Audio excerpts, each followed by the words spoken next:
by all the accounts and finance services of the Government of India. The Union Finance Government of India is the President of the AJ-NIFM Society and Secretary Expenditure. Government of India is the Chairman of Board of Governors. The institute has grown considerably over the last many years. Apart from professional training course, which is the flagship program of the institute, there are two long-term programs, that is to say 2 years MBA, Financial Management, and MBA Finance is also run by the institute, where the degree is awarded by Jawaharlal Nehru University. We have two more, apart from this, 1-year program on PG Diploma in Government Accounting and Audit for Serving Officer of Controller General of Accounts, and 6-month program and Business Management being conducted for Armed Forces Officers under the aegis of Director General Resettlement, DGR. Apart from this, the institute is constantly running more than 100 management development programs being run by the institute, which span 3 weeks duration. In this program, normally middle-level officers from various ministries, departments come and take the courses on financial management. AJ-NIFM has got 2 research centers. One is under Department of Economic Affairs in the area of financial markets, and the other is Department of Expenditure, Procurement Research Center, which is organizing this conference today.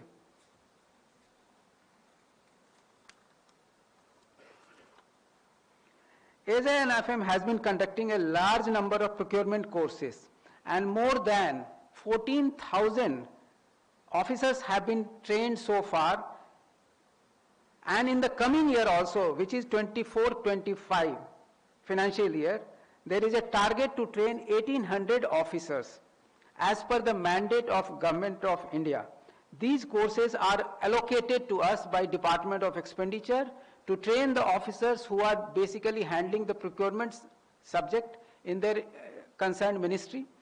So they generally, we conduct 2 different types of courses. One is the basic course, and those who have done basic course, they are taken for advanced courses. So 1,800 officers we are targeting for this financial year, coming financial year.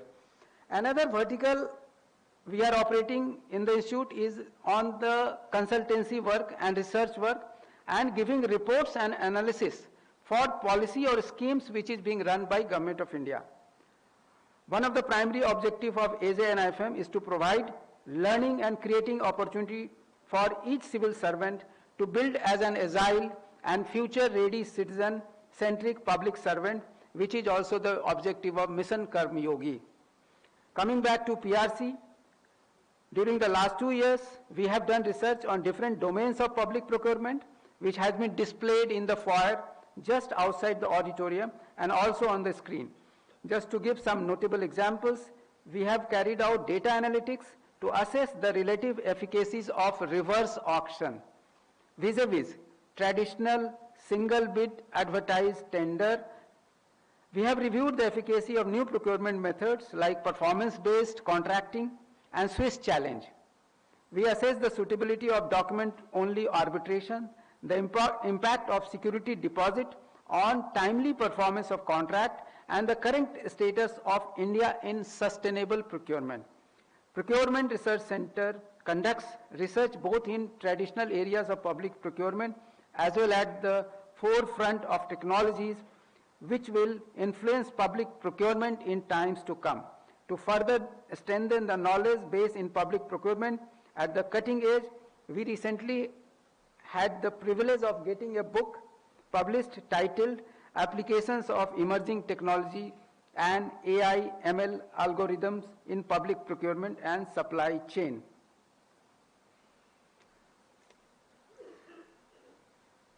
For today's conference, we have the privilege of getting the leading lights in the domain of public procurement, both from the government sector and the private sector, including entrepreneurs active in the field of public procurement. I am extremely thankful to all the learned speakers, panelists who have agreed to grace the conference with their presence. They will be enlightening us with their knowledge-driven discourse. The areas being covered today in the day-long conference are as under Make in India through public procurement of projects, quality in public procurement, innovations in public procurement, advances in digital procurement. Finally, I take this opportunity to welcome our chief guest, Sri Vinay Sarmaji, who has worked in both national and international forums in the domain of public procurement. I also welcome Dr. Ajay Chaudhary ji, who is also a pioneer in his own field. It is also an opportunity, of course, today we could not get Mr. Sanjay Agarwal, who is handling the PPD division of the Ministry of Finance. He could not come today. So, finally, I welcome you all, and I am sure this one-day event will be very fruitful. We will come out of many possible solutions which will help our government departments and other entities in smooth public procurement. Thank you once again, and Jai Hind.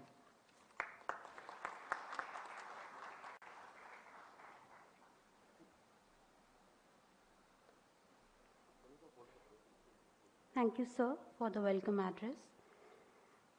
May I now request all our dignitaries on stage to unveil the NIFM Journal 2024.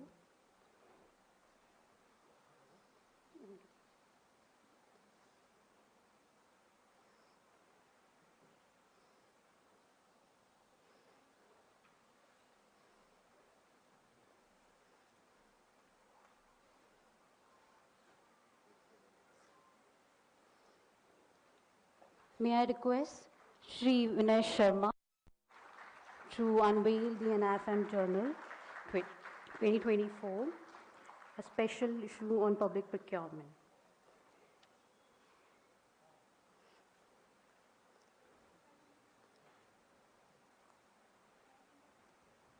I request Sri Vinay Sharma to press the buzzer.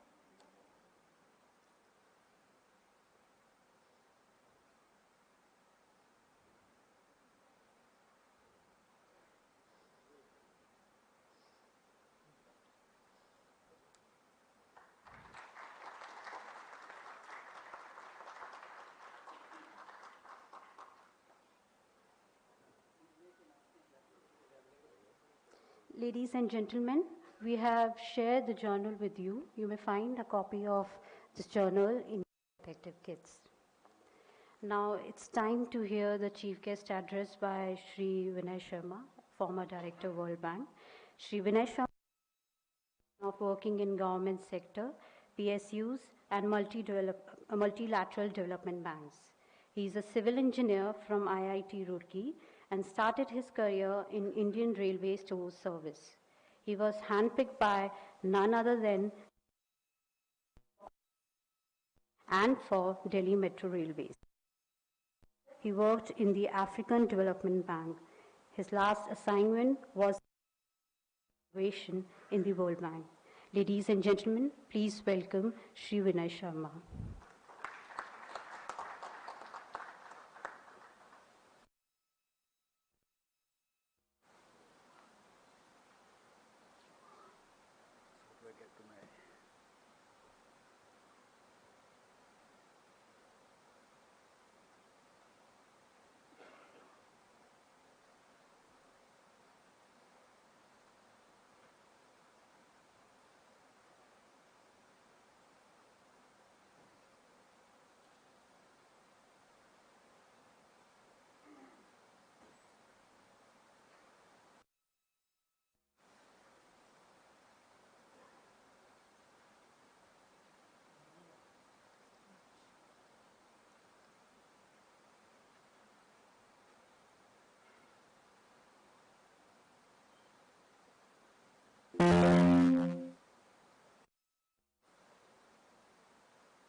First of all, please allow me to express my gratitude to the Arun Jaitley National Institute of Finance Director, Mr. Praveen Kumar, the head of the Procurement Research Center, Mr. Madhuranjan Kumar, for inviting me for this interesting conference. Let me also wish Mr. Chaudhary, who I had and all of you.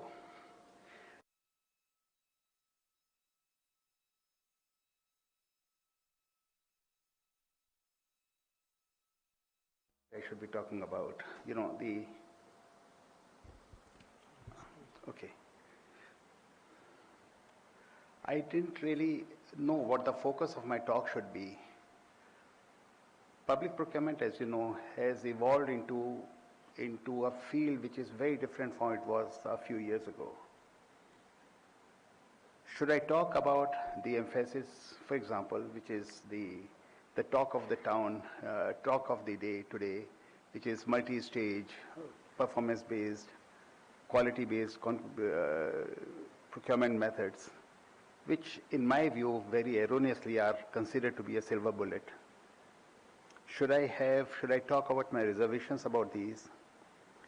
Should I talk about the procurement's role in repairing the social contract, which is of course an extremely important subject today? The implicit mutual bargaining over what citizens expect from state and what the state can legitimately demand of citizens in return, the social contract. Or should I talk about the more recent and thankfully growing interest of the economists on issues relating to public procurement? Since it was established in 1969, the Nobel Prize for economics had really not been awarded to people who were sort of active in this space till the turn of the century. And it is only now that you see a growing number of Nobel Prizes going to issues like market power and regulation, behavior of markets with asymmetric information, or contributions to contract theory, and introduction to new auction formats. I decided finally, the canvas is so large that I decided finally that perhaps a hodgepodge of ideas, more operationally practical, will at least start the thirst, if not quench it. So here it is.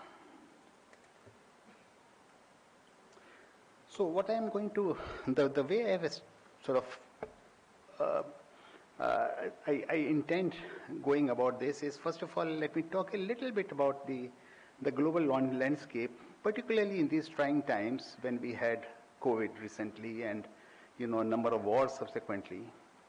We'll then try to steer the conversation away from a mechanical administrative treatment of procurement and test, if we can, whether procurement can actually be a part of the solution. We'll then try and scratch the surface of emerging trends and talk about global initiative. Now, so the truth of the matter is that public procurement has always been relevant.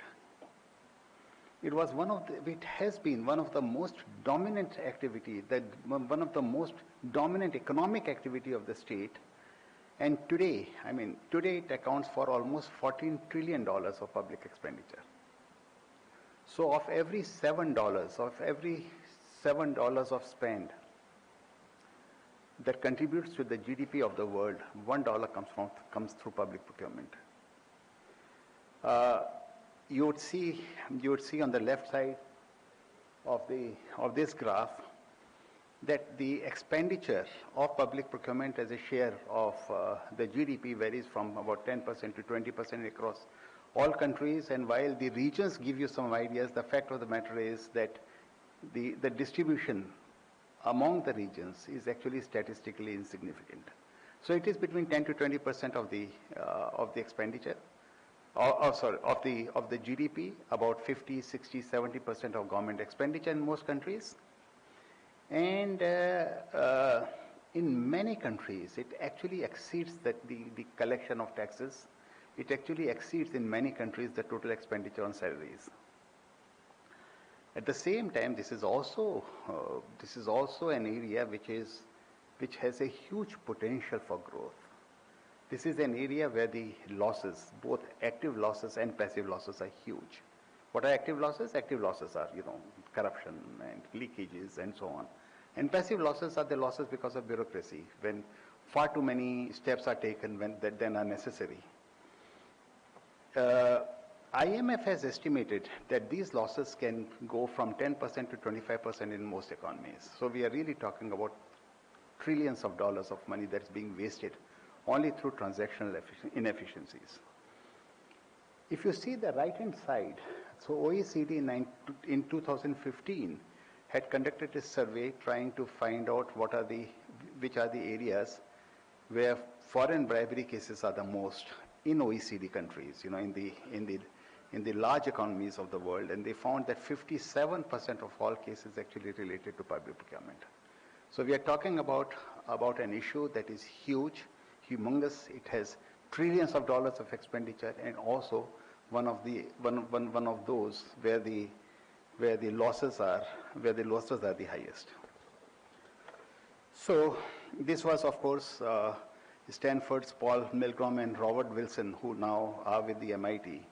They won the 2020 Nobel Prize in Economics for improvements to auction theory, and these are actually being applied also in India for auction format, for auctioning of public, public assets, whether those are IT, those are telecom, this thing, or mining contracts, and so on and so forth.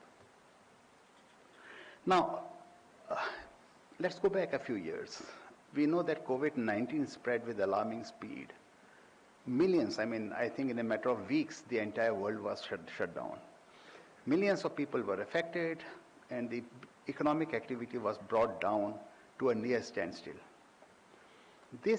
What it did was, it exposed the world to the vulnerabilities of supply chain across a number of industries.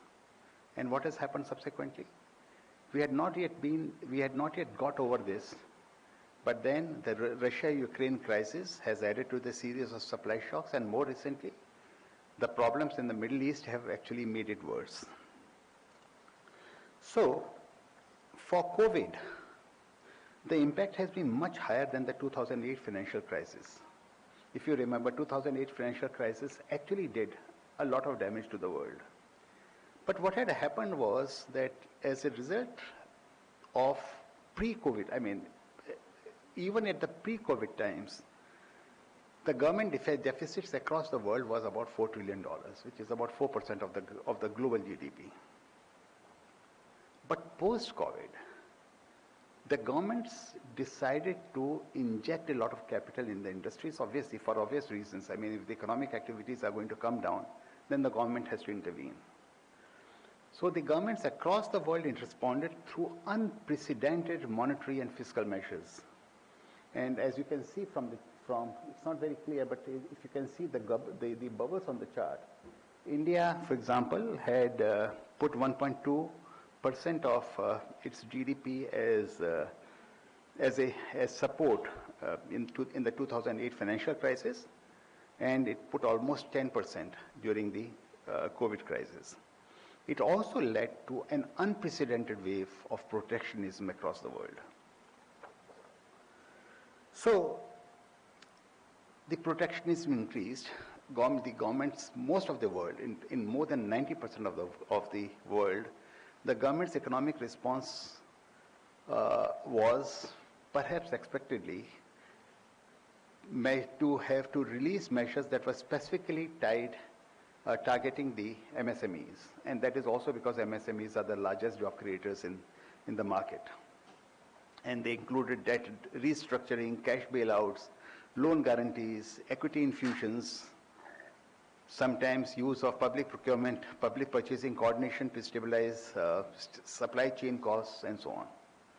And then there were longer term measures that many of the countries did, which were that the countries the countries did to some extent, but the general view was that the countries should do more, that the companies that are supported through relief measures do not stagnate, do not take those those relief measures for granted, and they maintain their competitiveness.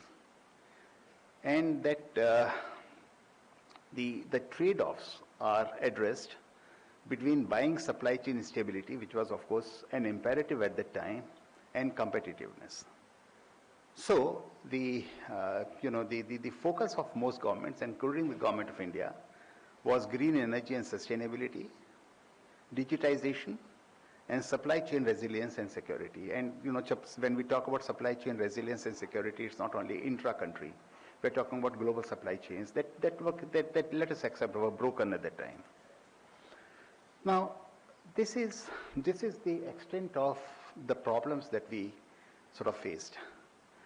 The average change in sales versus previous years, as soon as the COVID started, was almost 75% initially, and then of course it started coming down. But if you see on the right-hand side of the graph, the firms that were affected more were firms that were owned by women. So the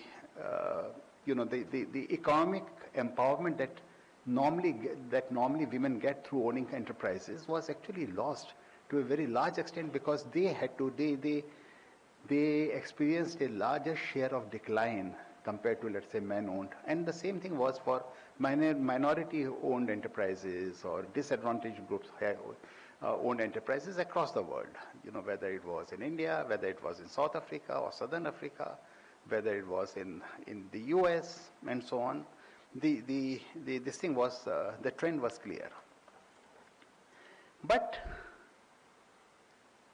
I mean, how does procurement actually get into this? So McKinsey had conducted a study in 2018, before the crisis, and they had tried to find out, in different sectors, what are the potential savings because of procurement. Okay, and they found that in all sectors there was a possibility of improvements in procurement efficiencies, transactional efficiencies mainly, but also non-transactional efficiencies. But the largest potential for savings through procurement was actually in the public sector.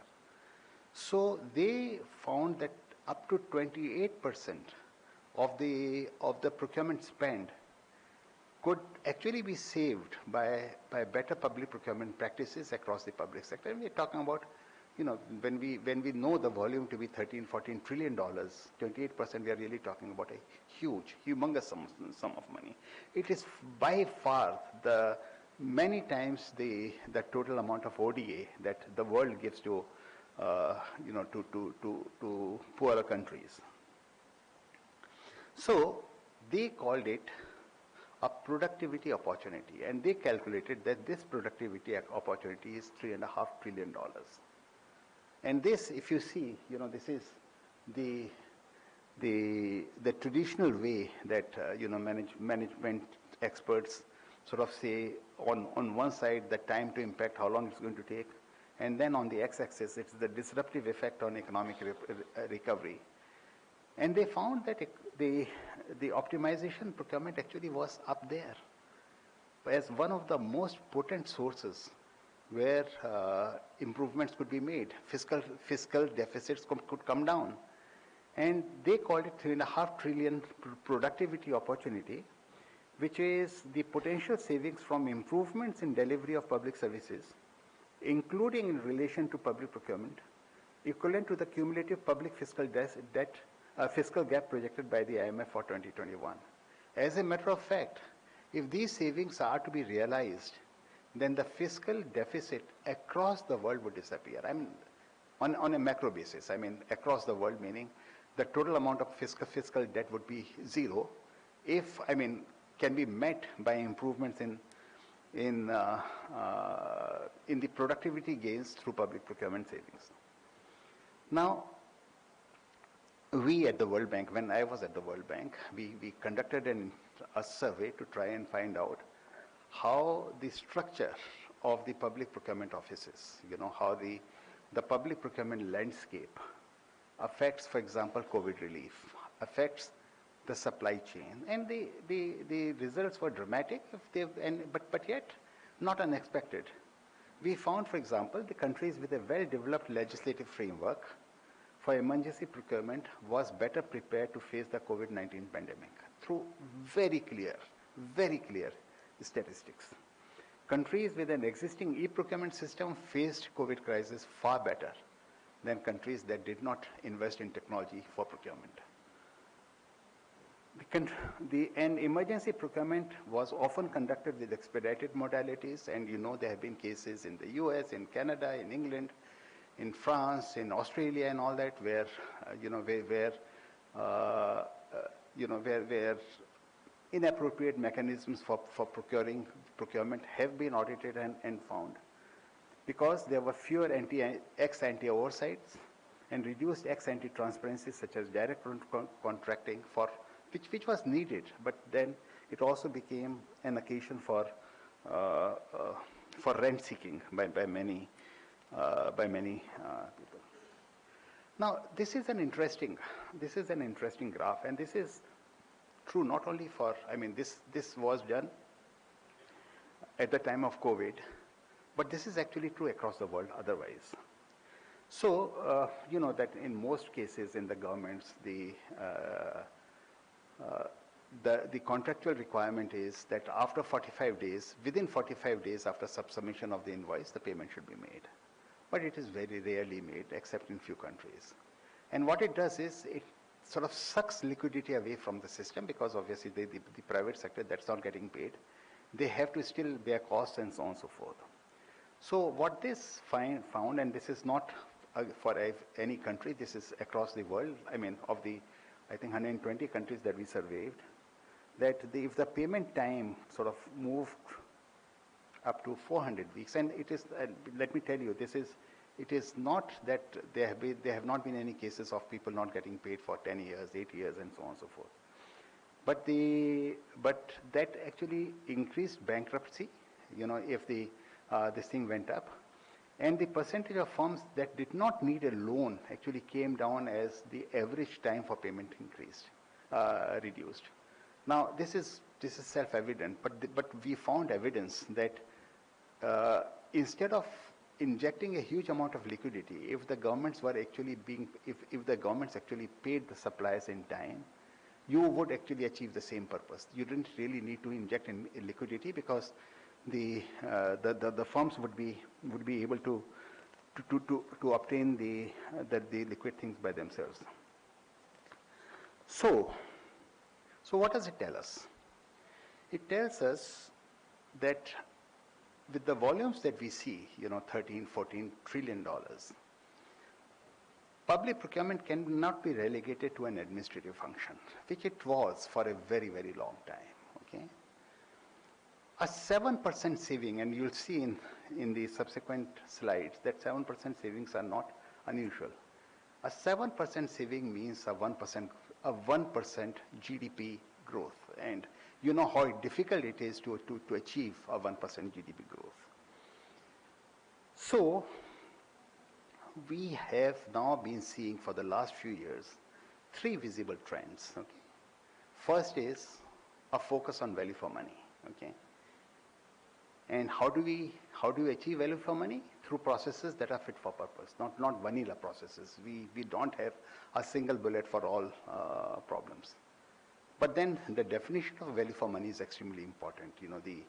The 4 E's, as they are called: economy, efficiency, effectiveness, and equity. Okay, so how do these 4 forces sort of interplay? What is the trade-off that we see these 4 forces to get value for money? And we have to realize that value is different from cost. Cost is what you pay, value is what you get. The second is mainstreaming of collateral procurement policy objectives, which is, the socio-economic dimensions. Can we create more jobs? Can we bring more inclusion? Can we get more environmentally friendly processes? Can we get greater innovation? Can we have less economic losses, and so on? So mainstreaming of collateral procurement policy, they are also called sometimes secondary, in my view incorrectly, secondary policy objectives. And then the third is the need for technologically leveraged service delivery, not only for transactional efficiencies, but for much, much more. So, how important is the governance framework? Infrastructure is, as you know, infrastructure is an area where public investment is probably the largest. And infrastructure is also an area where the losses are also the largest. So this study, which was done in, I think, 2018, found that even in advanced economies, the losses largely because of governance inefficiencies, because of process inefficiencies, because the way the entire thing was done, could be as much as 15%. This is advanced economies, the US and the Canadas and the Europe and the Western Europe and so on. In middle income countries, that went up to 34%, and in less developed, with less capacity, countries which were less economically developed and also had less capacity, it was as much as 53%. So we are talking about, roads that could have doubled in terms of length if the process, if the governance systems and the environment and so on were better. And that actually tells us that we probably need to spend much more time in looking at the framework that the country operates in. And so about 20 minutes more? About 20 minutes more? Yeah. Thank you. So how does it work? What is the model? And but this is a model that that you see, which is logical, which is being followed. And we have to start with diagnostics. So obviously, if we need to treat something, we need to know what's wrong. So first of all, there is diagnostics. Unfortunately, public procurement doesn't have standards. It doesn't have standards that are globally accepted. We have principles, transparency, economy, efficiency, integrity, and so on and so forth, but those are very, very, high-level principles. We want to get to something which is more mundane, which is more, which can be defined as standards. But the world is still in the process of generating standards for those. So we have to start with diagnostics. And for many years the diagnostics were, there were many diagnostic tools, but there weren't tools that were globally accepted. But for the last few years, there is a tool which is called MAPS, which is methodology for assessing procurement systems. That is a tool that is being used. It was developed by the MDBs, by bilateral donors, by the countries themselves, UNCITRAL, UN agencies, and so on.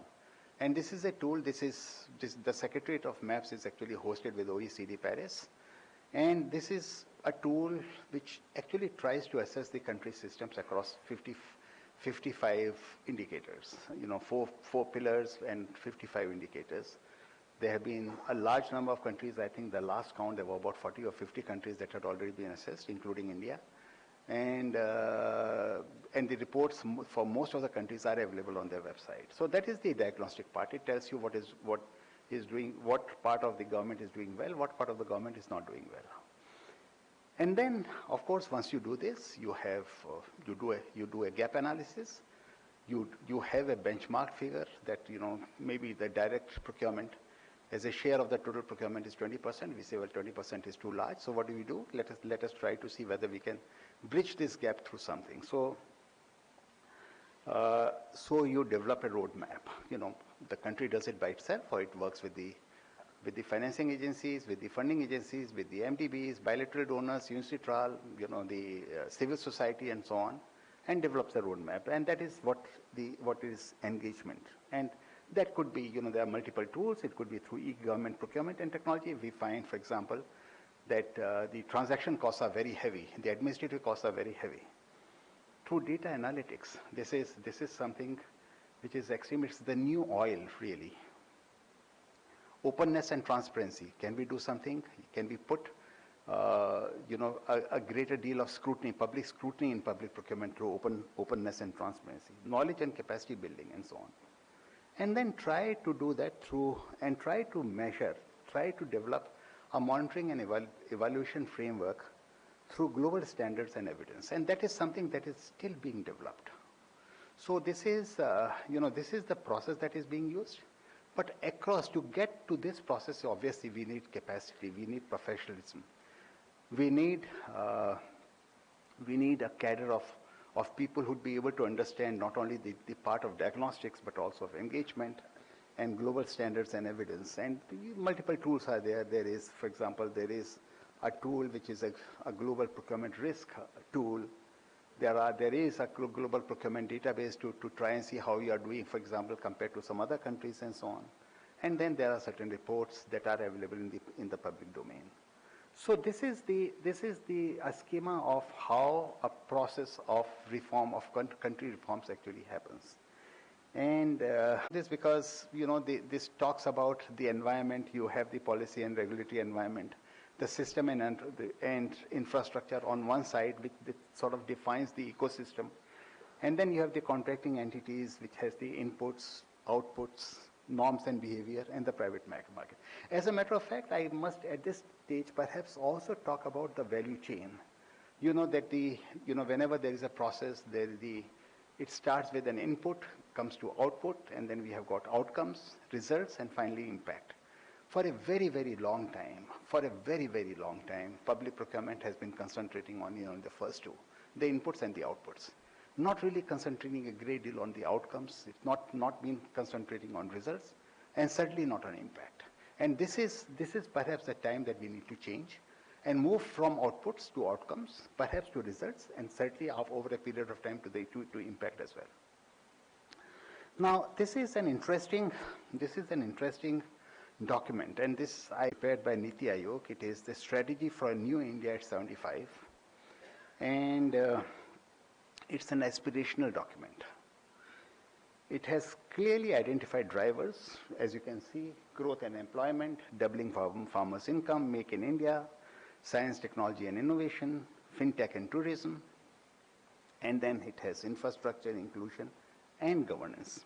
And if you see in governance, it talks about balanced regional development, which means that areas that are not developing will need to be emphasized, civil services reform, legal, judicial, police reforms, city governance in use of land resources, and data-led governance.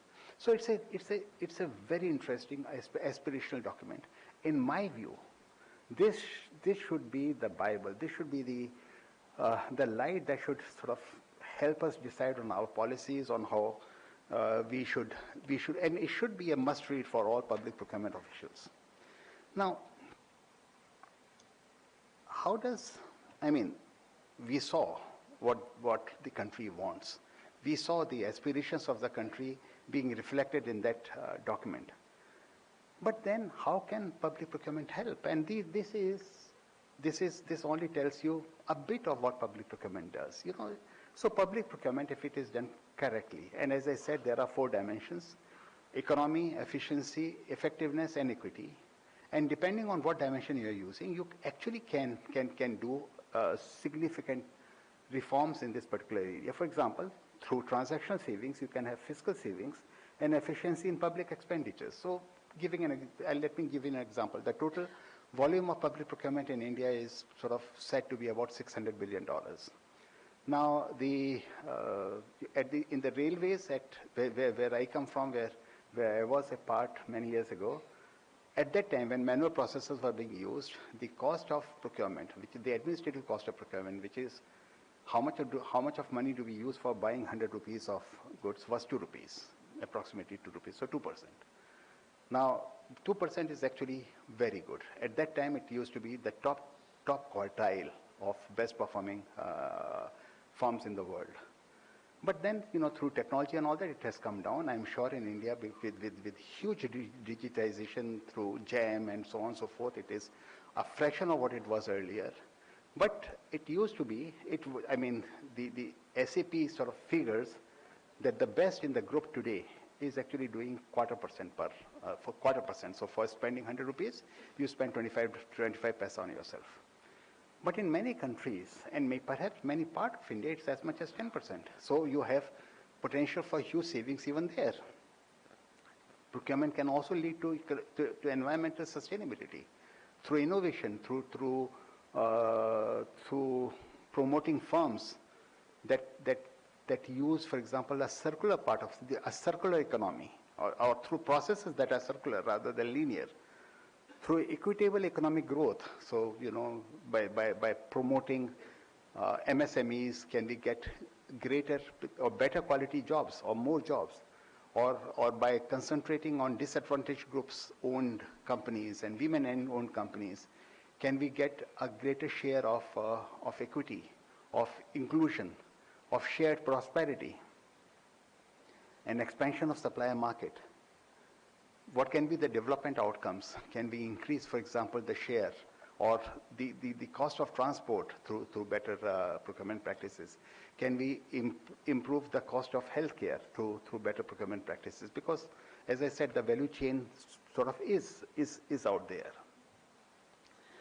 Now, we have sort of mentioned, we have talked about this a little bit. As I said, technology has been a huge.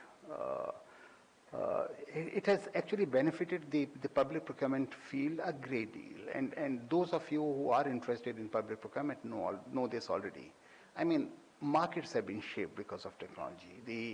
There have been paradigm changes because of technology. As I said, greater productivity. The administrative processes that used to be 10% of the total cost have come down to 0.4% or even lower. In Chile, it is 0.25%.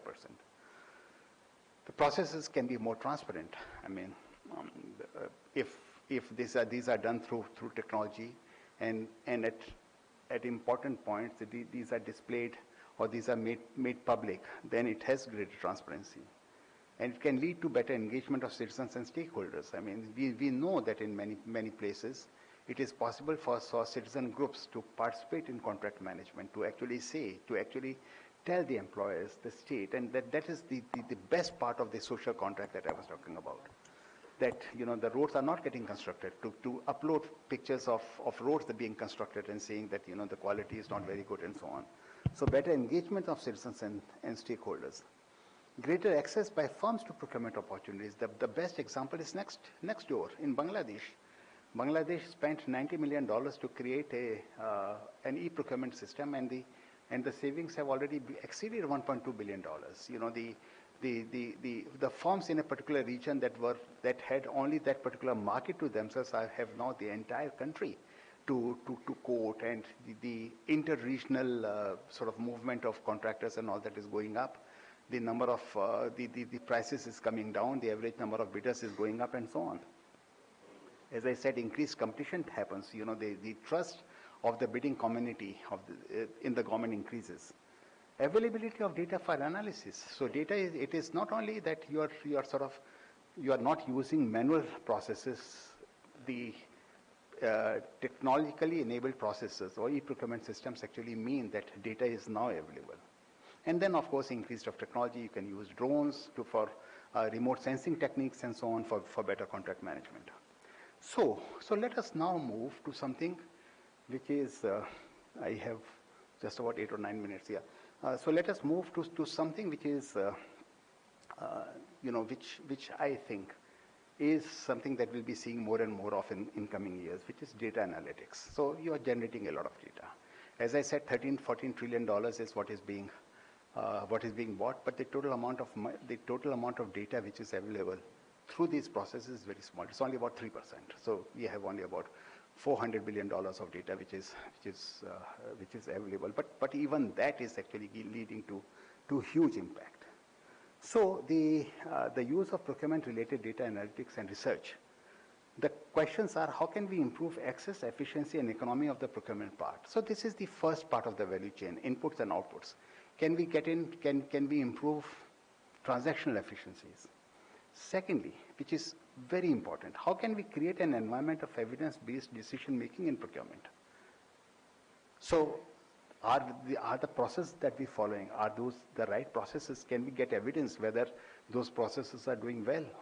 And finally, how can we leverage existing data and build capacity for procuring entities? So the model that is being done, that is being used, is first of all producing analytics, generating evidence through those analytics, And finally, building capacity. And of course, as you can see, that sort of builds into each other.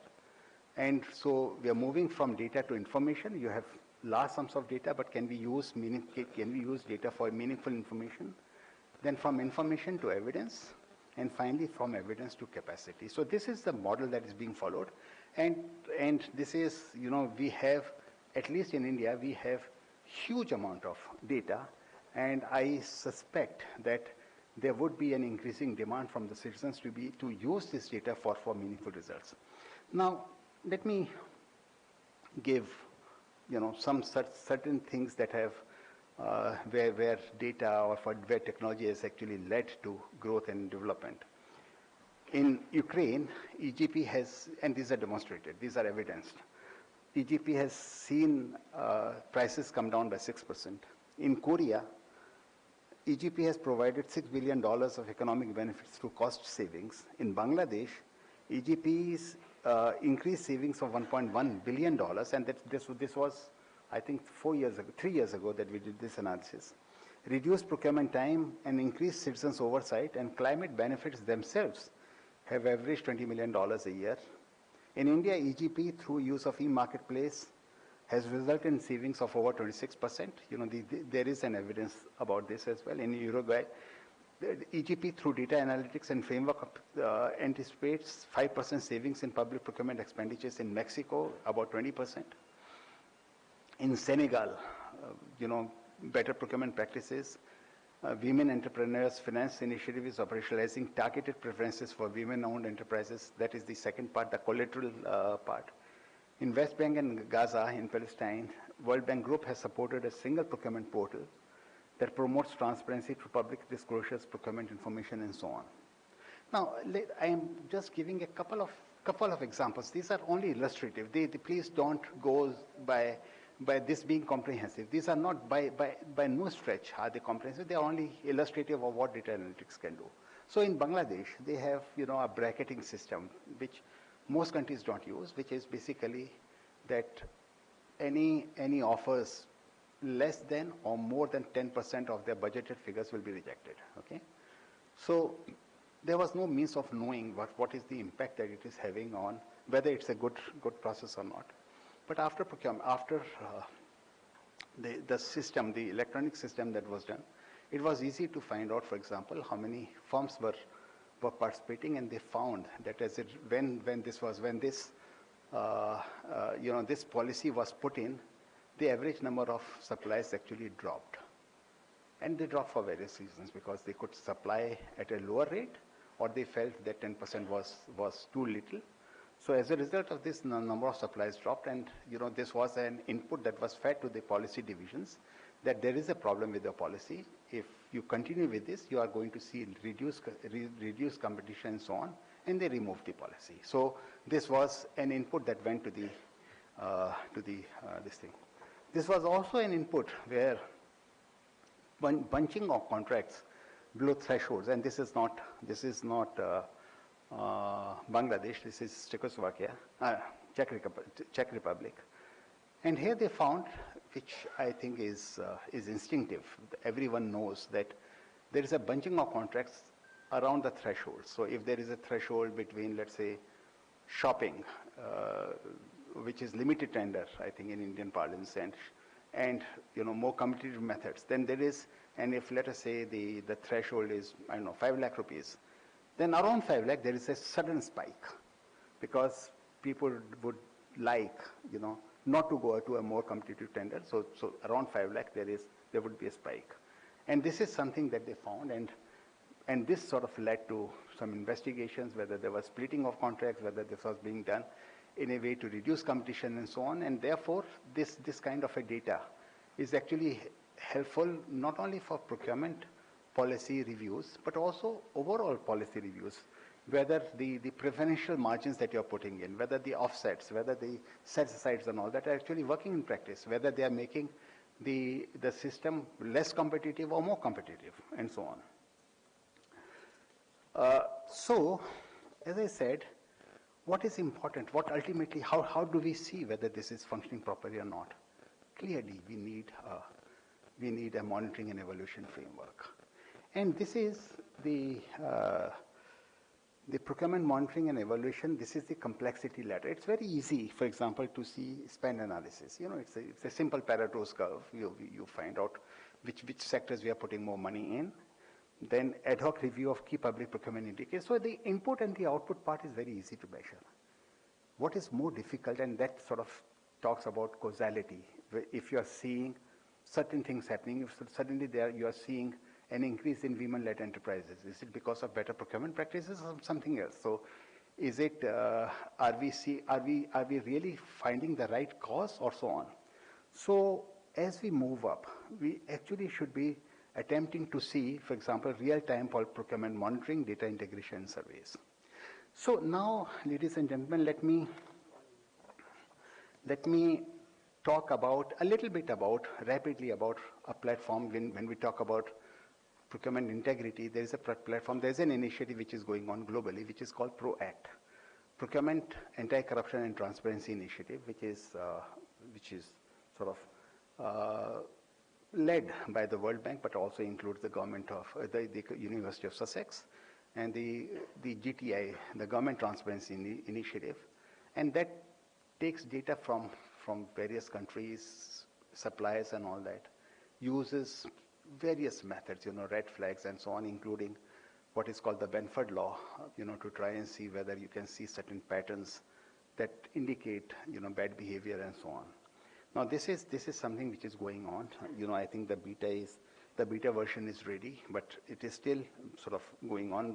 And this is something which is going to be very useful for the countries and for the suppliers themselves. Now, so this brings me to the last part of my presentation, which is something which is very dear to my heart. I mean, as you can see, lack of standards, lack of global initiatives and so on, means that we need to have a global procurement partnership. We need to bring everyone together so that we start creating global benchmarks, global standards. So the global procurement partnership, and this is something which is being discussed. You know, there are many donors that are interested in doing this. I hope that the government of India also takes interest in this, because this is going to be a huge advantage to the profession.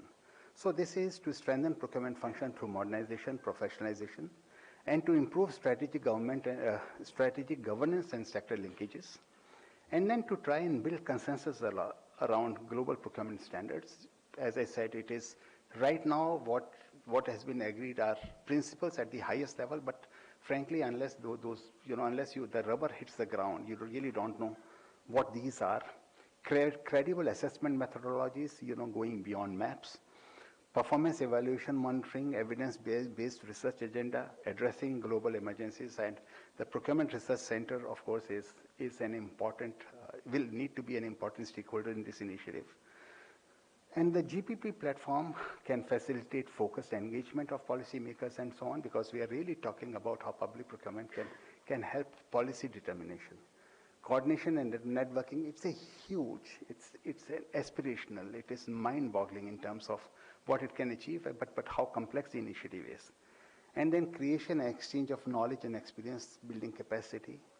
And then, of course, you know, using review analysis of current trends and United Nations environmental programs, SPP, UNCITRAL, WTOs, GPA, OECD, etc. You know, all of them will need to work together.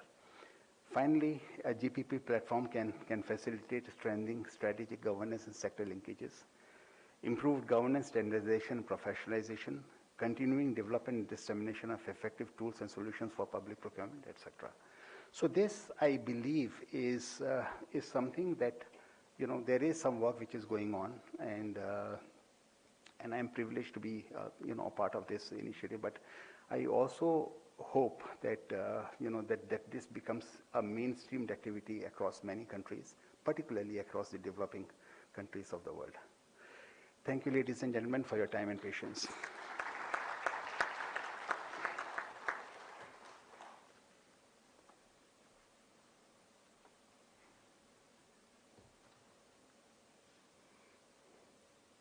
Thank you, sir, for guiding our audience with a insightful presentation. With that, we now move on to an inaugural address by Shri Dr. Ajay Chaudhary, co-founder of Hindustan Computers Limited. Dr. Ajay Chaudhary, the co-founder of Hindustan Computer Limited, is an engineer, an author, and an entrepreneur. He is the recipient of Padma Bhushan Award. He is a distinguished fellow at Niti Aayog. His remarkable journey and contributions have led an indelible mark on the IT industry. Mr. Ajay has held significant roles, including being a member of the National Manufacturing Competitiveness Council and serving as the CEO of HCL Infosystems. He has been the chairman of Board of Governors of IIT Patna and National Institute of Foundry and Forge Institute, Ranchi. He also authored the book Just Aspire in 2023, which reflects on his life journey and India's IT and hardware industry. May I invite Padma Bhushan, Dr. Ajay Chaudhary, for the inaugural address.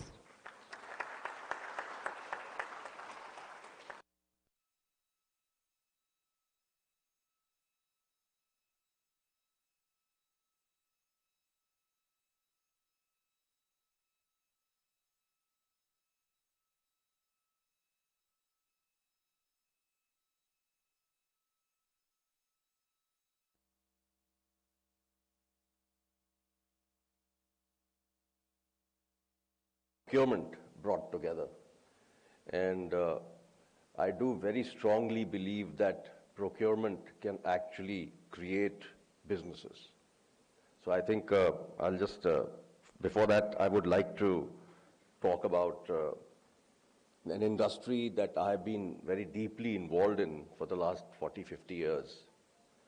As you probably know, HCL was one of the first companies to actually start designing and making computers in India. And 10 years after, 15 years after we actually did that, we clearly realized that we were not just pioneers in India, but we were pioneers pretty much globally. Because when we created our first computer, the Apple had also launched their Apple PC at the same time.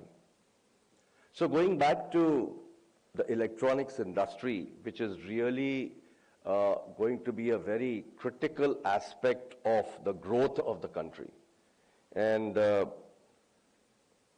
when I actually was involved with many government committees in 20, 25 years, 30 years ago, I always used to mention that someday the electronic bill will be higher than the oil bill.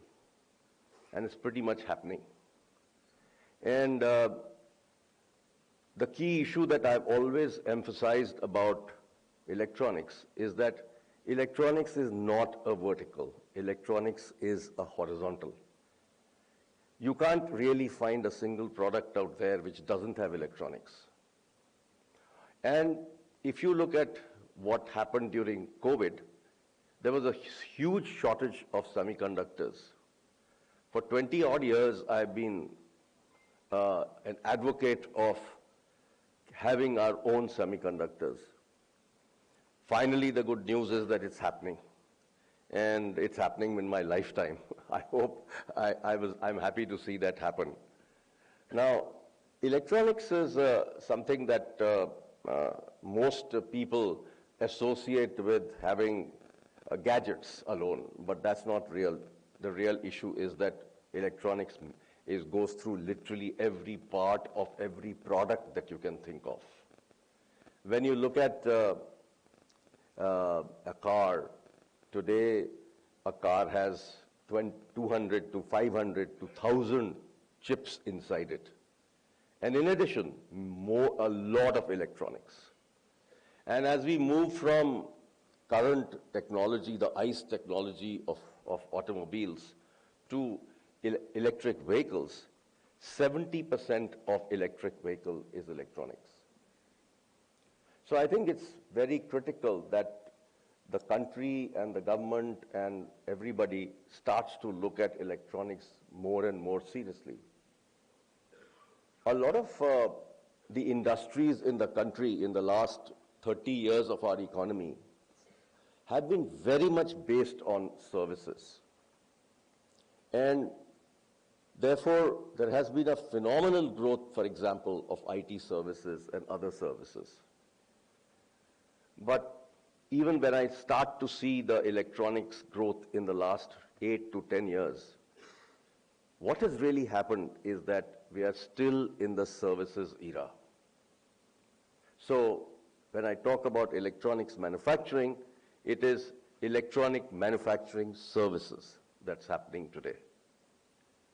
And what does this do? Basically, electronic manufacturing services is the lowest part of electronics. So when we hear that Apple is in India, they're making so many things, so many people are making so many things, mobile, we are the second largest in the world. The reality of the matter is that yes, we have achieved scale, which was the objective of the government. And therefore, all kinds of incentives were given to achieve scale. But what has it done? It has fundamentally created an industry which is very low value added. And therefore, there has to be a change that we need to bring about in what we do in electronics. Now, if you look at the whole economy, the services economy dominates India. But if we continue the same course that we have done till now of services alone, we have a real problem as we go forward. Because in a lot of services, automation, artificial intelligence, stuff like ChatGPT, GPT-4, all these things are going to make a major, major impact. The software services business today in the country is $250 billion. But it definitely has headwinds today. And the headwinds are due to the change that's taking place globally in technology. And as Vinay talked about how technology is impacting procurement in a huge way, that's really what everything is impacted by technology. And if you look at a bank today, it's not a bank anymore. It's an IT company. So this kind of change that's taken place in services in the country, we now need to, as a country, move from services to being a product nation. And that's where the real value addition will be. So if you look at my area of electronics, what do we need to do? In the last 10, 15, 20 years, there's been this big discussion that's been going on all over the world about China plus one. China plus one basically meant that how can we diversify from China to other countries? Because nobody wants to be remaining dependent on one country. So what happened with China plus one? China plus one was basically movement of manufacturing from China to other countries. And the country that really took advantage of this movement is Vietnam, not India. We lost the race. We just did not look at this seriously at that particular time when China plus one was happening. We didn't have all the things that were required to create and manufacturing in India. But good news is that we've woken up in the last 6, 8 years. We've started to manufacture in scale.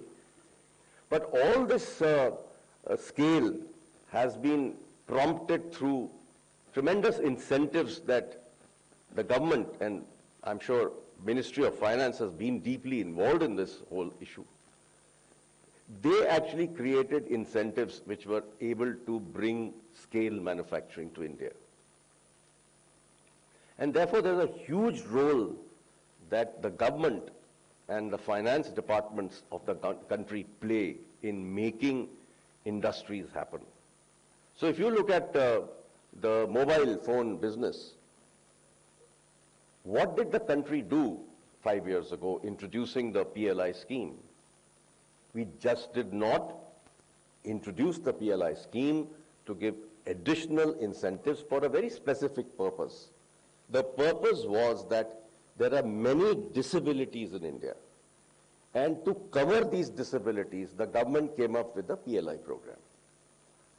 Disabilities are logistics, disabilities are cost of money, disabilities are non-availability of components in India. All these disabilities were supposed to take care and provide this PLI scheme. But while doing the PLI scheme for mobile phones, the country also did something which was not expected, which was to increase duties on phones. By increasing duties on phones, there was a clear nudge to manufacturing that if you manufacture in India, you'll get a benefit. And that really helped the electronics manufacturing to take off. If we go back to history, how did the country create the software industry? When we were actually in the software services business, the country actually put forward a very aggressive scheme which was called the zero income tax scheme for software services. That created scale in India. That kind of commitment, that kind of strategy where the country came up with, and Ministry of Finance was deeply involved because I was actually part of that whole discussion that was going on at that time when the World Bank report came out on how India has a great opportunity in services. At that particular stage, the government came forward and offered zero income tax. A lot of people were very concerned at that time that why is this industry being, looked at such a special way? Now, if you see what has happened, as a result of that, there was phenomenal amount of profit that actually went back into the business. And that helped scale the software business. And that scale not just happened in 5 countries, it happened in 4,200 countries. So today, India software services occupies 30% of the world's market. So all this happened because the country was thinking what should be done to incentivize a specific industry. And I think this has really been the case of services. But as I said a little earlier, if we continue down this road of just services, we are not going to be successful anymore. Because services from other countries are becoming cheaper and cheaper. So you look at what's happened to garments. Why did garments move to Bangladesh? We lost that battle. It happened because our costs were much higher. And the same thing has happened in BPO. In BPO, the business has moved to Philippines. So, in addition to all of that, COVID happened. And during COVID, nearshoring is another new word that came out. That is that manufacturing and other things should be done closer to home. So Mexico benefited because of that. So a lot of these changes that are occurring due to geopolitical reasons and all kinds of wars, as you were saying, Vinayji, that all these wars have impacted. And all these wars are also impacting this whole area of services. And therefore, as a country, we have to move on and start to work on creating products. So in electronics, I proposed to the government about a year ago that we have now set up a great concept of creating the semiconductor industry. But who will buy semiconductors in India? Indian companies? No. Very little amount of Indian companies are there who make products in India.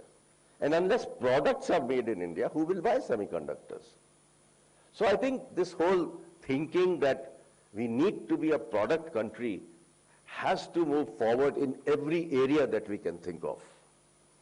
And in electronics more so, because it forms literally the bedrock of every other industry that you can think of. It is part of every product that you can think of.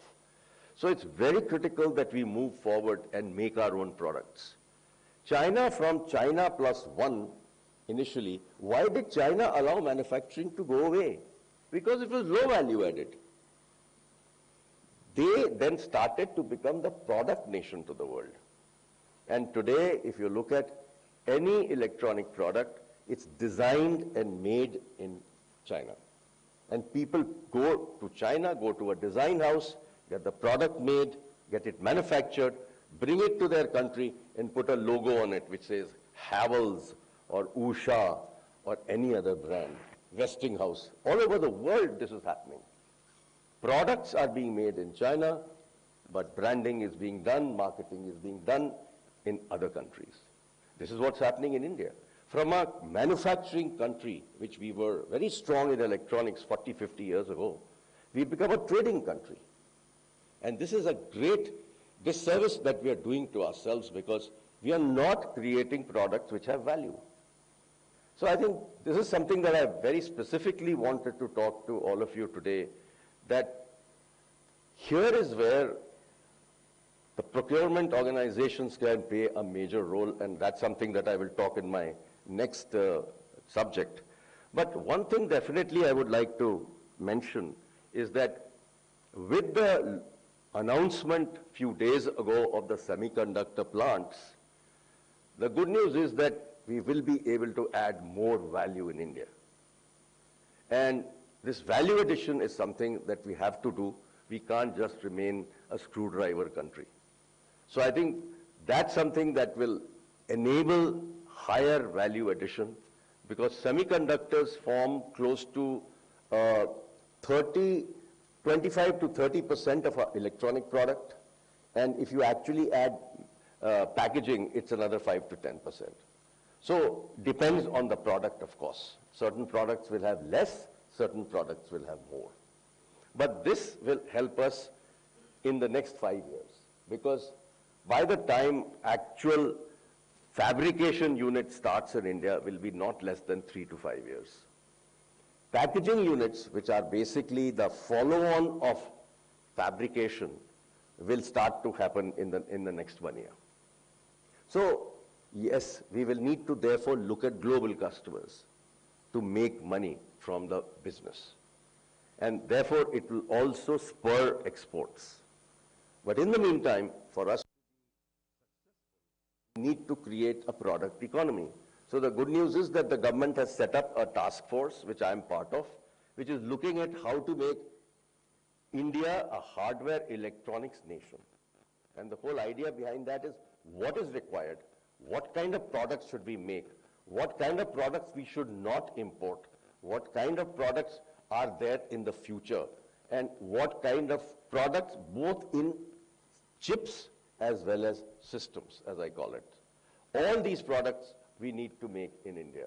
And I think this Make in India is a very important part of the thinking that the country has. But the Make in India has to move from just assembling in India to designing and making in India. That change has to come. If we just remain assemblers, we are not really adding value. And that is where Make in India, as far as the government's policies concerned, needs to take a new avatar. This new avatar has to be, how do we design and make in India? And I think those are the things that I felt that I would like to point out today as we start into today's session on Make in India as the next session, which I am part of. And I thought that this would be a good introduction to get into Make in India. And I would like to thank Mr. Madhuranjan Kumar for inviting me here to talk about this. This is actually not part of the agenda today, but he felt that I should talk about it before we delve deeper into Make in India. Thank you.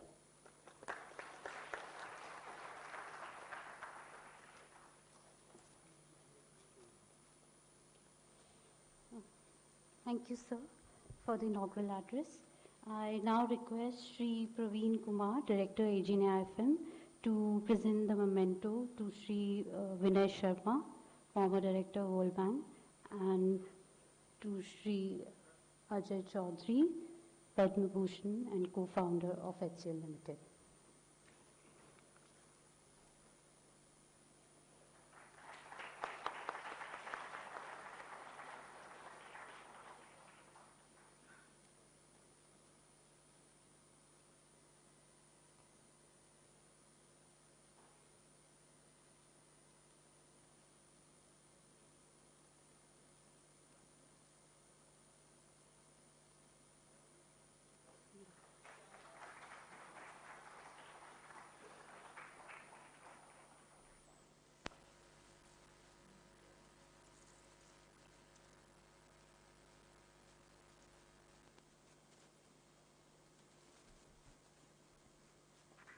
also request Shri Praveer Kumar to present the memento to Dr. Ajay Chaudhary.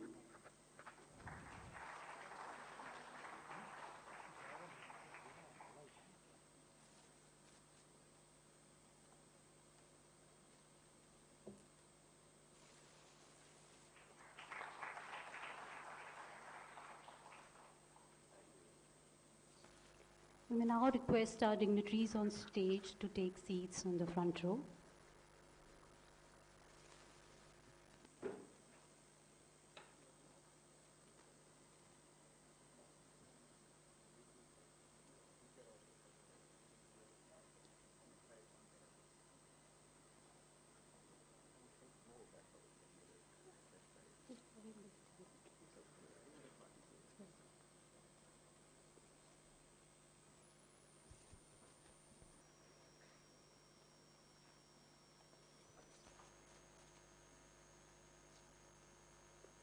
Before we move on to our first session, ladies and gentlemen, we have shared the schedule of the conference with you. And in case somebody wants to ask a question, there's a question slip in the kit. You are requested to kindly write your name, the question, and to whom in the panel the question is addressed, so that the Q&A session can be with structures. Our volunteers will collect those slips from you and will be given to the respective speakers of the session. Moving on to our first session. The title of the session is Make in India Through Public Procurement. Allow me to introduce the chair of the session, Dr. Ajay Chaudhary, the co-founder of Hindustan Computers Limited. I request Dr. Ajay Chaudhary to join us on stage. We also invite Shri K. Venugopal Rao, Principal Chief Materials Manager, Integral Coach Factory, Chennai, to join us on stage.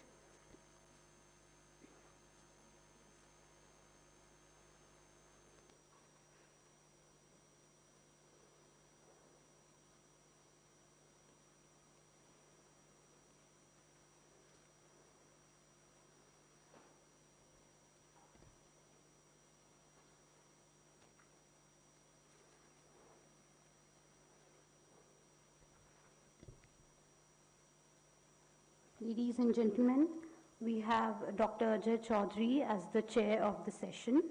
Dr. Ajay Chaudhary is the recipient of Padma Bhushan Award. He is a distinguished fellow at Niti Aayog. His remarkable journey and contribution have left an indelible mark on the IT industry. Mr. Ajay has held significant roles, including being a member of the National Manufacturing Competitiveness Council and serving as the CEO of HCL Infosystems. He has been the chairman of Board of Governors of IIT Patna and National Institute of Foundry and Forge Technology, Ranchi. He also authored the book Just Aspire in 2023, which reflects on his life journey and India's IT and hardware industry. We also have Shri K. Venugopal Rao. Mr. K. Venugopal Rao is an officer of Indian Railway Store Service. Currently, he is heading the Materials and Supply Chain Wing at the Integral Coach Factory, Chennai, as the Principal Chief Materials Manager of ICF Chennai. The role of ICF in implementing the Make in India policy is a praiseworthy effort, wherein the rakes of much acclaimed Vande Bharat is getting manufactured at ICF Chennai. He is one of the few public Chaudhary to take over the session. Over to you, sir. Thank you. I guess I'll just start off by a little introduction on Make in India, and then I will request Mr. Rao to give a presentation on how they have looked at Make in India and how what they have done could be emulated by many, many organizations in the country. So I will request you for doing that a little later. See, if we look at Make in India and what I said earlier, genuinely Make in India, to my mind, is designed and made in India. And therefore, when the Honorable Prime Minister came up with this whole concept of Make in India, he just didn't have only assembled in India. he definitely had this idea that we must look at design and make in India for the world. And for the world is also a very important subject, because it's not just that we design and make in India products, but we should also look at how we can be competitive, how we can be, how can we create quality which is accepted globally, and how our products can be reliable. So all these issues become very critical when we start to look at make in India. Now, if I look at the history of the United States, how did procurement and make in America come together? So if we look at the history of the United States, and we look at the Department of Defense, which is DARPA, they started to initially create a procurement strategy which actually enabled growth of businesses in the country. So they called in startups, they called in companies, and they gave them challenges. And they said, go make this product for me. If you make this product for me, I will give you the funding to do this product. I will also give you business to grow. Now this model, what is called globally the DARPA model, has actually created large number of innovations and industries in America. Internet would not have happened if DARPA was not there. Computers would not have happened if DARPA was not there. GPS would not have happened.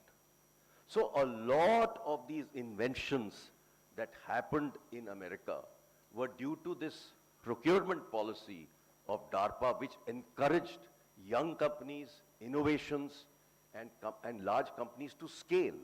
And it helped create large industries in America. If you look at post-COVID, what has the United States discovered? They have discovered that they've forgotten how to make in America. For the last 20 years, they gave away make in America to China and Taiwan and other countries. They just were not making products in America. They were designing in America, but all products were made outside of America. So when they realized this post-COVID, they said that we need to do something very different. And therefore they came up with newer procurement policies. And the first procurement policy that Biden announced was worth $600 billion. And they said, we will give $600 billion business to only American companies. Okay, so this is something so unique because they want to draw back manufacturing and making products in America to America. The other thing they came up with, the CHIPS Act. What did this CHIPS Act mean? This CHIPS Act meant that they want to draw back semiconductor manufacturing to America. So they gave phenomenal amount of incentives, and they created a close to $160 billion program to make this happen, which consists of teaching people how to make semiconductors. It also meant research. It also meant manufacturing. All of this they had lost to the world. So America again has taken a leadership position in utilizing its procurement strategy to again create businesses and products in its country. And I think this is something that India must start to emulate. We have such huge amount of government procurement happening, whether it happens in the central government or public sector or in states. A large amount happens in states also. Now, if all that procurement can actually help make in India, design in India, and give preference to Indian companies, we can genuinely create many, many, many large companies out of India. And that is where I believe the procurement organizations of the country have to play a major role in helping create businesses and to also look at new inventions. I have noticed that in some of the bids that come out, they talk about 5 years experience, having knowledge, or having sold 500 products of the same kind, etc., etc. I would very sincerely request the procurement organizations to look at Make in India very differently. Encourage innovation. If startup comes to you and said, I've created this new product, and he has never sold anything before, give him an opportunity to sell to you and make him bigger. And I think a very major part of this has to be played by our standards organizations. Our standards organizations like BIS have to step up and create standards in every product. Today, as I notice, a lot of procurement organizations in the country have severe dependence on global standards. So I was looking at some bids that came for one of my startups that makes ventilators in India. And when I looked at the bids there, every bid talks about FDA and CE certification. Every one, whether it's central government or state government. I do understand that procurement wants to get the best product, and therefore they put these standards in there. I think BIS has to step up and say, this is our standard. And the BIS standard should not copy US and European standards. A lot of standards in India that have been created in the past are cut and paste of the American and European standards. I think there is specific requirement for India. And I'll give you an exact example of what I'm talking about.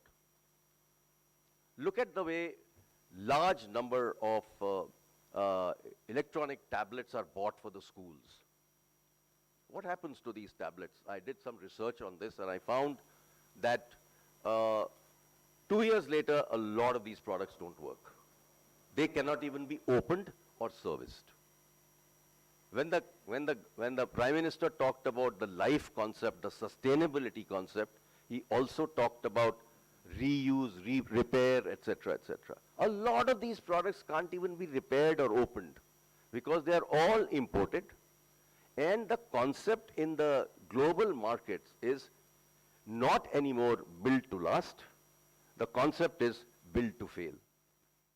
So 2 years later, an Apple phone won't work because it starts to slow down. It's deliberate. There's a strategy to ensure that we are actually not allowing products to last longer. In India, we must create products that are to last longer. So one of the things that we are discussing from my foundation with Consumer Affairs Ministry is this whole idea of right to repair. Why can't we allow all products, whether they're automobiles, whether they're white goods, whether they're electronics, to be able to be repaired at the component level, and the life of each product should be guaranteed for 5 to 7 years. We can't be in a throwaway kind of a situation like the Western world, because that's not our culture.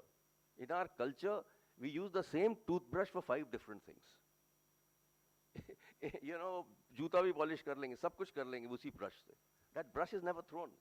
Same thing goes for clothes. They get hand-me-downs. The elder son hands it down to the younger son. These are things that we do as a culture. And we are not doing this when we start to look at products. So very seriously, something like this needs to be looked by procurement organizations also, that the products must be built to last, not built to fail. I think the other thing that I worry about, not just in government but in private sector, is that there is no real pride for buying a product from India. There's no real pride. In Japan, Japanese buy Japanese products. In Korea, Koreans buy Korean products. In India, we buy Chinese products. Okay, so what happens is that we are really in trouble. I recently wrote a piece in the newspaper, and I also did some interviews with people about how electronic products that are being sold in India by China are a huge threat to our security. How is that? Because any chip or any product can have a back door, and they can take data back to China. And this is recently discovered in a very simple application in India, where government installed attendance systems. And they've suddenly discovered that data from these attendance systems in the government offices is going back to China. So, these are kind of things that are happening. I would also like to mention that lots and lots of products in India which are sold by distributors or smaller concerns, they actually buy them parts from China. They buy the whole product in some cases, call it made in India, and put it up on Gem portal. This happens. It's happened in many telecom products. It's happened in CCTV products. Now, can you imagine CCTV products of our country are actually working, Chinese ones are working in our most sensitive areas of the country. So, there is a policy that the government came up with, in addition to Make in India, was the border nation policy. That's something that I would request all the procurement heads to very seriously look, because it is so dangerous for India to be using such products. Good news is that 4 days ago, the government has banned certain products. But I would like to tell you something very interesting. China keeps stealing from the rest of the world. I mean, this is well known. But 3 years ago, China came up with a policy to say every PC in every government office has to be a Chinese product, because they do not want to lose data to other countries. So here we are, the country that actually goes and does all the badmashi is actually preventing it in their own offices. So I just wanted to mention that these are some of the areas that procurement organizations can very seriously look at and genuinely help make in India happen. With that, I'll request Mr. Venugopal Rao to give his presentation.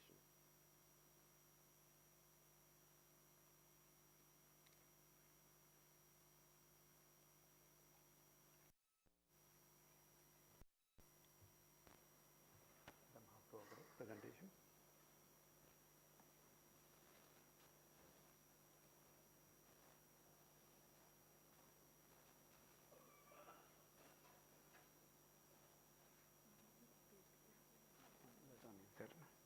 Actually, Mr. Rao is going to tell us about the most amazing Make in India that has happened. Sri Ajay Chaudhary, who is chairing this session on Make in India. Sri Praveen Kumar, Director AJ NIFM. Sri Madharanjan Kumar, Director Procurement Research Center. And other distinguished guests, including my Guru Sri Amitabh Datta, who is in the audience today. Today I am going to make a presentation on Make in India, the implementation at Integral Coach Factory, Chennai. I have divided my presentation into 3 parts. Basically, I will briefly explain, because some of the audience are other than railways, most of the audience. So I will briefly explain what at ICF we are manufacturing, what are the activities, a brief review of ICF. Not connected with the topic, but it is necessary when I speak about the items.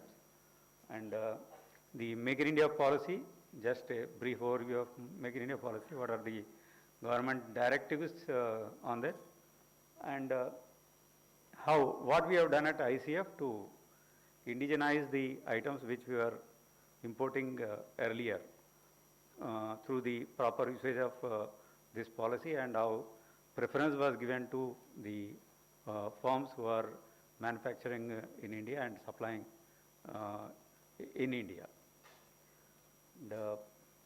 This is our Integral Coach Factory, Chennai, started in 1955, and it has got 2 parts. One is one shell unit is there, where we make the only shell, and then it is moved to one around 1.5 kilometer away. A furnishing division is there separately. There it is, coach is completely furnished, tested, and then it will be sent to the zonal railways. And this is the, now if I say I am from Integral Coach Factory, Chennai, most of the people don't recognize. When I say we are making Vande Bharat, everybody recognizes instantly, yes, yes, you are something. So that's where we started in 1955. Now we are here. Now we are producing a series of Vande Bharat trains, that left one being the latest version, orange version. And this is the coach production. Say, normally we are doing around 3,000 coaches every year, including some LHB coaches, which other units also make, like Modern Coach Factory, Raebareli, and Rail Coach Factory, Kapurthala also. And this is the coach. I don't go into these details. And ICF makes, apart from these LHB coaches, we also make several self-propelled trains. Vande Bharat is one such self-propelled train. And this is the LHB production details. I will not go into it. These are types of rolling stock. First is Vande Bharat. At present, we are having, everybody knows about Vande Bharat. Almost more than 50 trains have already been made, and they are running across the country. The first train was made in 2018. It was called Train 18. In that series, only 2 trains were made. One is running between Varanasi and Delhi. Other one is Delhi Katra. And after that, the second series, VB2, started last year only, and 2022 onwards. And especially at present, it is purely a chair car version. And these are the coaches. Say, these evolution of coaches. Now we are doing mostly LHB, because previous versions of ICF design coaches are now out. This is the LHB. LHB, we are making around 1,800 coaches per year at present. And apart from this, this is another recent addition. This is Amrit Bharat train. Recently, it was introduced between Darbhanga and Ayodhya by Prime Minister. This is nothing but LHB, but pulled by 2 locos either side, so that there is no need of reversing is necessary, and the jerk has been avoided, which we generally see in all LHB coach trains. And these are Vistadome trains, normally required for some picturesque locations. In some areas they are running. And this is the, apart from LHB, which are standalone coaches, which can be pulled only by a locomotive. Integral Coach Factory, Chennai makes a lot of self-propelled trains. This is EMU. EMU means your Bombay Suburban train, that electric multiple units. This is the latest one, air-conditioned EMU underslang version is the latest one. And so these are normally short distance trains, self-propelled. There is electricity. There will be no loco will be there in there. These are self-propelled, maximum with a maximum speed potential of 110. And generally they are running in Bombay, Chennai, and Calcutta suburban, and apart from some other places also. And this is air-conditioned EMU made for Bombay, introduced some 3-4 years back with BHEL Electrics. Now more and more of this version, because now aspirations of people have gone up, and now there is more demand for EMU with AC. So these are being made now. And similarly, underslang, that is most of the equipment, normally equipment will be on the board, but in this case, equipment will be hung to the bogie, so that more space is available to carry more number of passengers. And this is the evolution. This is mainline electric. This is called MEMU. It goes. It is slightly different from EMU. It travels for more distance, around 150 to 200 kilometers between 2 slightly bigger cities. Also, this is another version. This is also a self-propelled one only, but with some toilet facilities in it. And here also 2 versions are there. MEMU on board, that is electrics will be on board, and there is another version with underslang. Okay, this is MEMU underslang. Now these versions are being made more now. And we also make Calcutta Metro, because apart from the Calcutta Metro was the first metro in India, and unlike other metros, it is on a broad gauge, and most of the coaches, even in initial stages and even now, the coaches are being made at ICF only. Recently only we have finalized one tender for 37 rakes of Calcutta Metro for introduction to new lines, new expanding lines in Calcutta. And apart from this, we make one diesel electric tower car. This is called DETC. This is for maintenance of OHE lines. People, this runs on diesel and as well as electric. So this is for maintenance because now almost 95% of the railway routes are electrified, and we require more and more of these tower cars. So these are twin engine diesel electric transmission. And this is accident relief train stationed at various locations across the railways every 300, 400 kilometers, so that in case of accident, the assistance can be reached very quickly, because it has got some air-conditioned medical van and plus emergency tools, and all that will be there. So this is self-propelled, it can move either way, so that we need not call for any loco or anything like that, so as to avoid wastage of time in reaching the accident spot. And this is some self-propelled inspection car. This is simply half of that DETC. This is for internal use of railway officers for carrying out inspection. And these are some of the ongoing projects which are going at present. This is Vande Metro. This is nothing but same Vande Bharat platform, Vande Bharat items, but it is designed for metro use.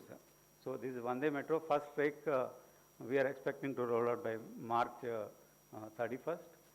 And this is, people are eagerly waiting, because so far we have been doing only chair car versions, whereas now a contract is there between ICF and VML to make 10 sleeper cars. The first one sleeper car is expected around May end, because shells are already being made. It is in advanced stage, using same electrics. And these are the conceptual interiors. So this is one color option out of 3. So, and another project which is going on is to make one on same Vande Bharat platform, one Gati Shakti train. It is, I think next year probably it will be completed. It will be to carry parcels at a faster rate between metro cities. So this is commissioned, but next year it will be able to complete. And coming to the policy, the second part, those who are from government and those who are following this Make in India policy, those people who already know what are the various directives given by the government. The first Make in India policy came in 2017 June. Okay. And the next major change came in 2020 June again. And because the first policy was slightly liberal, in the sense we had only 2 categories. One is local and other is non-local. That means those who are having local content of above 50% were called local sources, and those anything below that, they were called non-local. That means still imported products were being allowed at that time. Okay. So purely imported products were being allowed as per that policy between 2017 and 19. And that facility has been removed now in the revised policy. These are the definitions. You already know local content, that is the total value of added, and local supplier where minimum local content is 50%. Marginal preference is given as 20%, that is, if a local supplier is within the range of L1 plus 20%, he will be given a counter offer of L1 rate, and if he accepts, he has to be given the order. But items with, as per the initial policy, this policy was made applicable only up to above 50 lakh purchases only, whereas now it is revised to only 5 lakhs. So the policy is applicable for all cases above 5 lakhs now. And The this is the major change revised on 4/6/20. Now, one more category has been introduced. That is now your class 1 supplier is a local supplier with more than 50% local content, and there is one class 2 supplier who is between 20 to 50. He is class 2 local supplier, and non-local is less than 20% local content. And here, and government has put a ban that all tenders up to rupees 200 crores, okay, it will be no global tender will be allowed to be floated. That is, that if you want to float a global tender, that is to allow imported sources to participate in the tender, then you need to obtain permission from the Ministry of Finance, Government of India. So this has put a major stumbling block. It created a lot of problems in the initial phase, and slowly, and this definition I have already explained, and this is the, and small purchases up to rupees 5 lakhs are exempted from this policy, and nodal ministry may prescribe higher percentage of local content in categorization of class 1 and class 2. Say for example, in the case of Vande Bharat tender floated at a board level, the local content, minimum local content prescribed was 75% instead of usual 50%. And in that, Meda Servo Drives, who is supplying electrics now, they are from Hyderabad, it is a Hyderabad-based company. They have secured the order for 57 rakes of Vande Bharat. And all the trains which are running today are electrics are made in Hyderabad only. Okay. So it is a pure Make in India application. And you see, initial days, initially when this policy came, many of the people were adding this transportation, insurance, installation, packing, these things to their cost, and they were declaring that now we are about 20%. So you they themselves wanted to categorize as at least class 2 so that they can participate in the tenders. But this clarification was very important because the people who are trying to misuse the policy by adding these costs were not allowed to do so after this May 2021 clarification from the ministry that you cannot add transportation, insurance, installation, packing and all this AMC costs and all that. So that is not part of your local content. Local content is purely what you add value in India. Okay. And the eligibility, you see, when the policy came, the first thing what we had to do was to identify what are the items which have got above 50% and what are the items which are having less than 50% local content regarding the items which we require at Integral Coach Factory, Chennai. Because we were making LHBs, LHB coaches, we identified that except for 2-3 items, like except bearings and some dampers, the all other items were already having more than 50% local content and they were being procured from the local sources only. So that was not a problem. So we told Railway Board except these, so you create some negative list, and apart from these negative list items, all other items will be procured only from class 1 local suppliers. So ministry has identified that those items, some negative list was created. In the only for the negative list items only, class 1 and class 2 local suppliers are allowed to participate. In all other items, we are LHB items I am talking, only class 1 suppliers are allowed. Even if somebody quotes less than 50% local content, he is out. He is not allowed to, he will not be given any order. Instead of his price being lower or whatever it is. So, but in global tenders, this rule is not there. That is, for that, the total procurement has to be about 200 crores. Here, we play, so this is the negative list created by board. That is, say we had a problem of these automatic sliding doors and automatic plug doors, because till the introduction of metros, there is metro trains in India, Now they are proliferating everywhere. Every metro city has got metro trains, and even smaller cities, tier 2 cities, are also getting metros. So demand for these items is going up rapidly. That is, your automatic sliding doors and the gangways which are connecting the coaches. So here, but in the initial stages, when I am talking about 2017 to 2021 phase, most of these items were being imported. The local content added was quite minimum in this, because there was no market for those items in India as such. And similarly, sealed gangway was same thing. And CCTV cameras was, they were being introduced for the first time in railway coaches. And the another thing is 130 UIC 130 tapered roller bearing, which was used in our railway coaches. That is the axle bearing. There were only two sources for that. That is, one is SKF Italy with zero local content, and Timken, who was the other supplier.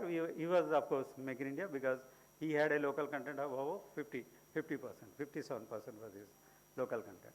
And this axle mounted disc brake system, suppliers were Fevli and Nor, they were having almost above 50%, but this brake pads is a problem because they were not being made in India.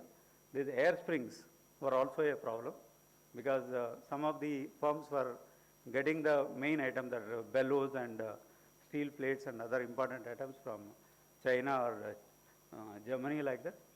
And the direct motor double, these spherical roller bearings, again this is for other type of UMU bearings and other things. And mainly these forged axles and wheels for LHB wheels. Even now, even today, these forged axles are being made somehow, but wheels are still being imported from China. One TZ Angong, one firm is there. Even at present, we are getting imported consignments from China only. But there is a way out. Government has, Railway Ministry has recently concluded a contract with Ramkrishna Forging and Titagarh to make these LHB coach wheels in India. They are setting a plant at near Chennai. They have taken land at Chennai. So they will be making these wheels in India in next 4 years. Further, they have been given a guarantee of order from railways for 20 years. Because unless you see that kind of guarantees, nobody will invest that kind of money in India. And so hopefully in next 3 years, this item will be fully indigenized. And this, as you all know, going back, the other thing was, the first part is mainly LHB coaches, but in ICF we were making some different set of trains, like Vande Bharat. If you see first Vande Bharat, which was made in 2018, it had electrics were from Meda Servo Drives, Hyderabad. That was mostly indigenized, no problem.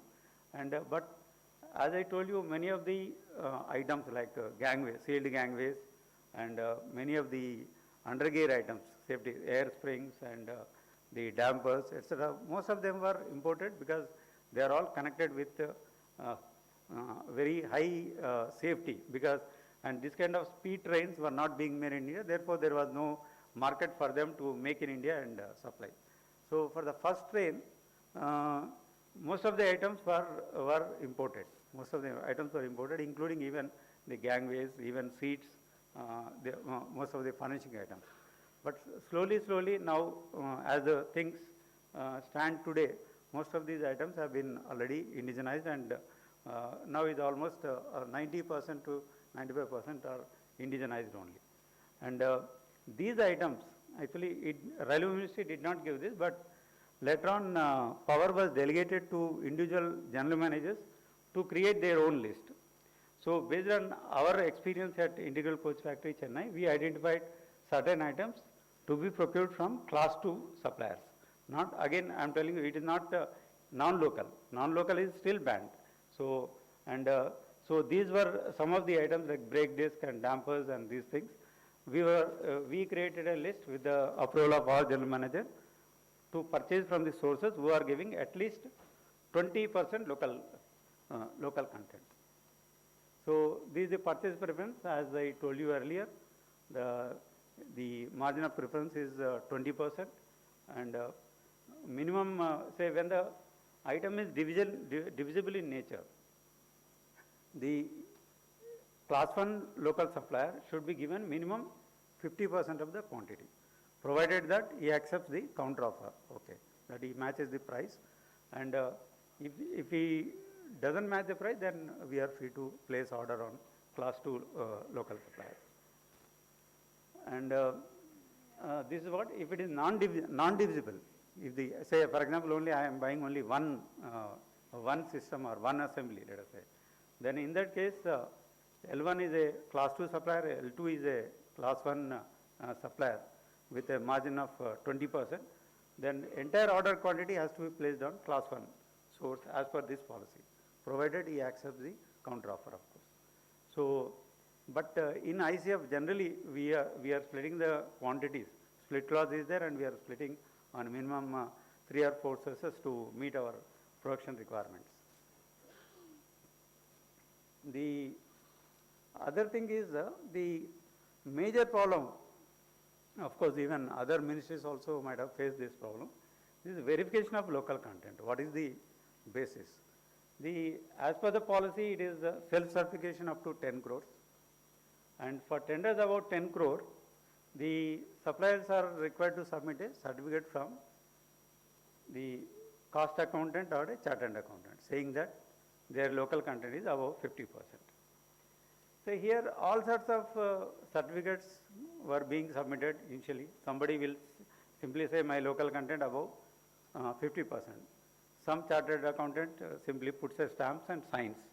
There is no way we can check that. As in a government tender, it is very difficult to cross-verify these things. So based on our initial experience, then we devised a format, and we are insisting in all our tenders. We have given this format. We are taking certificate mentioning the tender number and what is the opening date, and we are undertaking that from the chartered accountant, that if they give we are aware that we are liable to be taken up under section 22 of the Chartered Accountants Act if a false and incorrect information is submitted. And similarly, firms are also advised that in case of false certification, they can be banned under Rule 151(3) of GFR. Because I worked in zonal railways also in between.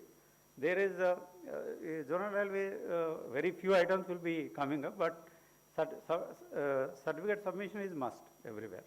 But no such guidelines are available as per the policy. So it is a individual organization based on their experiences. They are devising their own formats and following up. But this is one aspect. I think the certification, especially self-certification, people are the firms are doing a lot of mischiefs. But that's what we have seen. And this is and we are also checking whether the certification is genuine or not. This is UDIN verification also we are doing for every certificate, and that unique document identification number. Any chartered accountant, if he gives a certificate, it is available from their website. We are checking whether this certificate is genuine or not. These two checks we are making in every tender for every certificate we are receiving. Because the whole policy implementation is based on this certificate only. And sometimes we are able to catch up some false certifications, and we are duly treating them as a non-local supplier in that case. The another thing is these complaints. This complaint mechanism is also not a very effective thing at present. And in our organization, actually, as I am the head of the purchasing organization, we are taking up complaints if a fee, this is as per the policy, if a complaint submits a demand draft for 10,000 rupees, then we formed an internal committee, and committee is examining, and we are examining those complaints, and we are taking appropriate action.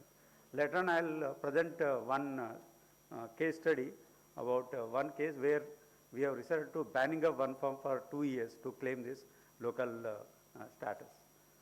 And they can be banned, everybody knows, but the policy also says, eligibility condition should not have previous experience, proof of supply in foreign countries. Sir was also telling recently that we are insisting on FDA and other certifications that is not permitted as per the policy.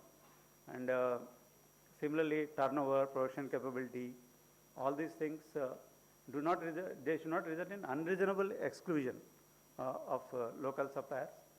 And similarly, specifying foreign certifications, foreign brands, models, unreasonable technical specifications, copying from foreign specifications. These are also banned as per this policy. And initially there was a demand that we should project our procurement projections for the next 5 years in their websites. We also did at that time. Now also it is being continued, especially for the items which require some part importing. Now I'll take up some case studies.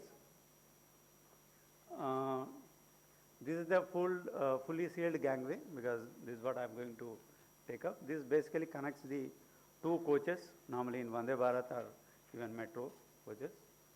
This is say in 2017 when this policy started. First Vande Bharat train, we fully imported this item from Hubner Interface Systems, Germany. They have now office at Bangalore, but at that time they fully imported, and it has been installed in that first Vande Bharat train.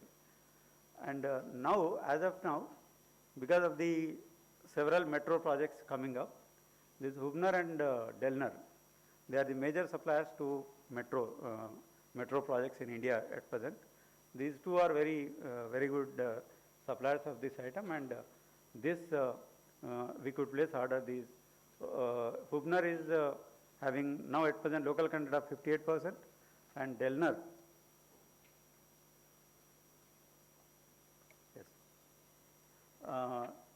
Delner has got 58%. Delner has got 100%. And this is automatic plug doors. Initially, this was Norbremse India.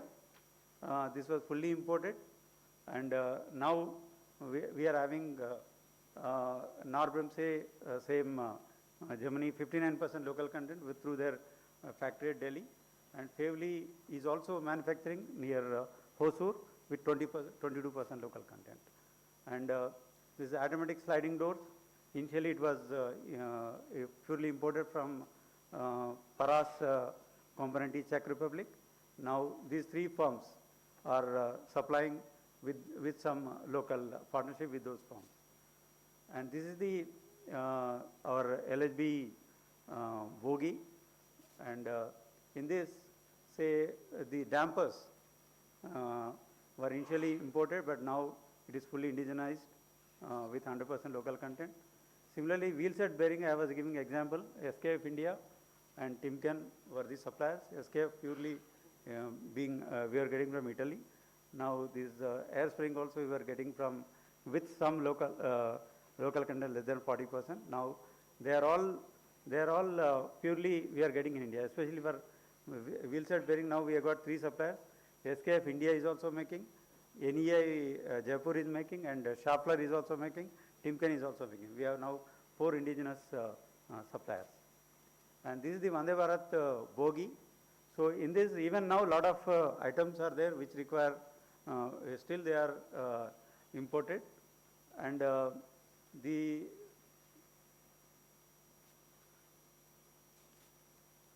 you see, these air springs for Vande Bharat coaches, we procured on single tender basis from this Gumi metal. Now he is trying to set up a factory. Now he is trying to manufacture with at least 20% local content.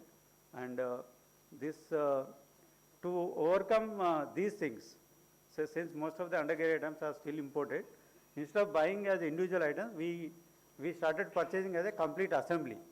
Say, complete full bogie assembly, now we have placed order on these 3 firms, Ved and some EC Blade, these are local firms, where now local content is almost 90%, even though they are procuring from May outside. I request you to go faster because Yes, time yes, is run out. Okay, sir, almost I completed, sir.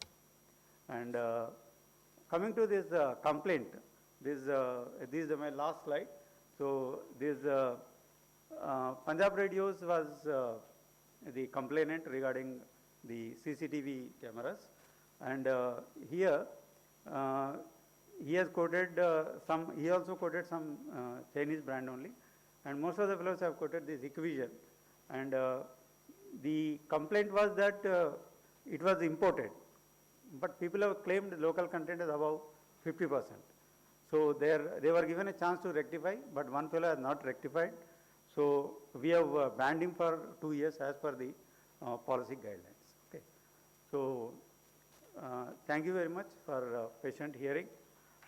Thank you very much.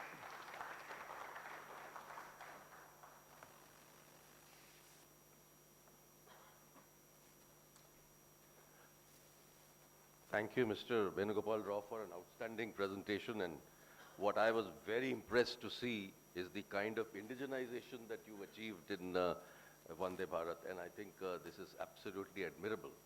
And the kind of work that you have done to develop local sourcing and the local suppliers. I definitely want to point out, I saw one thing in your list which said CCTV is under the list of restrictive, right? CCTVs are now made in India. Yeah, so there are very good. आप पुरानी बात कर रहे हैं. So please revise that because I think. Yeah, because but please be careful. There are a lot of Chinese products faking as Indian products. Okay, so just 4 days ago, Hikvision got banned. So all these things are happening, and I think it's very important that all procurement organizations look very carefully. And if you are at any time in doubt about local content or local product, please go refer to one of our electronic associations. They will tell you that this is made in India or not made in India, or is there any local product available. And it can be electronics or any other. I think if you refer to one of the associations, you'll probably get a very good response on that. So that way you can be very, and this is a question that's been asked of me in many questions that I have got. I've got many, many questions to be answered, so I'll only restrict myself to a few. There are some specialized products, for example, which are being bought through GEM. I think the challenge that they're facing is that they're not able to get the right specifications. So I think there must be a methodology created in each of those departments and organizations where if specialized products are to be bought, it's not necessary to sort of buy through GEM. And this question about whether it's Indian or not, it is Indian made, etc., is a question that's being asked from everyone. So my answer would be the same. Please refer to some of the associations. They will guide you to tell you. But one thing you must ask, if anybody says that I have made this in India, please show me your factory. You know, then they will all vanish. A lot of them are just buying parts from America, from China in SKD condition, etc., and branding it as Indian. So please show me your factory, show me your factory certificate, show me your ISO 9000, and they will all vanish. So I think if you just ask some hard questions, you will be able to get to these the issues that they're there. I think some questions have been asked about semiconductors, like why semiconductor production at SCL failed. I think it fundamentally did not really fail. What happened was that the capacity that was created was too low. And so it actually has been very valuable for strategic requirements like space and nuclear. So all these strategic requirements are being met there, but you know, few years ago there was a fire there and that sort of destroyed the whole situation. There's one question which is very interesting. Make in India is mandated policy for procurement, but government agency, non-technical, but where India doesn't have competence and quality, isn't this a restrictive step? Is it anti-competition? I think it's all about creating businesses in India. DARPA helped create the industries in America. So I think it has got nothing to do with the, anti-globalization. It is all about making sure that we develop our own companies in India. And I think that has to be a very important objective of the procurement organizations. How do we help create indigenous products? And I think what Mr. Rao has shown, it can be done. Look at the kind of stuff that they're doing in terms of 100% indigenization. So I think if you're very serious about creating such issues, then it can be done. And I'll have to leave it here because there are so many questions that I can't answer, but definitely one question on startups, which I had also mentioned, that startups need to be supported by procurement organizations because they are not going to have any references in the past. And if they have something innovative, please encourage it.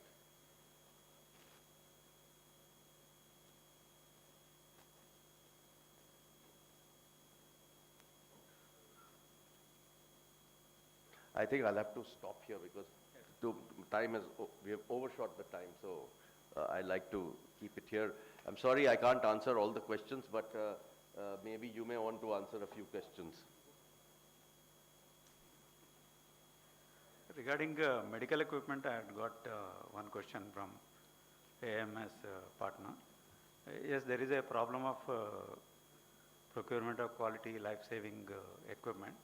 But based on railway medical department, I think they have given permission to procure some of the equipment, some of the even cancer drugs, other things from imported sources. That is for floating a global tender. Even AMS can approach ministry and take permission. That is the only way they can do it because that is what policy says. And the certification, somebody has asked about certification. It is a CA certificate only we are asking that you can get from your this thing. And for about 200 crores, somebody asked about the question. Here, class 1, class 2, non-local, everybody is eligible. There is no restriction, but preference will still remain. Okay. Thank you very much because we have we are running out of time. Thank you very much for patiently listening. Thank you. There's one suggestion that I have got from somebody, which says that if the foreign countries accept their own standards, why does India allow foreign companies to operate without Indian standards? I think a very good point. I think we should insist that all foreign companies also have Indian standards, and if they don't apply for Indian standards, they cannot be eligible for bids. So I think this is a very good suggestion. I think I'll have to stop here because we've run out of time. Thank you, everybody. Thank you very much for being a fantastic audience. Thank you. Thank you, speakers, for a wonderful session. We have received lots of questions and we promise to answer those questions through our mail. I now request Shri Ajay Chaudhary to present the memento to Shri K. Venugopal.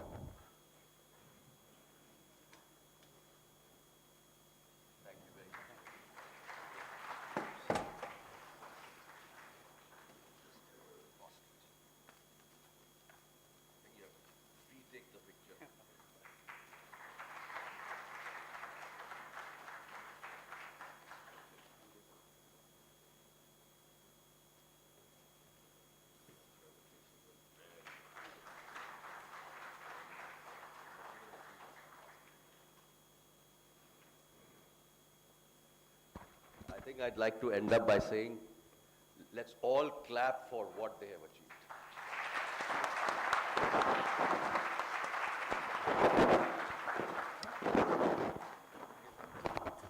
Thank you, speakers. We now request you to take a seat in the front row.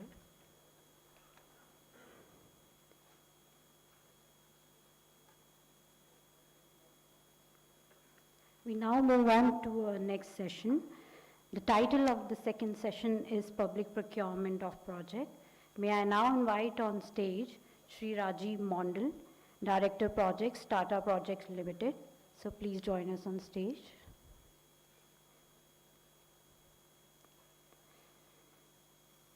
I also invite Shri Anil Arol Shiple, Ex-Executive President, Polycab India Limited. So please join us.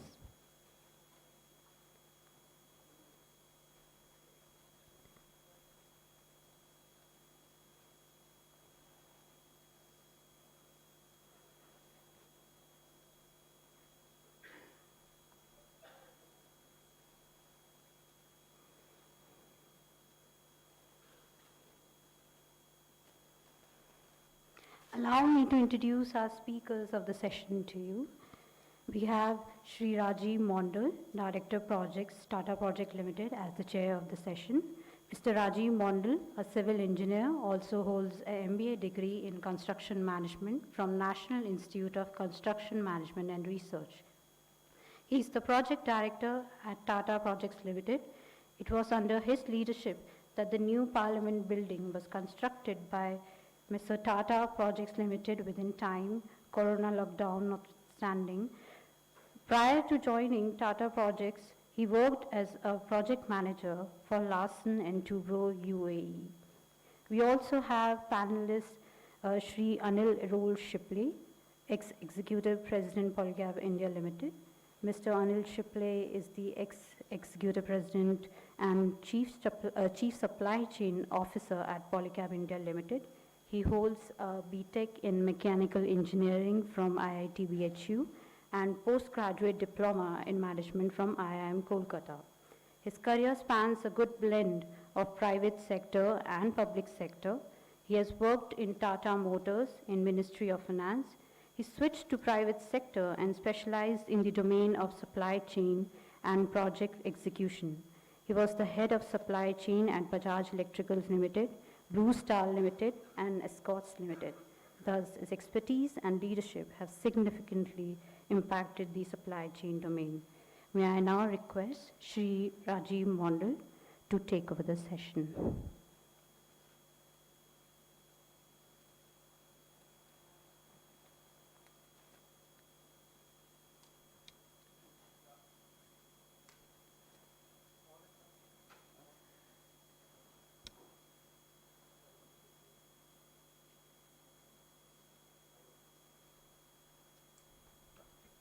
Hello. Yeah. Now, good morning to everybody, all the distinguished guests and speaker. See, this is an honor that I got this opportunity to present. Actually, how the new Parliament building completed in record time with efficiently. Manage the project in terms of design, in terms of procurement, in terms of engineering, in terms of execution. So I have a short presentation. I will explain that how what are the process we have followed in from the inception to the completion, means up to the inauguration of the project, and based on that, I can if there are any questions, that questions would be replied by me.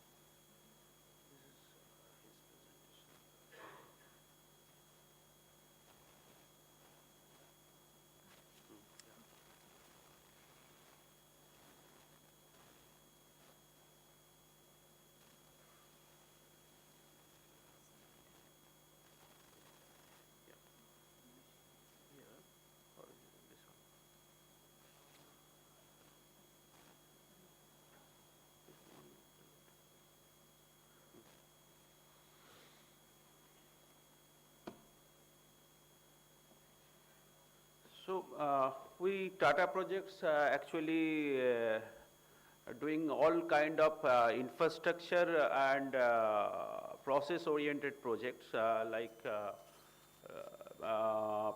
factories of refinery, semiconductor factories, then solar factory, then the infrastructure, bridge, roads, metro. Building side, we are doing all kind of residential, commercial, and some of the institutional building. So it's a pure value-driven organization. It's an infrastructure company. We are actually, this is a Tata Group major infrastructure arm. So Tata Groups, like we are doing all ITs and commercial structure, residential structure. So mainly building side, this is the iconic building for us, so new Parliament building. And this is completed in record time of 26 months. So after after the award of the project. So see this building's total, this is the fourth largest parliament in the world actually. After the China, Romania, USA and India is the fourth largest parliament building of approximately 65,000 square meter area. And there are materials used, means all the quantities of materials are, it is a huge quantity, it is a huge project, and this is all procured through, means our Indian, means nothing procured from the outside India. So it is one of the, our government vision that Make in India project. So new Parliament building is purely Make in India projects, except some of the electronics like switches or some multimedia units from the Europe or America. So from the inception, this tendering stage, CPWD and the CPWD started the tendering during the first COVID wave. So that time, yes, the drawings and all these things was not properly prepared. Means not properly prepared means it was prepared but not in detail. So that with that tender, with that thing, the CPWD tender asked for pre-qualification for all the vendors. So there are some minimum criteria for those qualifications. So these qualifications are similar kind of projects or similar experience. Then the other thing is that yes, the company who will take the projects, that they can manage the project with the financially and they can manage that project should not stop at any time. Though there at that time the huge COVID wave was going on, so that was the concept.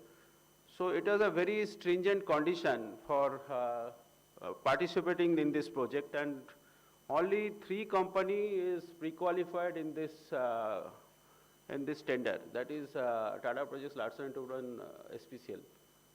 And during the price bid, only Tata Projects and Larsen & Toubro submitted the price bid, and with a very thin margin, Tata Projects was L1 in these projects. And the projects were awarded on September. But due to some initial hiccup, means the Supreme Court ban and all those things, the project unable to start initial 2 months. So the project started in the month of initial 2-3 months. So because of the environmental issues and all those things, so project started in the month of January. So by that time, what we did. See, since the tender was the very means premature drawings and all those things, so we focused on engineering. Engineering means the drawings in detail, then the specification we have finalized for the material in detail with the architect, with the consultant, and with the CPWD. Then we means nowadays most of the projects we are going in the digital means 3D 4D 3D 4D mode of drawings. So in this project also we did in detail modeling that when we are going to execute that project, there should not be any repetition or any alteration or any changes. So everything done through the beam modeling, and from the beam modeling that up to the means LOD 500 level drawing we have prepared. So that can be used as for the maintenance also. So maintenance people can be also since maintenance is with the contractor for 5 years, so it will be easier for the maintenance also. And after that, the government agency who will come, they can also utilize the same drawing, same models. And see, there is a clause that the procurement should be done through the either India or no neighboring countries should be participate in this tender. So we have identified there are specifications, but some of the supplier manufacturer who are based in China, so those material, then those specified materials are problems. So those alternate material we have identified, we have packaged, means this is a building contract. It is normal infrastructure contract, there are few items, but generally building contract there are means plenty of items, small item, but some of the item can be means available in India, or some of the items not available in India. So since the manufacturer are from China or some neighboring countries, now alternate sourcing also done in that time. So here we save the time actually. So all the packaging, how the means how like for the joinery item, wooden joinery item. So all the joinery item we have identified for the joinery contractor, there is a pre-qualification. So those pre-qualification we have identified, based on those pre-qualification we have identified from India, and we have finalized. So before starting the foundation, most of the vendors also finalize in this project, so that vendor can start their work for the detailed drawings. They can start discussion with the architect for the requirement. They can start discussion with the end users, because here end users are all very VVIP people. So their requirement, we have taken. So with that way, we have saved a lot of, means the rework actually. In building projects, that major time killed by, means it is major time taken by the rework. So we have avoided all those things.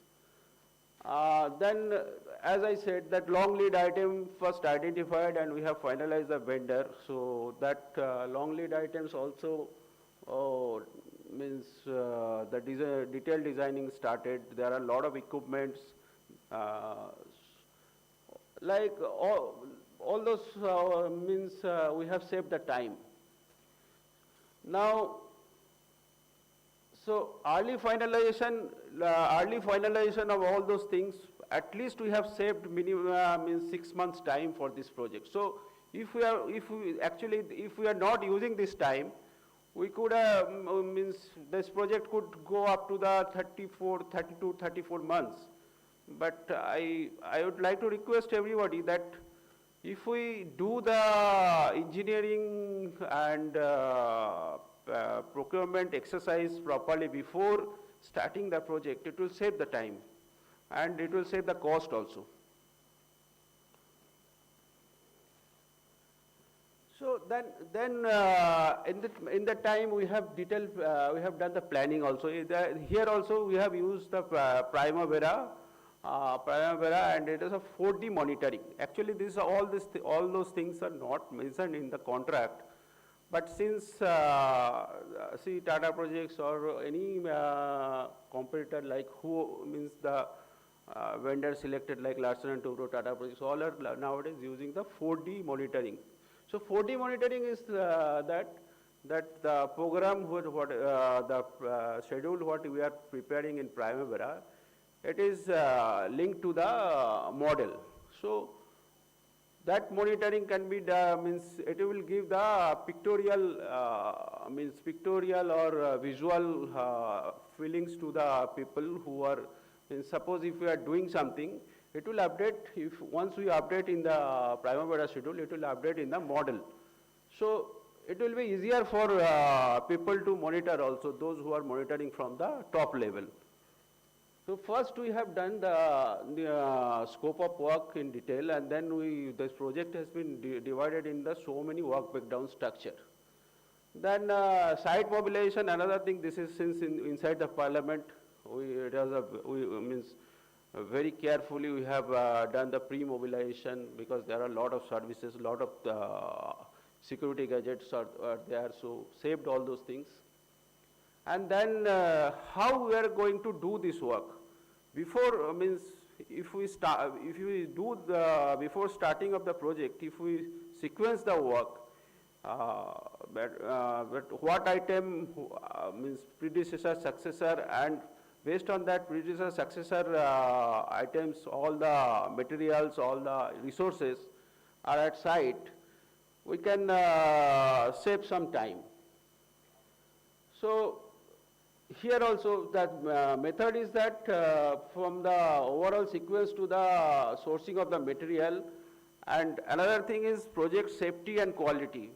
Safety, yes, nowadays it is another requirement, means another very, very essential requirement. Earlier days safety was not taken so seriously, but nowadays all people, it is request everybody that any project, please first take care of safety. This will give lot of efficiency to the people, lot of it will be time save, and it will service for the people actually. If you are not properly following the safety, the project will definitely get delayed. And for this also we have utilized a lot of digital technology. So nowadays all AI-based technology we are using for safety and quality. So in this project everything has been implemented.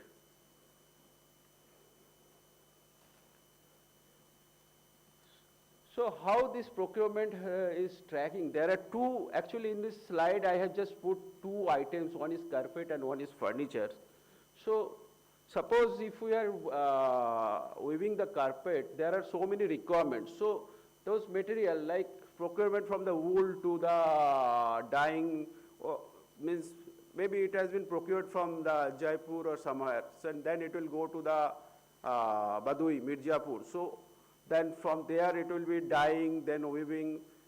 So everywhere our people would be there. They means that people will ensure that it is timely procured, it will timely reach to the other place.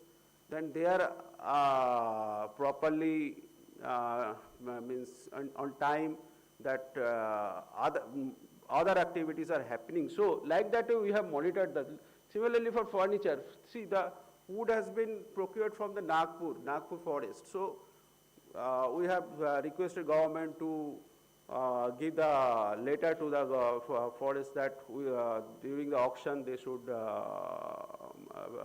give the preference to the parliament project. So that wood procured, then the wood has been transferred to the Mumbai.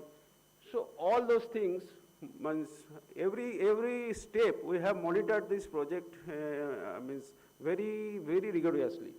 So because of that, the project has been completed on record time. See, another thing, that everything is not done at site. Lot of activities we planned in the off-site. There are because of this project, our vendors, our contractors, means they have established lot of facilities. So that those big facilities has been established for using those works in the off-site. And that off-site, after the off-site preparation, we have transport those things to the site for the only installation. So it is not that the time has been saved, because the parallel work has happened. At the same time here, the structure is going on, or predecessor activities is going on, but at the same time, since the at site space are not available, so other activities, different place of India, it was happening. Now, another, in this project we have faced 3 COVID waves. One is in the month of April, May, after starting the project, and another in January, and in between there were some COVID also happened. So, see, it was very difficult to manage, keeping those people who are working at site. So, all the facilities, we as a Tata Group company, we have put all the facilities aside, like from the oxygen cylinder, oxygen generator, quarantine room, vaccination, 100% people we have vaccinated. Whoever is coming here, we have vaccinated. So we motivated the people to come at that site.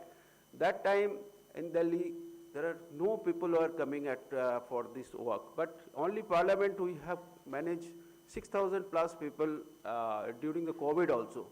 So these projects never stop. Even this project never stop, and for this even from the government government people also helped us, because top people have visited the site, encourage the people, encourage the workmen, and this project nobody people came for that they are doing some missions. It is like not for normal project. And the collaboration, see, we Tata Group, there are a lot of companies who helped in this project, means our other company like Tata Steel or Voltas done the energy part, and our Tata Consultancy Services done the services designing, Tata Consultant Engineer. Tata Consultancy Services, the electronics part, means the multimedia unit and all those things, they have helped us in designing and procurement. Titan, they put the clocks. So there are collaboration within the group as well as the outside the group there with the vendors. And it is, since it is a Make in India projects, so from all over India, means the wooden flooring came from the Agartala to the wood came from the Nagpur, Mumbai, so everywhere for the brush came from the Baroda. So all the state, most of the state, we have sourced for the different material.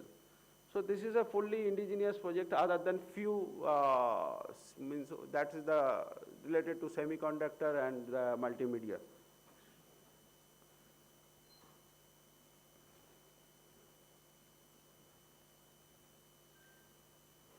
Thank you. This is my presentation actually. So for any question, I can take the question and I can answer those questions.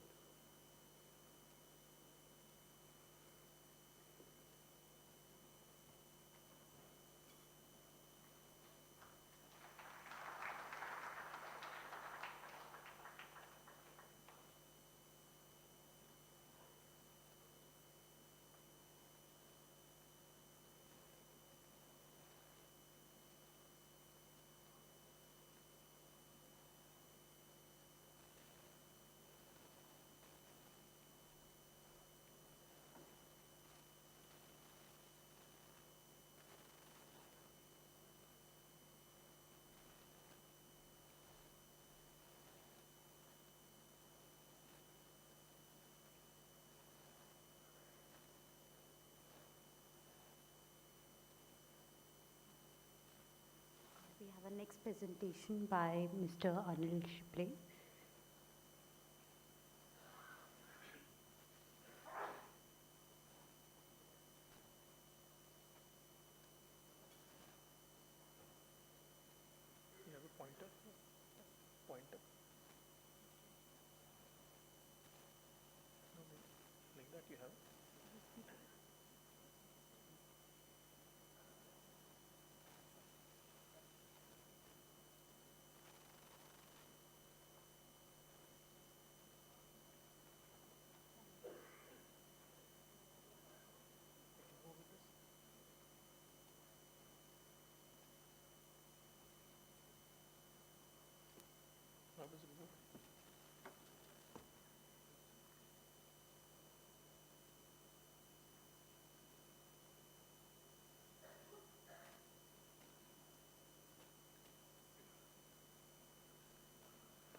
Good afternoon. I am quite aware of the strategic time in which I am coming here just before lunch. So I'll try to make it as lively as possible. Please ask as many questions as you want. What I'm going to talk to you today is about the genesis of a project. What actually happens in a project? A lot of here, procurement connected projects? No, apparently not. Few. Okay. So what is a project? You have, anything is a project. Making a product is a project. ERP implementation is a project. Making a public utility is a project. But in spite of so many environments, the problems are quite similar. And what are the problems? Original date not met. True. Budget overrun. True. Content, original content not delivered. True. Okay. There are too many changes. Now this is not only for government, it is for every industry, independent of government, private or segment, is the same. Resources, they were not available when we wanted, although they were promised. Projects priorities always changing. Too much of rework. Everyone stressed and worked. Meetings going on for 5 hours, 6 hours, late night. Is this list complete? Much more, of course, much more. When the problems are the same, is the root cause also the same? Not necessary. It may not be the same, it may be different. But what some people thought, looking at it conventionally and trying to solve, like if you go to I have a problem, I have fever, I go to a doctor, and he says, what are your symptoms? Oh, I have a stomach ache. Okay, this is a medicine for stomach ache. Oh, I also have a rash. Okay, for rash.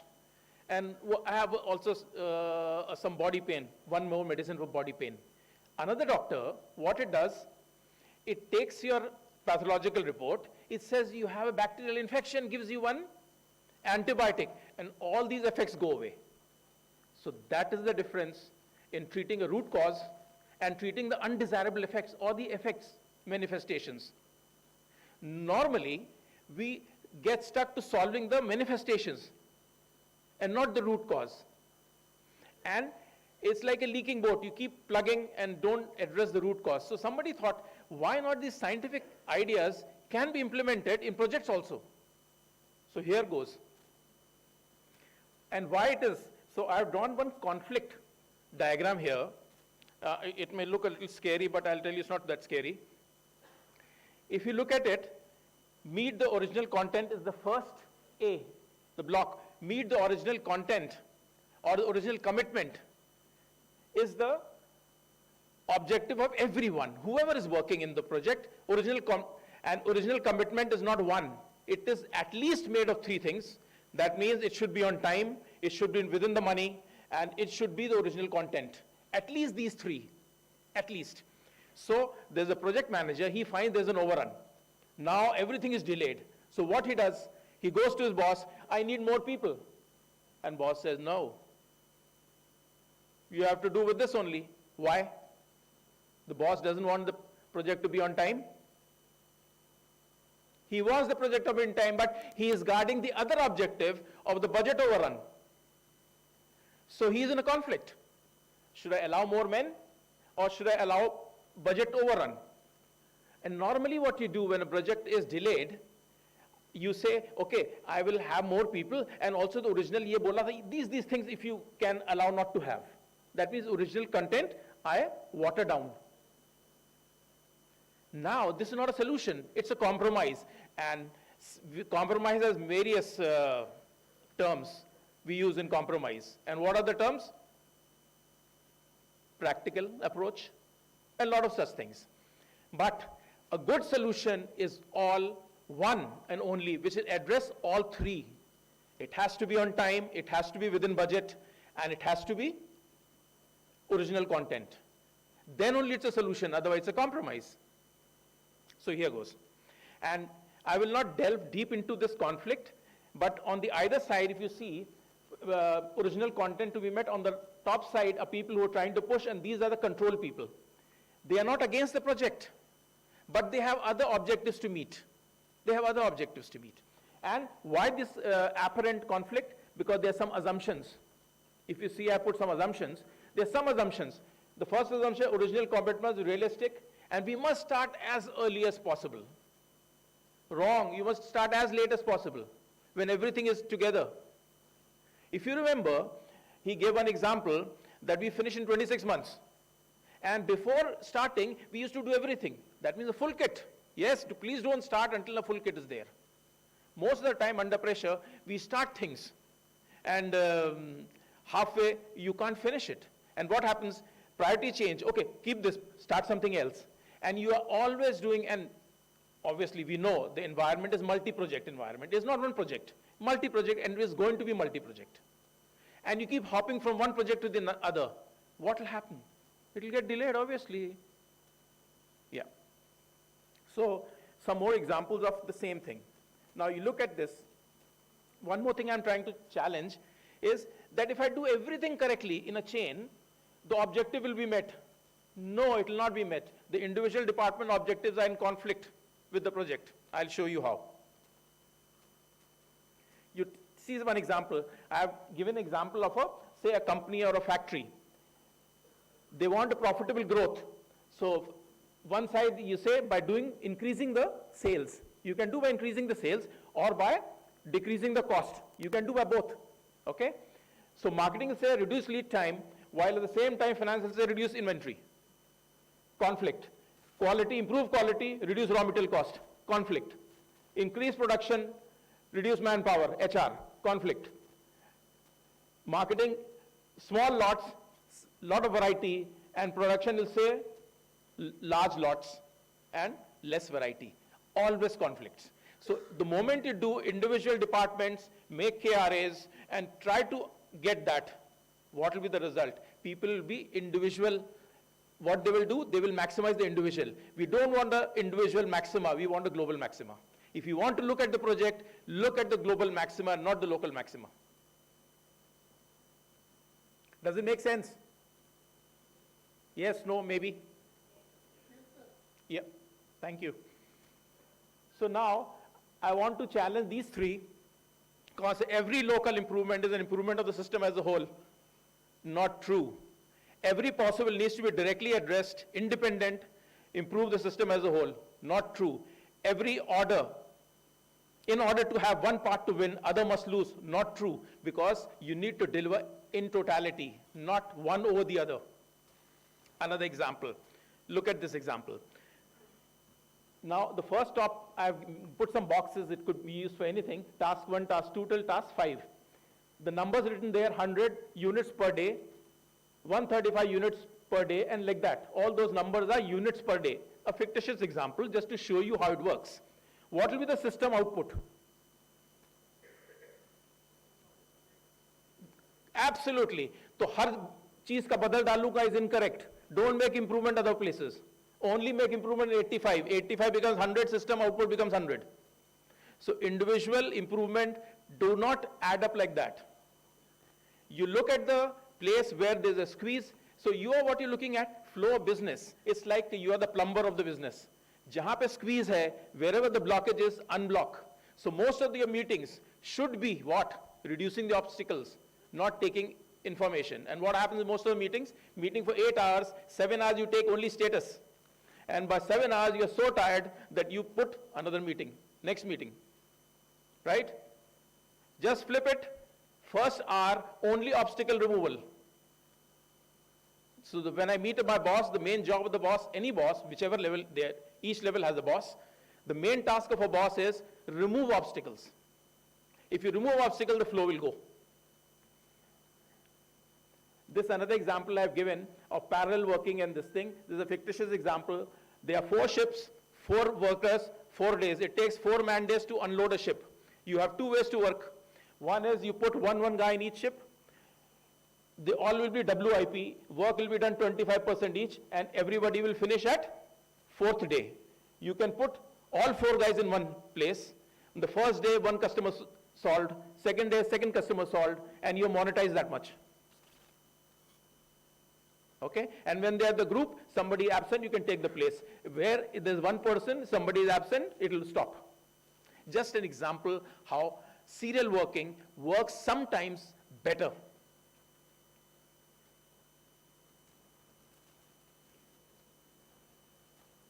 You guys who are in project must have CPM, PERT, you must have heard and read and done so much of it. Tell me, put a hand on your heart and tell me how much it works. Why it does not work? Because people don't want to work? No, absolutely not. People are good. Why it does not work? Because you don't take into account one very critical, the resource part of it, the critical person who has to approve. He is in 5 projects, he is not available most of the time, and everything waits for him. Correct? True experience? Does that happen? One specialist, you take in any industry, you look at the building in construction industry, the specialist जो glass cutter है वो आया नहीं है, काम रुका हुआ है. Whereas everything is there. So you have to take into account not only structural dependency, but resource dependency. So CPM will not be one straight line, it will jump from one to the next depending on the critical resource. He could be an approver, he could be a designer, he could be a technical person, whoever, an auditor, whoever. So reduce, and now these are some of the problems which you face. What could be the direction of solution, roughly? How should you go about? If these are all the problems, what could roughly be the solution? One is stop bad multitasking. What is bad multitasking? Multitasking is not bad, but if I have too much, I will not spend enough time on each. And I will jump from one to the next. With the effect, my output will not be too good. And this everybody knows. Everybody knows that. So we will go to look at this. What happens in EPC companies? You start with projects, so there's a rate of opening the projects and the rate of closing the projects. Okay? So the top line is of new projects coming in, and the bottom curve is for the projects getting closed. If they are the same rate, you'll be fine. As the rate keeps on increasing and you go to the next one, it is out of control absolutely. Your WIP will keep increasing and it will be out of control. You'll be jumping priorities and doing all of that. Does it make sense? Now what do you do for that? So what do you do for that? You need to choke the new projects coming in. That means, what does it mean? Supposing my capacity is to do 3 projects at a time, wherever I am.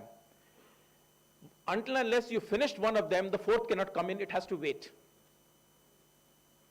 This may look, how can we do? We have to start. No, you don't have to start. Don't start until unless one is out.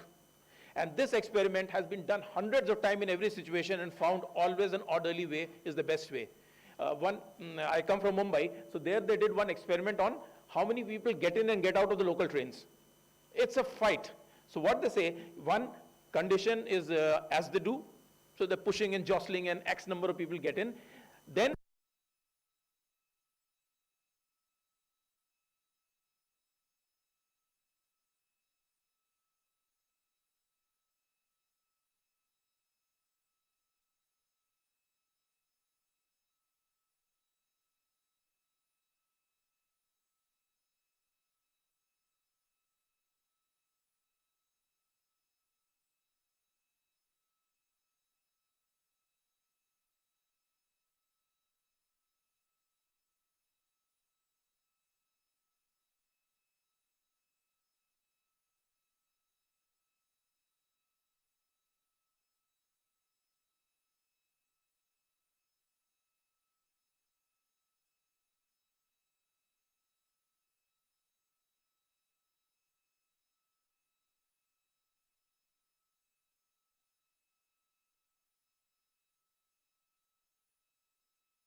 department, I run one department. Who will going to make the estimate of that, how much time it will take? Who does? I only do. Correct? This, how much time you will take to do that is taken from the same department head. So what sort of a he will do? Supposing he is an experienced person and this job can be actually done in, say, 7 days. How much time will he give? How much lead time normally he will give? Right? Yes, any guesses? Sorry? 9 days. He's a very honest guy. Only 9 days. Huh? 4 what? Mother could be month, could be years. Yes. So normally you'll do so much of padding, and the more experienced you are, the person who will give that 9 will be maybe a newcomer who has no experience of projects. He will give definitely actually correct, or a GT or somebody, or management trainee will give 7 days ka 9 days. But normally 9 ka kya kare? 2 months. Why 2 months? Why 2 months? Because there's going to be so much interruption, I'll not be allowed to do, priority will change, all that will happen. Okay?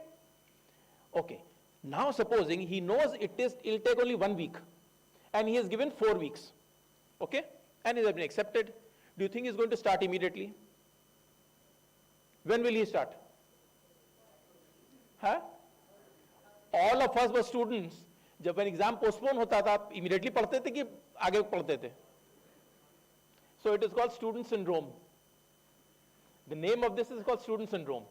So you calculate, अरे तुम्हें पता है intuitively लगना तो हफ्ता ही है, तो last में भी क्या जल्दी क्या है? And the caveat is, आपको मैंने 4 वीक दिया ना, बीच में मत डिस्टर्ब कीजिए, वो 4 वीक मेरा है. Please don't disturb. Correct? आप बीच में क्यों पूछ रहे हैं? मैंने 4 वीक दिया ना, देंगे. And the fun of it, जब 4 वीक आ गया, that time Murphy hits. What is Murphy law? Does anybody remember what is Murphy's law? Correct. Anything we're supposed to go wrong will go wrong. Something has happened now. Or somebody, Mr. Madhuranjan's call, come here. Mr. Madhuranjan calls his subordinate, I want this to be delivered tomorrow. He'll keep aside everything. He's going to deliver that. So, all the slack will not be added, but the negatives will be added. That means if a delay hua, to it will impact the project. But the slack which you have will not benefit the project. That means the slack will be lost always. If you measure this way of taking commitment, and in an uncertain environment, if you take commitment, to banda kya karega? Paddy karega. Because it's so uncertain. So the more uncertain the department, and the higher the person who's asking, supposing अभी एक department है, उसके बाद आपका मान लो minister पूछेगा, तो उसमें 1 महीना और add करके बताएंगे. That's how it goes everywhere, not in government, everywhere in the world, private, anywhere. Then we need to do something different. Maybe this is not the way. So this is a safety time. Yeah. Now how do we solve this? How do we solve this sort of thing? So one of the ways, in your reviews also, when I'm taking a meeting, as I explained, I was a personal sufferer. I was also looking at one government project in which rural electrification had to be done in UP, 32 locations, and uska status lene mein mujhe pura आधा दिन लग जाता था. By then I was so tired, and everybody was so tired, कोई ऐसा खुजा रहा है, कोई मोबाइल देख रहा है, and there was no strength left to do anything else. So what I thought, if I continue to do this, and I'll forget, next time again I'll start from zero. Okay, taking status. After twice I had lost all hope कि अभी कुछ होना नहीं इससे. So I tried one approach which helped tremendously. I said the first half an hour we'll only speak of the issues that we have with each other or with me if you want any approval. And we finish that first, then we'll start the discussion. For review or information, send it beforehand so everybody comes with a read, so that you know what is the status. That helped. And most of the meetings should be to remove obstacles. And how frequently you should do it? That's the next question. 6 महीने के project में how frequently you should do it? Every day. Every day. But it need not be 4 hours. It can be half an hour. Or it can be 15 minutes if you define exactly what I'm going to see. If you define exactly these are my measurements and I'm going to see this, it will finish very fast. And everybody knows what is expected of them. So that's what I've written. Review also. Obstacle removal should be, maybe the operating person, the project manager should review every day. His next level should review once in a month or something like that. But somebody must review every day and remove obstacles every day, not wait for tomorrow.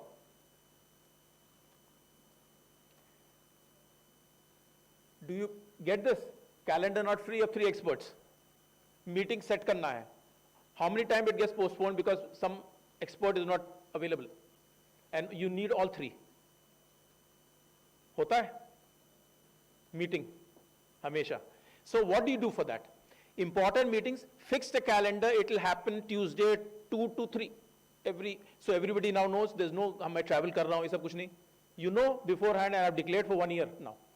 Every Tuesday, between this time, I will have a meeting, which will be with you. So you plan your calendar accordingly. This helps. I mean, this is one of the ways, not the only way, but one of the ways. So I have, by and large, discussed these points. Any questions are welcome. Anything? Sorry, yeah. Bandwidth means capacity to do. Capacity kya hota hai? When I say I want to digitize this link, why? You remember the example I gave? किसको पहले digitize करेंगे? 85 वाले को, जहां पे bottleneck है, उसको पहले करेंगे. अच्छा, digitize करने क्यों? See, all the digitization, AI, etc. are enablers. They are not end in themselves. You have to use it for something. If you can use it, it's good. So if my bandwidth of that particular person is less, then he can use something to improve the bandwidth and time wastage. Yeah.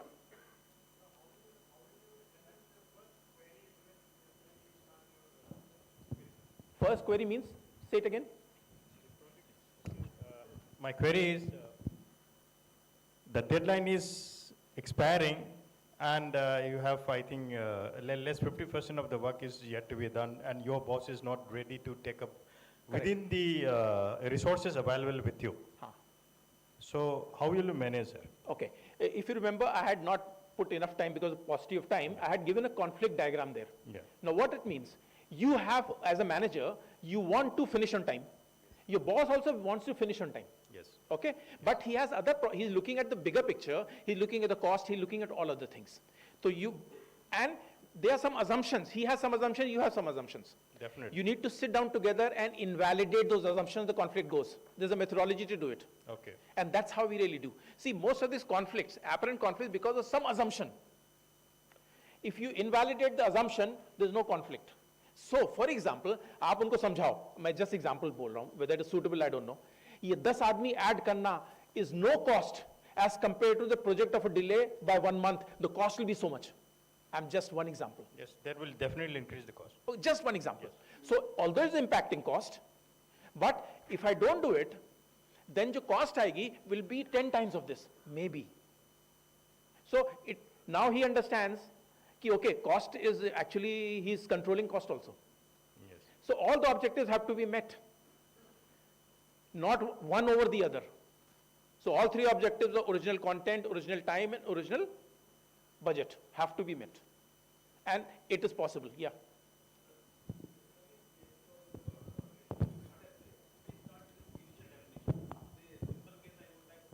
Yeah, please use a mic, I can't hear.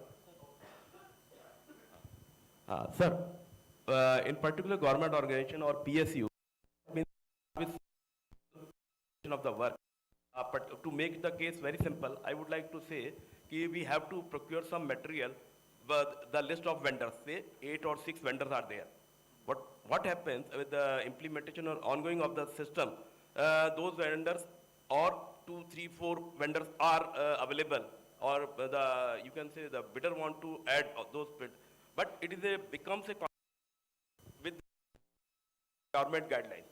How to overcome those things? Because there is a chances we have not in the original list. Okay, and it may be the cost impact. He is getting the benefit or something like that. So if I hear you correctly, you're saying some are overloaded. That's the point you're making? No. I want to say this basically say in government projects. What we do, we identify, means to make the case simpler, we have the list of suppliers. Say, like you were saying, you have done the electrification system.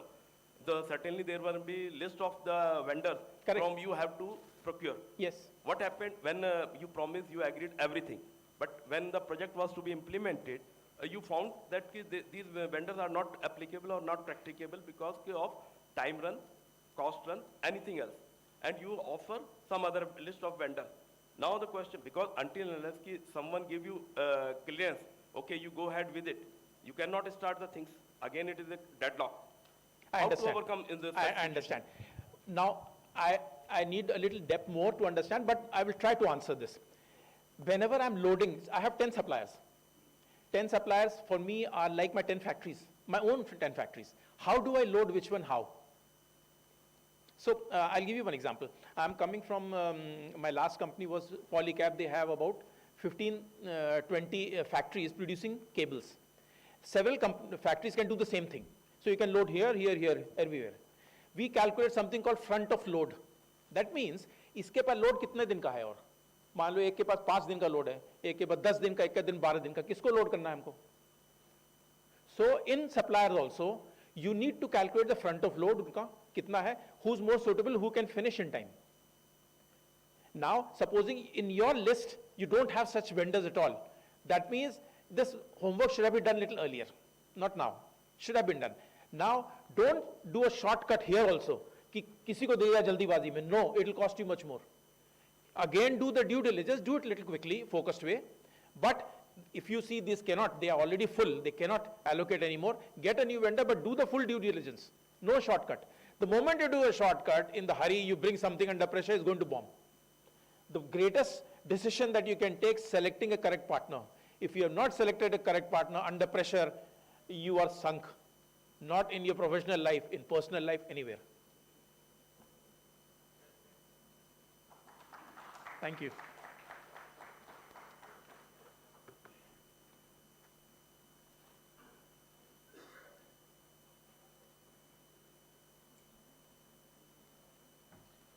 So I have some question. I received some question from different people. Like some startup vendor can be considered for tendering or procurement process. See, in my project also we have started one startup vendor, but he is not able to perform because there is a learning curve for everything. So if there is a time bound, I think better to avoid. Experienced people are required for the time constant project, means very time bound project.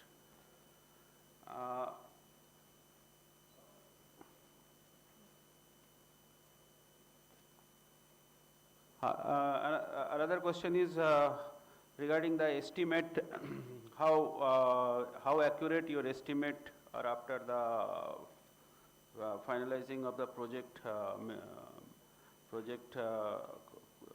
what is called, how much variations of final rates from the initial estimate. See, the thing is that basically in our project there are some items we are procuring from the outside and some are from the within the organization or our standard. So those things which we are buying from the outside, yes, there could be some variance, but before pre-tender we have some arrangements that with the vendor we are tying up, so to avoid all those situations. So yes, if there are some variance, it is very minimal. It is not that, but yes, the escalation and all these things are covered in the contract.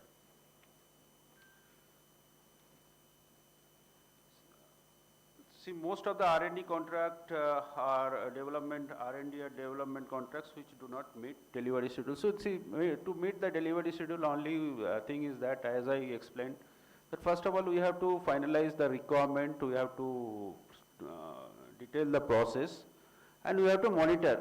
See, the very detailed monitoring will definitely complete the project, any project on time. With the specific means we have to finalize your end goals also. Means if you are not specific your objective or target, and then it will be difficult. So first finalize the objective, and then you monitor that objective and in detail basis. So I think definitely we can we can manage the time overrun. Then how procure finishing specialized item during COVID period? See, as I mentioned that we have, though the COVID was means impacted the full society, but we have managed this project with several manners. So, see, this project is started during the COVID, and with the knowing condition that and we mitigated the COVID also, as I explained in my presentation. So we have not faced any challenges for finalizing the agency or any material. So, and most of the finishing material are from India. Nothing came from outside.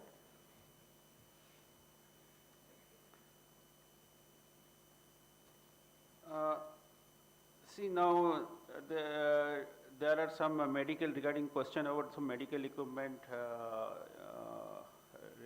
case.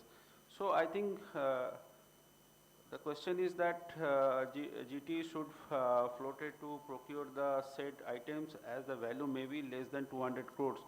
So as I means in our organization we always follow the process. So whatever the process is established, that process to be followed for each and every procurement.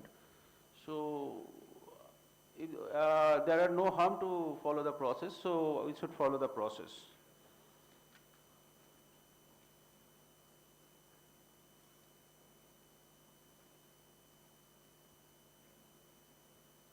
No, it is somebody asked question about the L1 bidding or QCBS. It is a L1 bidding, as I mentioned in my presentation.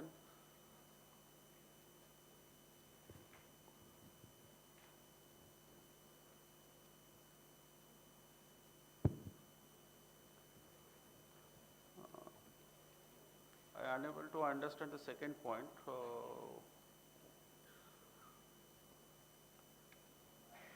Somebody, Milan, has asked some question. If you ask me the second part, I can answer.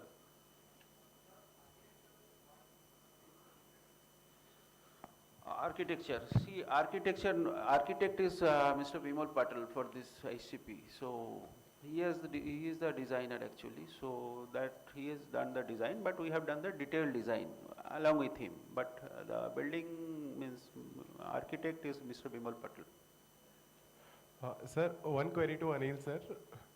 Sir, in your organization, as you have experience in Polycab, how you prepare estimates and in the scenarios when the procurement is finalized and the estimates, final rates overshoot your initial estimates, how do you deal in Polycab or in your previous organization? Because in public procurement, estimates play a crucial role, and when the tenders are finalized, the rate which we achieve, how much their variance to estimate against, play a very major role in taking the tender ahead or cancelling and re-tendering. So as a, your experience in a private setup would enlighten us. Thank you. Yeah. So Polycab is not a great company. It's not done much of projects. Other companies have done more. But what a good company does in private, so they do something called zero-based costing. You heard of that? Now, as I've heard some people, negotiation and bringing down the price by using reverse auction or something like that, there are 16 basic strategies of procurement. 16, not less. Going into 64 tactics, depending on the item and depending on your position in that item. That means how strong is your supplier and how strong you are and what is the nature of that item. So strategies will change. That is one broader answer. The correct answer in this, a more script answer is, you need to do zero-based costing. That means, supposing I have suppliers there, I can sit down with him and do a real breakdown of all the, kitna material lagega, kitna process hoga, and I cost it. And then we say your margin should be so much. He'll be also comfortable. He'll need not hide. There'll be transparency, and also quality will be ensured.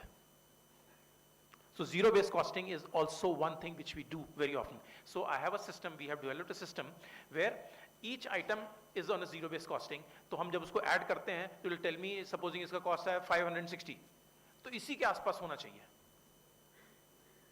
That expert system एक दिन में होगा नहीं. You need to work on that. It will develop, but it will develop is doable. Then the variance chance बहुत कम है. And also, जब हम system बनाते हैं, cost is not a static thing. It varies, it changes.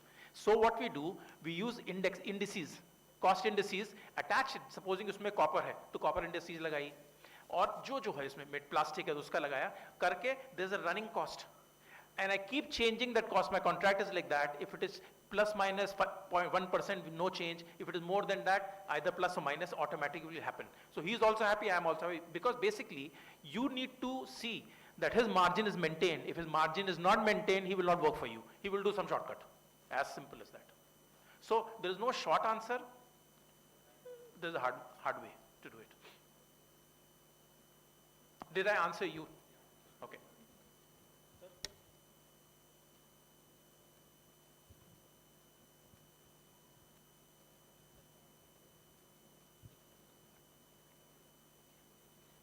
Thank you, speakers, for a thought-provoking session.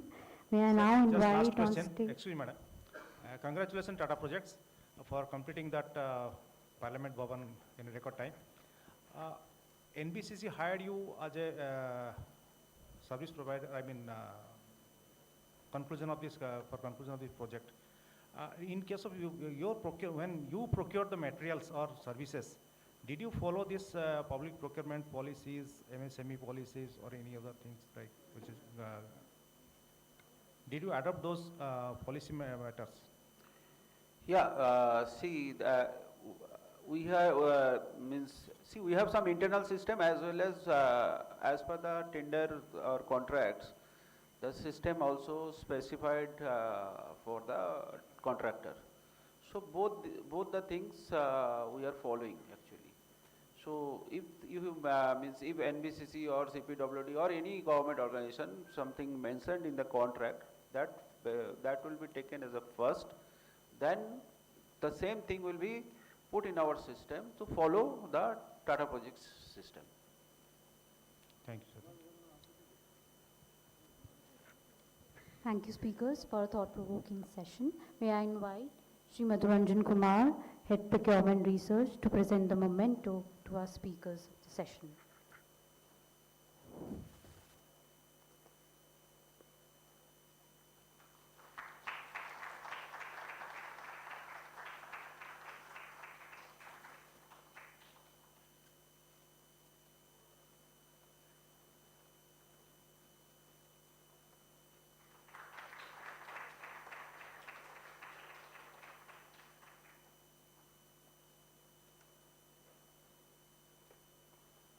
I also request Sri Madhuranjan Kumar to present the memento to Sri Anil Errol Shipley, Ex-Executive President, Polycab India Limited.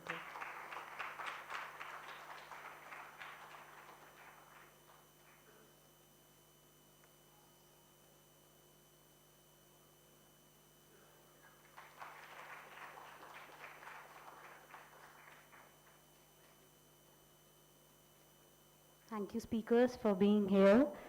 We'll now take a break. The lunch is being served outside. We'll now resume at 2 for our next session.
I request our audience to take their seats.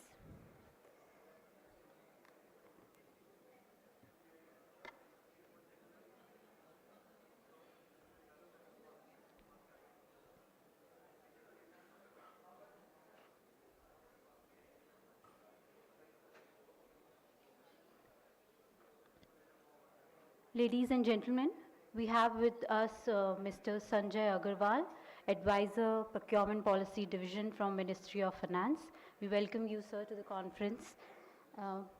We now move on to our next session.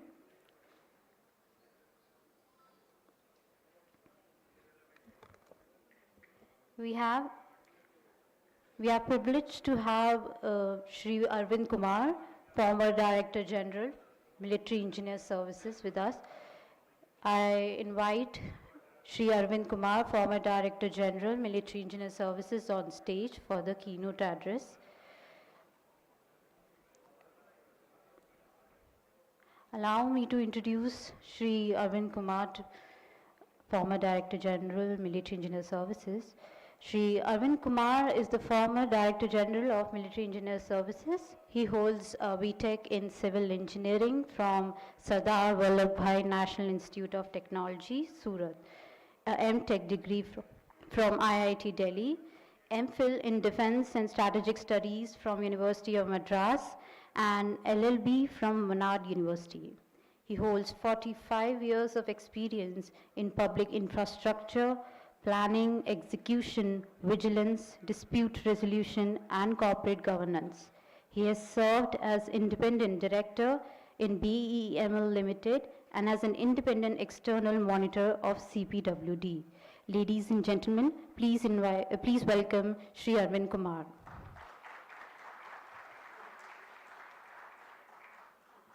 So we invite you on podium for the keynote address.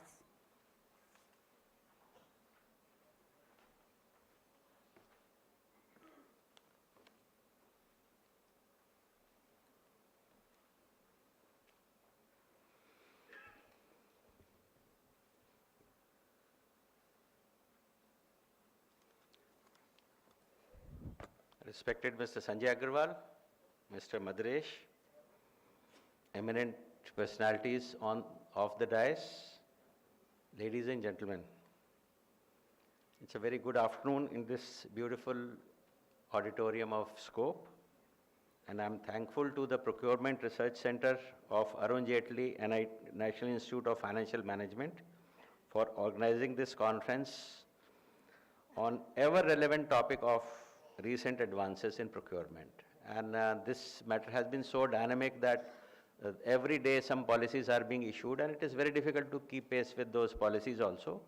But luckily last year the CVC have consolidated everything, and they have placed that whatever issues have been finalized by Ministry of Finance, those will be treated as the CVC guidelines also. So you know, it's a post-lunch session is the most difficult session because after lunch, you know, the assimilation becomes very weak, but we will try. The sessions luckily are very interesting, so hopefully we will be able to keep all of you awake in the subsequent sessions. Because after the lunch session, we have 3 sessions: quality in public procurement, innovations in procurement, and advances in digital procurement. So these are very interesting, and they're going to generate a lot of discussion also. So hopefully we should sail through. And in this case, I will be also moderating the session on quality in public procurement, along with my co-panelist, Mr. Ghosh, and who's Senior Vice President, Asia Bureau of Veritas, and Shri Pinaki Gupta, Head of Certification Policy, Bureau of Indian Standards. And subsequent sessions will be chaired by my friends Mr. Bharat Salotra, ex-MD Alstom India, South Asia, and Shri Prakash Mirani, Additional CEO GEM, who would steer you through the other topics of innovations in procurement and advances in digital procurements. Public procurement, I already explained you that it has evolved significantly over the years, reflecting the country's journey from colonial rules to independence and subsequent economic reforms. The roots of India's procurements also have started from the colonial times when various government departments were established for governing the country. These procedures also evolved over the decades in line with the globalization, changing requirements, changing technologies, automation, digitization, etc. In the last 10 years, in fact, there has been these procedures and ethos have undergone a major change in the field of procurement. There have been major shift in the way we procure for government. There has been a major thrust in bringing about transparency and self-reliance in public procurement.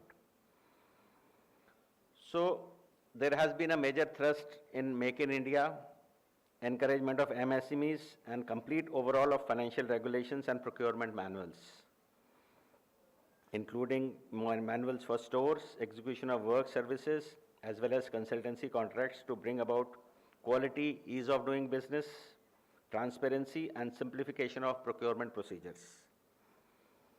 During this procedure, an important development also which took place was inclusion of Integrity Pact in the public procurements, in line with the global best practices and the agreement of Indian government with the Transparency International. This brought about transparency and redressal of issues involving corrupt and preferential practices in the government procurements, and also introduction of generic specifications, especially in the EPC contracts where they used to specify particular brands and particular technologies. So now even CPWD has shifted to technology neutral tenders for all these procurements, so that nobody can complain that there is a favor to a particular technology or particular manufacturer. So this results in harmonizing emerging technologies and promoting startups, SMEs in telecom.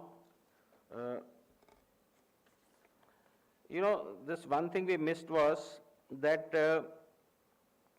I have seen in telecom department also, when I was their independent external monitor during the auctions of the 5G spectrums, when I saw that they had introduced during 2008 the National Digital Communication Policy, which gave thrust to investments in digital communications, harmonizing emerging technologies and promoting startups and SMEs in telecommunication. So these issues are relevant. I'm sure during the last session when we are discussing the digitization, those also issues would come up. Also, when I was in CPWD as independent external monitor, we tried to introduce the technology neutral tenders, which earlier were not so in CPWD.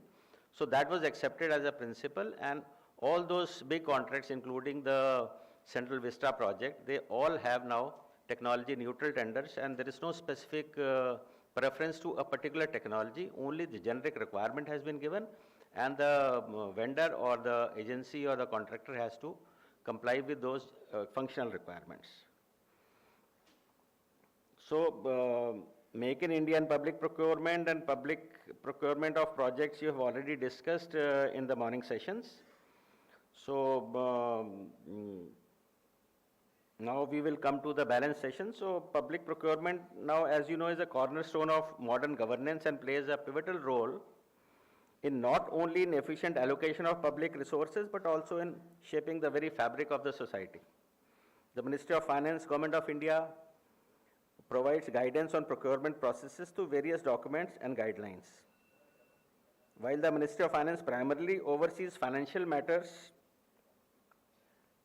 at the central government level, including budgeting, taxation, and expenditure management, it also plays a role in setting broad procurement policies and guidelines.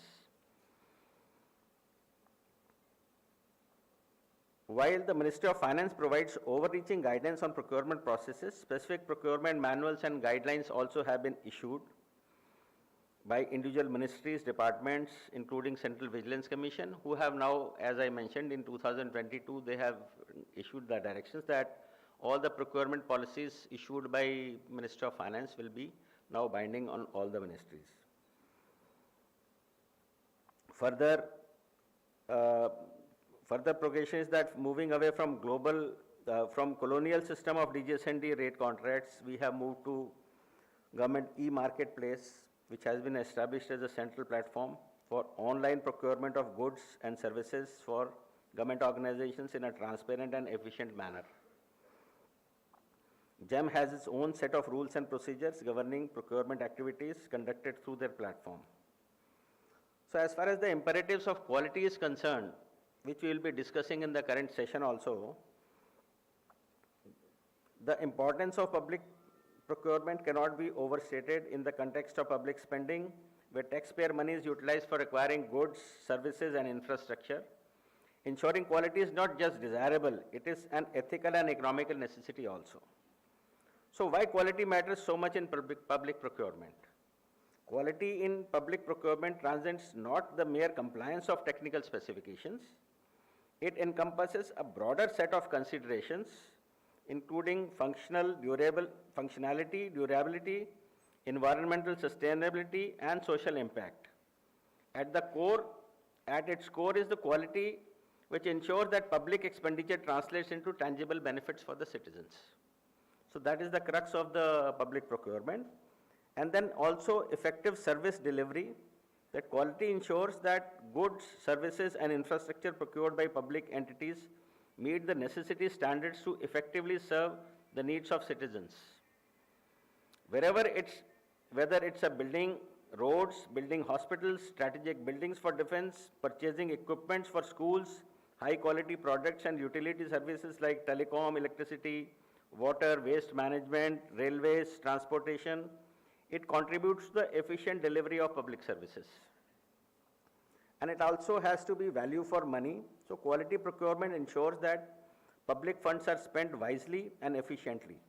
While it may be tempting to opt for the lowest cost options, prioritizing quality ensures that goods and services acquired provide long-term value for money by being durable, reliable, and efficient. This approach reduces the need for frequent repairs, replacements, and upgradations. So now there is a more thrust on QCBA system, that quality and cost in short terms, but pays back in long term in tangible as well as intangible advantages. This also generates enhanced public trust and confidence on public procurement. When citizens see that public resources are being used to procure high quality goods and services that meets their need, they are more likely to trust the government's ability to deliver on its promises and fulfill its obligations. Safety reliability is another important factor. That quality also ensures that safety and reliability of public infrastructure, facilities and services are maintained. For example, high quality construction materials and techniques contribute to the durability and safety of roads, bridges and buildings, reducing the risk of accidents, failures and disruptions that could harm citizens and damage public property. BIS is doing a great service in this direction. Also, BIS is doing great services in the field of compliance with standards and regulations, which we will be discussing in the next session. The quality procurement ensures compliance with relevant standards, regulations, and legal requirements.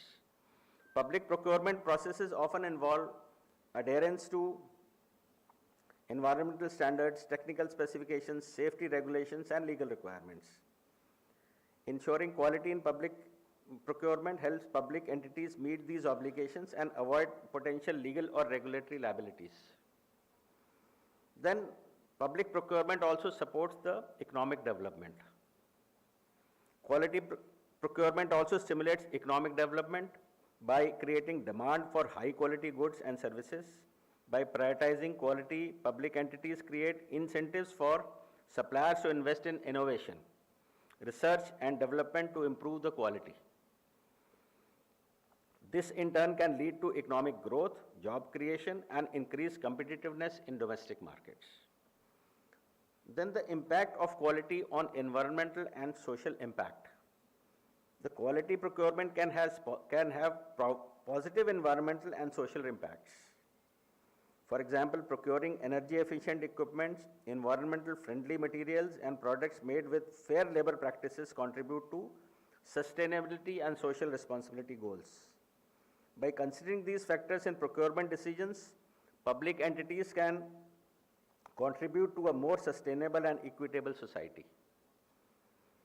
In summary or in short, quality in public procurement is essential for effective service delivery, value for money, public trust, safety, compliance, economic development, and sustainability. By prioritizing quality in procurement processes, public entities can ensure that they achieve their objectives while fulfilling the social responsibility to citizens and society as a whole. However, it's not so simple. There are many challenges, but also these challenges give rise to many opportunities. So despite its significance, ensuring quality in public procurement presents numerous challenges. These may include inadequate institutional capacities, corruption, lack of transparency, and a dearth of skilled personnel. However, these challenges are also represent opportunities for reforms and innovation. So let us see what are these challenges. First is the complexity of the scale. India is a very diverse and a very large country. Public procurement landscape presents a challenge due to the sheer scale and complexities of procurement achieved across various sectors and various levels of government. Then corruption and lack of transparency. Corruption remains a significant challenge in public procurement, leading to inefficiencies, inflated costs, and compromised quality. Lack of transparency in procurement processes further enhances these issues. So there is a need of capacity and skill development.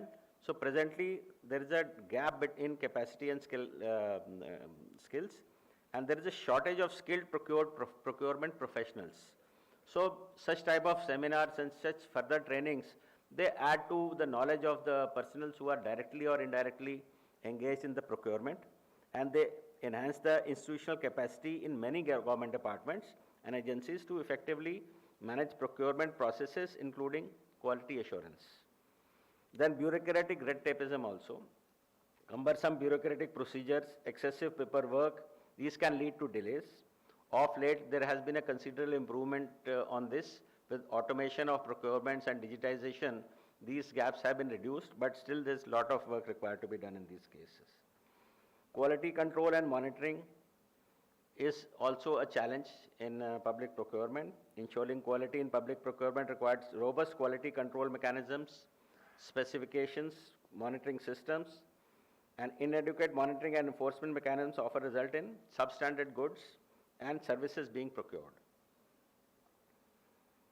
And also, there's an issue of fragmentation and lack of coordination amongst different government agencies and departments which are involved in procurement. This can lead to duplication of efforts, inconsistencies in standards, and inefficiencies. But then, if we see that these also offer you the opportunities like technology and innovation. The advancements in technology offer opportunity to improve the quality of public procurements in India. Digital platforms, e-procurement systems, and blockchain technology can enhance transparency, efficiency, and accountability in procurement processes, which the government has taken up in a big way. Now, another thing is capacity building and training. As I have already explained, investing in capacity building and training programs for procurement professionals can address these skill gaps and enhance their ability to manage procurement and processes effectively, including the quality assurance. Also, important factor is the standardization and best practices. Adopting standardized procurement practices and best practices for international standard bodies can help improve the quality of procurement outcomes and ensure consistency across different government entities. Also, there is a requirement of stakeholder engagement also, that we engage meaningfully with the stakeholders or the actual users, including civil society organizations, industry associations, and private sector, which can facilitate identification of quality requirement, promote transparency, and enhance accountability in procurement processes. So by addressing these challenges and leveraging these opportunities, India can definitely enhance the quality of service delivery, better value for money, and sustainable development. Then also we have the issues of legal and regulatory frameworks. So we need robust legal and regulatory frameworks. They are indispensable in promoting quality. Like I was just discussing with my friend from Bureau of Indian Standards, that now a lot of standards are now getting converted into the mandatory requirements, or they are legally required. So more and more regulations come up like this, more and more thrust would be towards the improvement in quality standards. And these frameworks also foster transparency, accountability and fair competition while mitigating the risks of corruption and favoritism. The legal and regulatory frameworks governing public procurement in India is multifaceted and encompasses various laws, rules, guidelines, various. Like even Constitution of India provides for legal framework for public procurement expenditure by government. Article 282 is the case of the Constitution. It empowers central and state governments to make grants for any public purpose subject to such conditions as they deem fit. Then GFR is a very important document for all of you to refer. The General Financial Regulations 2017 issued by Ministry of Finance. Government of India provides the overarching framework for financial management and procurement by central government departments and ministries. The GFR outlines the principles, procedures, and guidelines to be followed in financial matters, including procurement processes. Then also, in last 2-3 years, procurement manuals have come up, which have finally been reviewed in 2022. They are procurement of goods, June 2022, procurement of works, June 2022, and procurement of works and consultancy, also issued in June 2022. So these are very important manuals along with the GFR, which every entity who is doing a public procurement needs to follow. Then also there's a public procurement policy for micro and small enterprises. The Government of India has formulated public procurement policy for MSEs, which mandate a certain percentage of procurement for MSEs by central government ministries, departments, and PSUs. This policy aims to promote the growth of MSEs by providing them the market access through public procurement. Then also Central Vigilance Commission also has from time to time issued various regulations, which all we need to follow in order to prevent corruption, malpractices, and irregularities in procurement activities. Then also we have now Central Public Procurement Portal, which is commonly known as GEM, what is Government E-Marketplace. This is operated by DGSND under Ministry of Commerce. This serves as the Central Public Procurement Portal for online procurement of goods and services by central government ministries, departments, and PSUs. GEM has its own set of rules, procedures, and guidelines for procurement activity conducted through that platform. Then there are other regulatory bodies also, like Competition Commission and sector-specific regulatory authorities for medical equipment, for other equipments. Then role of Integrity Pact also is very important. So recently, as I explained, the CVC has also introduced the Integrity Pact, for monitoring of which they have appointed independent external monitors. So they are also very helpful in preventing corruption, ensuring fair competition, enhancing transparency, promoting accountability, and protecting quality standards. Also, these issues help in building public confidence. And most important, so what I'm going to do is, I have a next session also. So probably I'll also complete my explanations on the quality management also. And then I'll take another 5 to 10 minutes and then we start the next session. So now, after the importance of quality, I'll come to importance of third-party audit and inspection also. So the third-party inspection and audit plays a very critical role in ensuring transparency, accountability, and integrity in public procurement. Because this leads to, firstly, the independent verification, that third-party inspections involve an independent verification of goods. Mr. Bose is going to explain in detail about the policy. And it also ensures that quality, quantity, and specifications of procured materials meet the requirements outlined in the contract and relevant standards.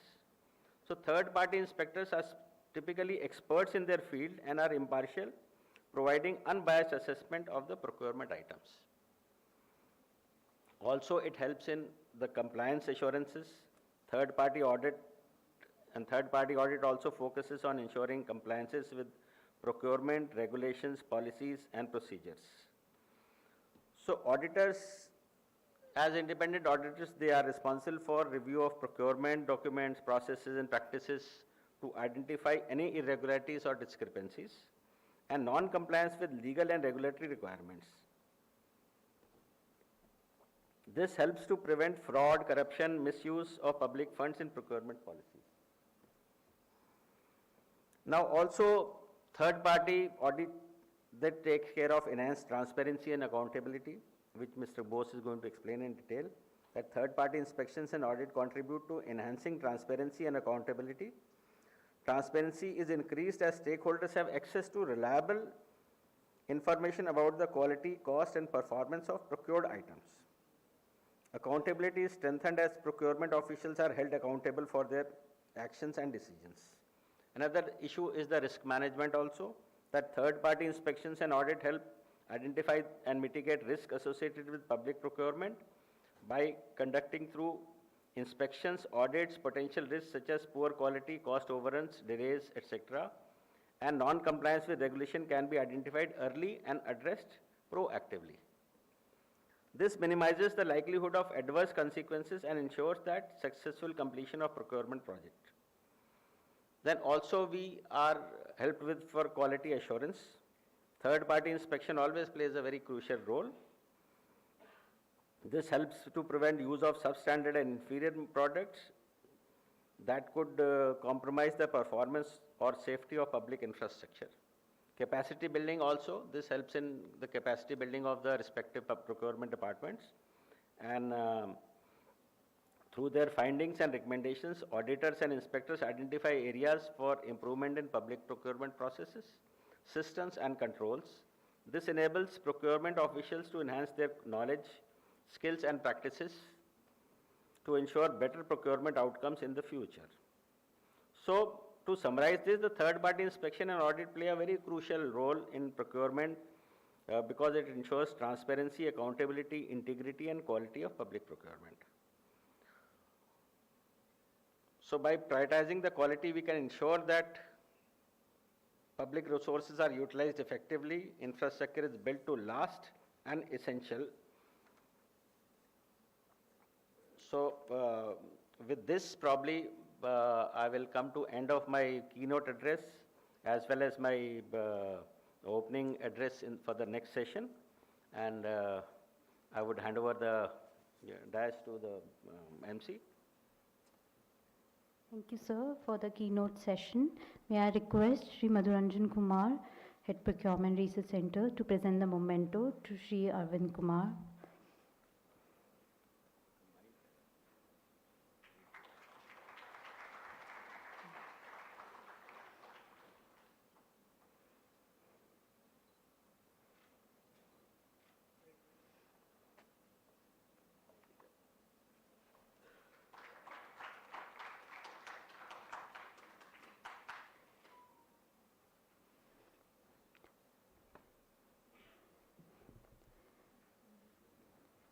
I now invite on stage our next panelists of the session. The title of our third session is Quality in Public Procurement. I request Sri Amit Ghosh, Senior Vice President, South Asia of Bureau Veritas, to join us on stage.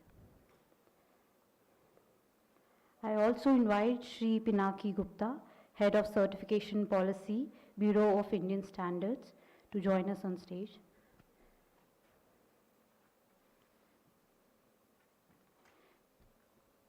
Ladies and gentlemen, allow me to introduce our speakers of the session to you. We have Sri Arvind Kumar, former Director General, Military Engineer Services, as the chairperson of the session. Sri Arvind Kumar is the former Director General of Military Engineer Services. He holds a B.Tech in Civil Engineering from Sardar Vallabhbhai National Institute of Technology, Surat, M.Tech degree from IIT Delhi, M.Phil in Defense and Strategic Studies from University of Madras, and LLB from Manar University. He holds 45 years of experience in public infrastructure and LLB and planning. He holds 45 years of experience in public infrastructure, planning, execution, vigilance, dispute resolution, and corporate governance. He has served as independent director in BEML Limited and as an independent external monitor of CPWD. We also have Sri Amit Ghosh, Senior Vice President of South Asia of Bureau Veritas. Mr. Amit Ghosh is currently the Senior Vice President for the South Asia region at Bureau Veritas. He was also the Managing Director of Inspectorate Griffith India Private Limited. He holds a Bachelor of Engineering degree from Jadavpur University, a Master's from Akron University, US, and an MBA from University of California, Berkeley. In the domain of quality, his areas of expertise include commodities and industry. We also have Sri Pinaki Gupta, Head of Certification Policy, BIS. Mr. Pinaki Gupta is a postgraduate in microbiology. He began his career as a scientist in BIS and served in different locations of the country. He is the Head of Certification Policy, Bureau of Indian Standards, wherein deal with the certification policy matters related to all non-engineering products under BIS certification. I now request the chairperson, Shri Arvind Kumar, to take over the session.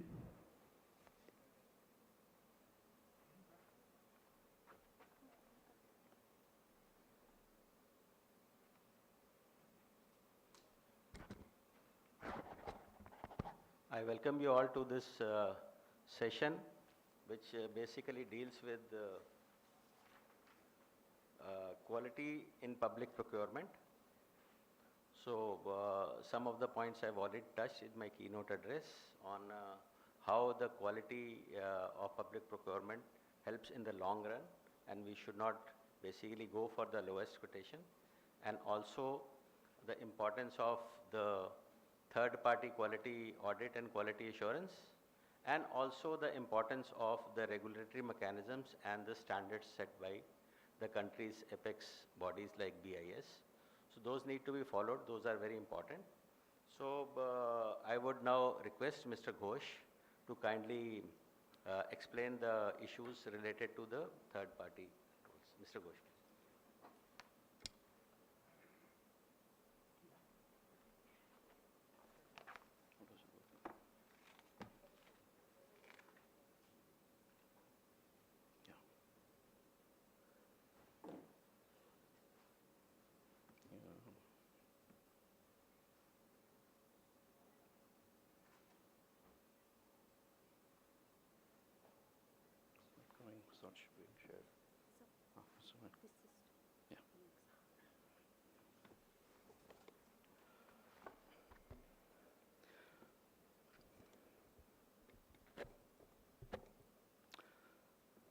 Shri Sanjay Agarwal ji, Mr. Madhuranjan Kumar, Shri Arvind Kumar Arora, my co-panelist, Mr. Pinaki Gupta, distinguished guests.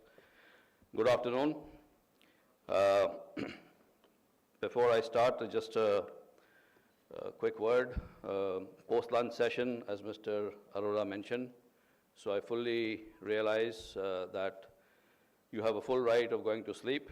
Just remember, don't snore that loud that the next person sleeping next to you wakes up. So,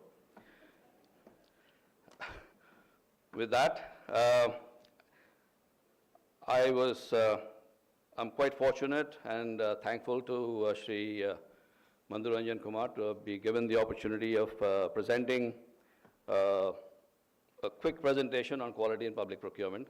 We've been hearing from very eminent personalities since morning on the importance of public procurement, and I think my job today has been made much easier by Shri Arora because he's covered a lot of the things. But nonetheless, I just seek your indulgence for a few more minutes to go over a couple of slides. I was asked to keep it short, so I will keep it short. So, quality in public procurement, and I represent a company called Bureau Veritas. Some of you may have heard about it, some of you may not have heard about it, and I'll come to it at the end of my presentation, a quick couple of slides on the organization and what we do. But essentially, just for your information, we are what in industry parlance is called a testing, inspection, and certification company. It's a global company. Or as Mr. Arora mentioned, we also known in the industry parlance as third-party inspection company. So I think the issues surrounding quality in public procurement, now public procurement obviously is very, very crucial, as we all know. And clearly, you know, as India marches towards becoming a developed economy by 2047, as is the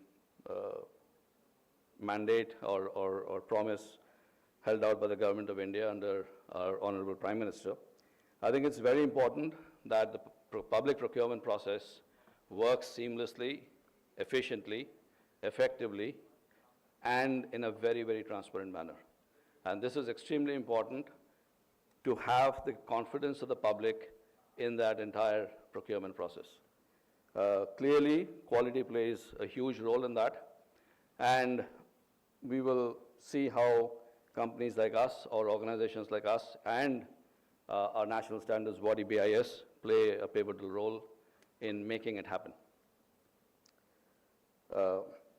I start with a caveat that I'm not a procurement professional, nor do I stake a claim to be an expert in this field. But I'll share some experiences as an independent inspection and certification body. As we are sort of, we sit on both sides sometimes of the table. We are ourselves subjected to public procurement on procurement of public goods. And we also work with the procurement departments of public agencies with whom we act as partners in making sure that the procurement process is improved and transparent and works efficiently.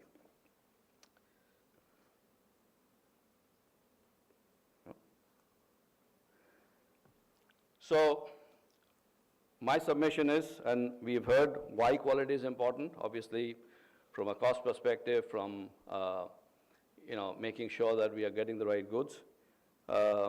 Clearly, conformance or conformity to specifications or standards is probably at the very fundamental level the first objective of a good, why quality is required in a public procurement. I will argue that it actually should transform into how should quality enhance performance of the goods or services that are being procured. And I think we need to move into that paradigm as to the importance of the role of quality in not just making sure that we are getting the right goods, but how can it improve our performance of the overall process. So one is conforming to regulation, obviously, making sure we are procuring goods or services as per applicable regulations, assessing the conformity of that, and again, as Shri Arora alluded to, quality and health and safety almost go hand in hand. And especially in a public procurement process, it becomes extremely important because we are dealing with procurement of public goods for the citizens, and in many cases, whether even if it's a standardized product to a project, we're talking about people's safety here. So it's extremely important that the quality aspect brings with it the element of health and safety and environment as well, and increasingly, as we will see, the issue of sustainability. Supply chain control, and when I say control of supply chain, it doesn't mean we are really here to control it, but making sure we are getting the right goods from the right vendors or suppliers, and working with them to improve their performance, managing contractual risks, and I'll come to that, and including quality, health, safety, and environment risk exposure. That's equally important in a public procurement exercise. And finally, as I was mentioning, increasing performance, recognition through certification. Now, clearly, a good or a service, if it is certified by an accredited agency or a standards body, is likely to be more, or people would have the confidence that the goods or service is as per specification.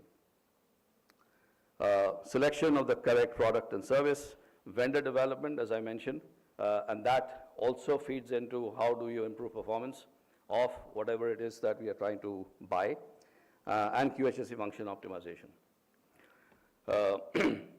I think it is imperative to keep in mind for any procurement agency as to what is it that the customer wants. And when I say customer, if the procurement agency is obviously buying things for somebody else who's going to use it. And I think it is extremely important that the procurement people bear in mind what is it they're procuring and why are they procuring what they're procuring, and who's going to use it and for what. Because sometimes in their zeal to get to the lowest price or get the best deal out, we probably end up making some suboptimal decisions. Secondly, incorporate quality from the design stage or the planning stage itself. Obviously, I don't have to, I'm assuming most of you are procurement professionals, and obviously, the procurement process goes through multiple steps of planning, designing, evaluation, contracting, and finally, the contract management and implementation. Clearly, any quality imperative or quality objective needs to be built in right from the planning stage itself. Trying to do it midway usually becomes messy, and it's also suboptimal. Finally, adopt best practices. Obviously, that goes without saying, and that would implicitly build in the quality parameters into the procurement process. And finally, as many of our earlier speakers have mentioned, we don't need to necessarily go for the lowest cost. Now, that becomes challenging because obviously it does pose challenges of there could be conflict of interest issues or other corruption-related mud being thrown at the procurement professionals.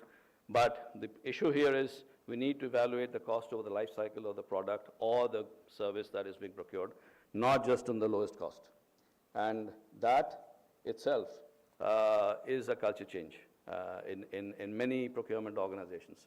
Clearly, as we are also saying, that shift is happening, but probably not fast enough. This situation we see not just in public procurement, I see this in many, many large organizations happening.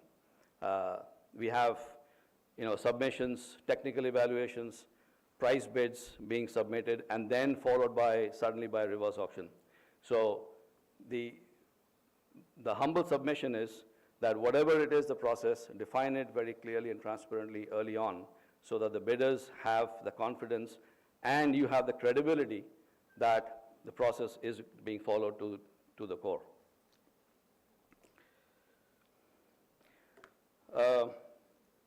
Now, clearly, procurement processes go through various types. I mean, you could be procuring standard goods, you could be procuring,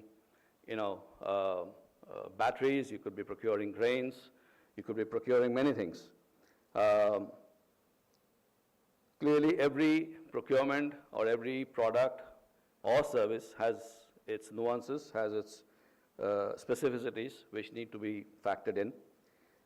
If you are procuring food grains, for example, or food items which are perishable, they have their own challenges to meet.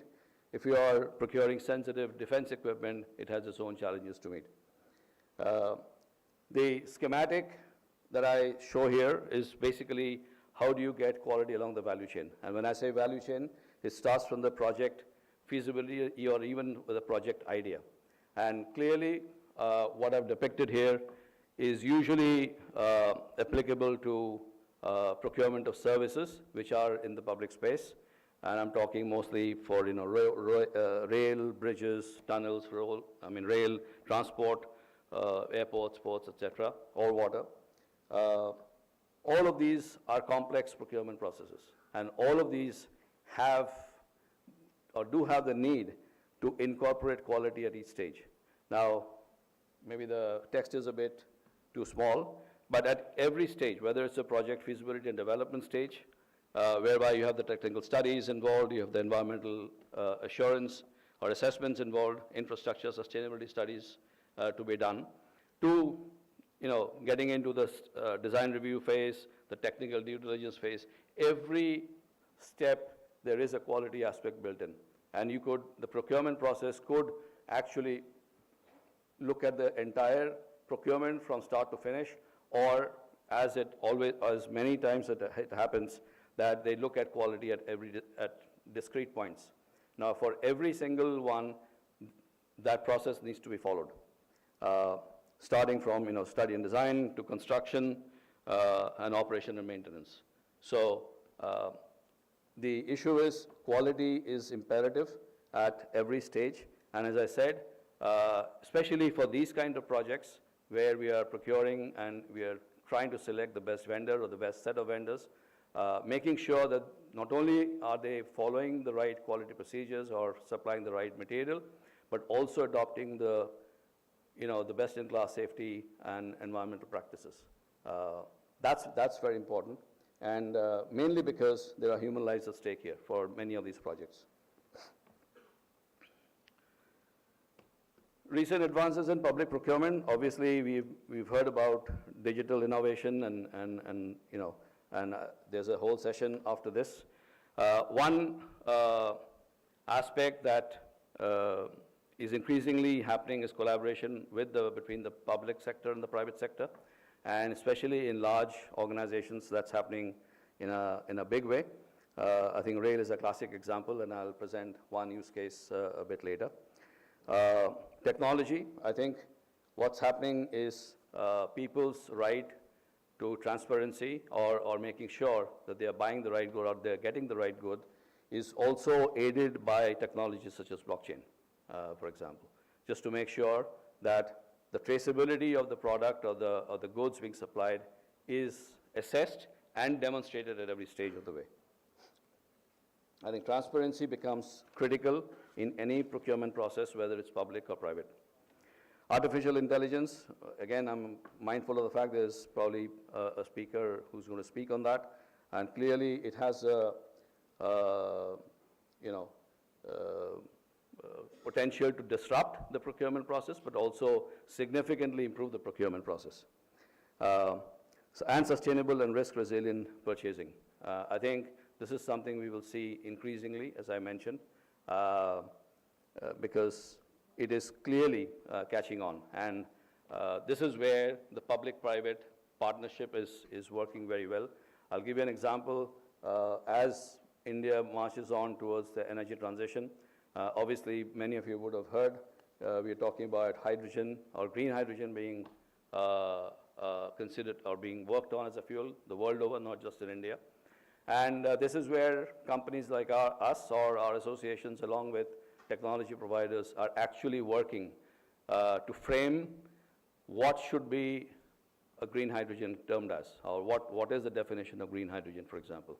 Now that's an industry dialogue currently going on, not only in India, but in European countries, and every country is trying to define. But it's going to be critical for the eventual success of the technology to happen. That becomes critical. Not just in the definition of the green hydrogen product, but also in the manufacturing of that, because the electrolyzer manufacturing, for example, is something that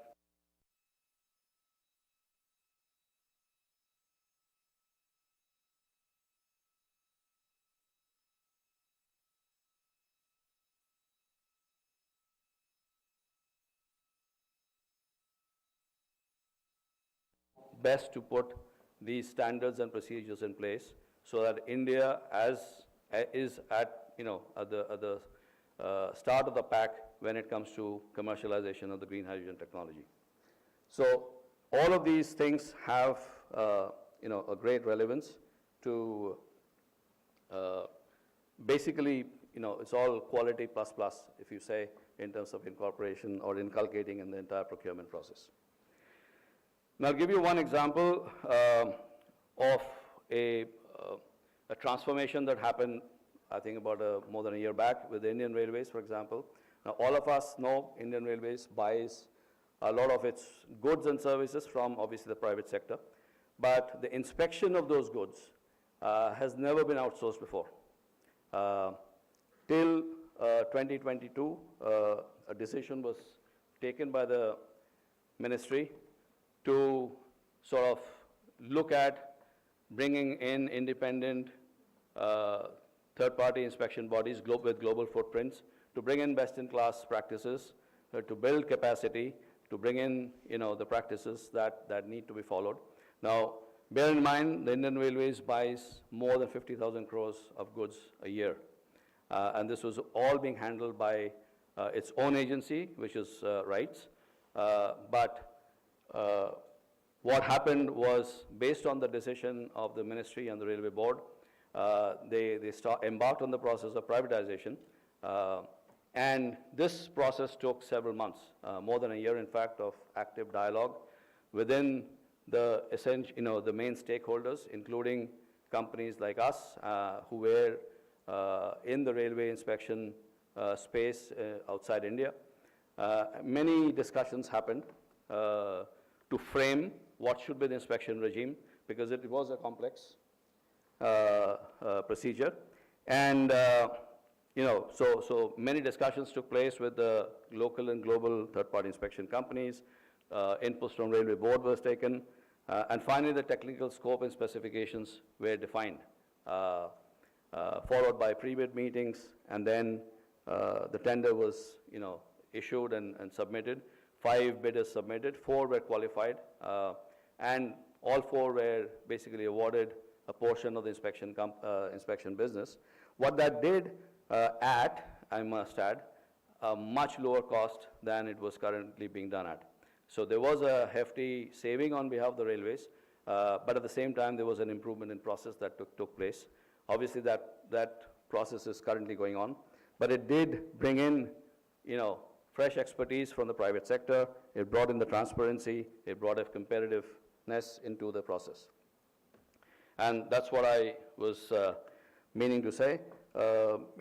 Basically creation of additional capacities. I think Shri Arora mentioned about capacity building is extremely important, because clearly, as India pivots to being the third largest economy by 2030, and then by developed economy by 2047, the infrastructure development and development of manufacturing facilities will require many fold increase of quality personnel and people with knowledge of quality and standards. And this essentially means that we need to do a lot more. Public procurement will benefit from this, for sure. But again, as I said, there were many firsts in this entire tender, which is why I brought it up. And it's quite a revelation to see actually the government taking this kind of a step. Finally, a quick word on our company. As I mentioned, I represent Bureau Veritas, which is one of the largest testing inspection certification companies globally.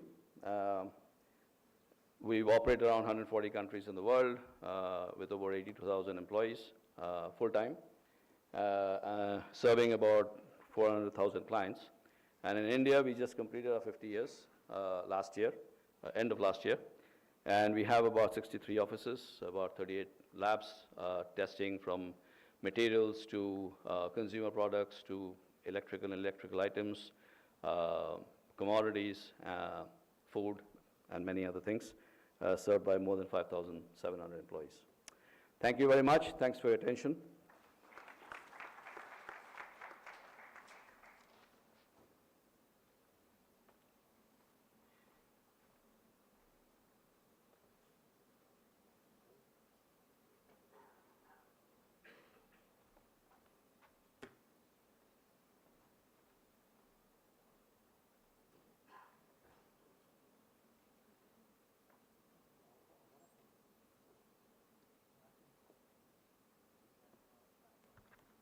Now I invite Shri Pinaki Gupta for the next presentation.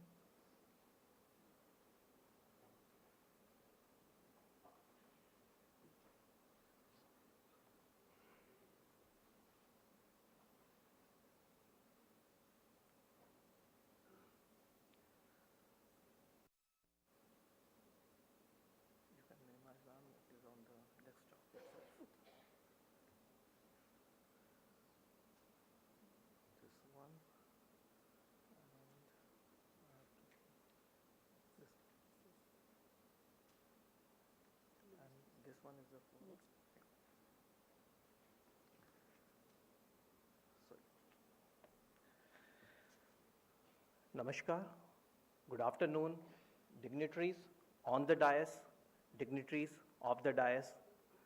I am honored to be part of this conference and representing my organization, Bureau of Indian Standards.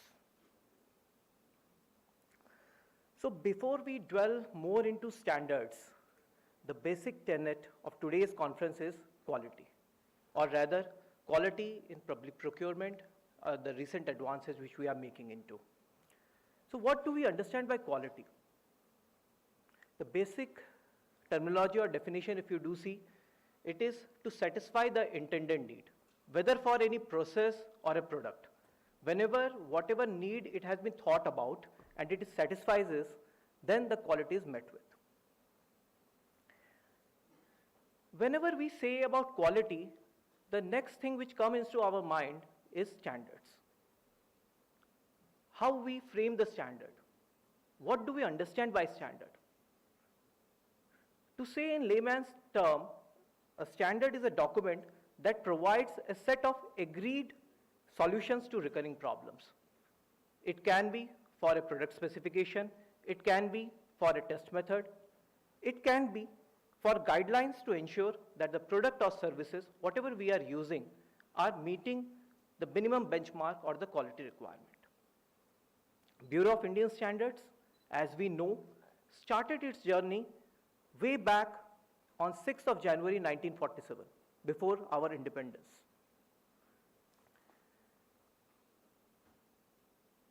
Now the first thing which comes to our mind is manufacturer making a quality product. I have written in my slide customer.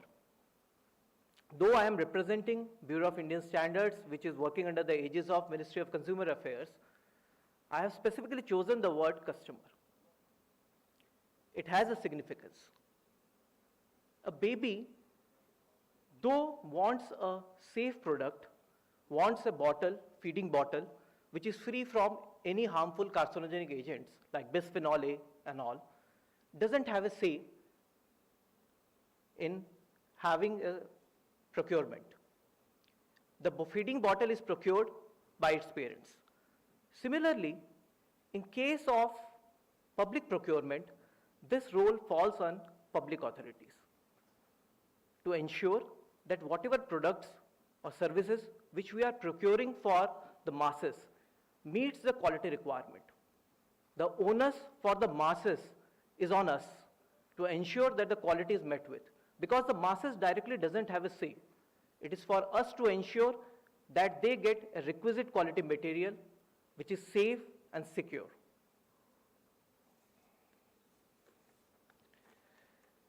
The BIS, as you know, is headquartered at the New Delhi, which is 5 regional offices span across India, and we are catering to all the domestic manufacturers and the stakeholders through our 38 branch offices located in each of the state. Apart from that, we have 8 laboratories of our own, and we have recognized 242 government and private labs which are catering to the requirement of testing on behalf of BIS. In addition to this, we have a training institute of ours at Noida, National Institute for Training and Standardization, which imparts training and capacity building in the field of quality assurance.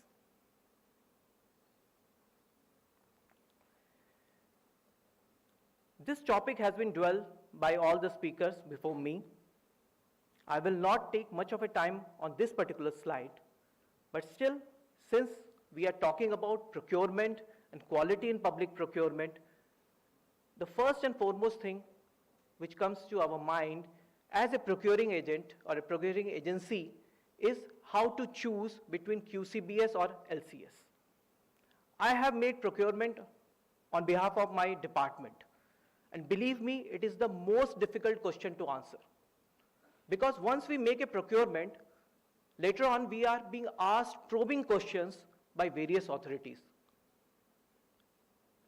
We have to see that the interest of the organization is protected, and that's why fairly we can say we will go for the L1 or the least cost system method.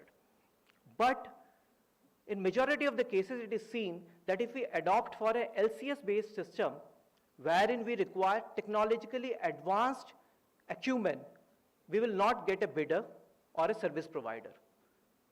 To ensure that we get and tap such potential bidders or service provider, government has come up with QCBS mode, or the quality cost-based selection, wherein there is a predefined criteria given for the technical requirement over the cost aspect.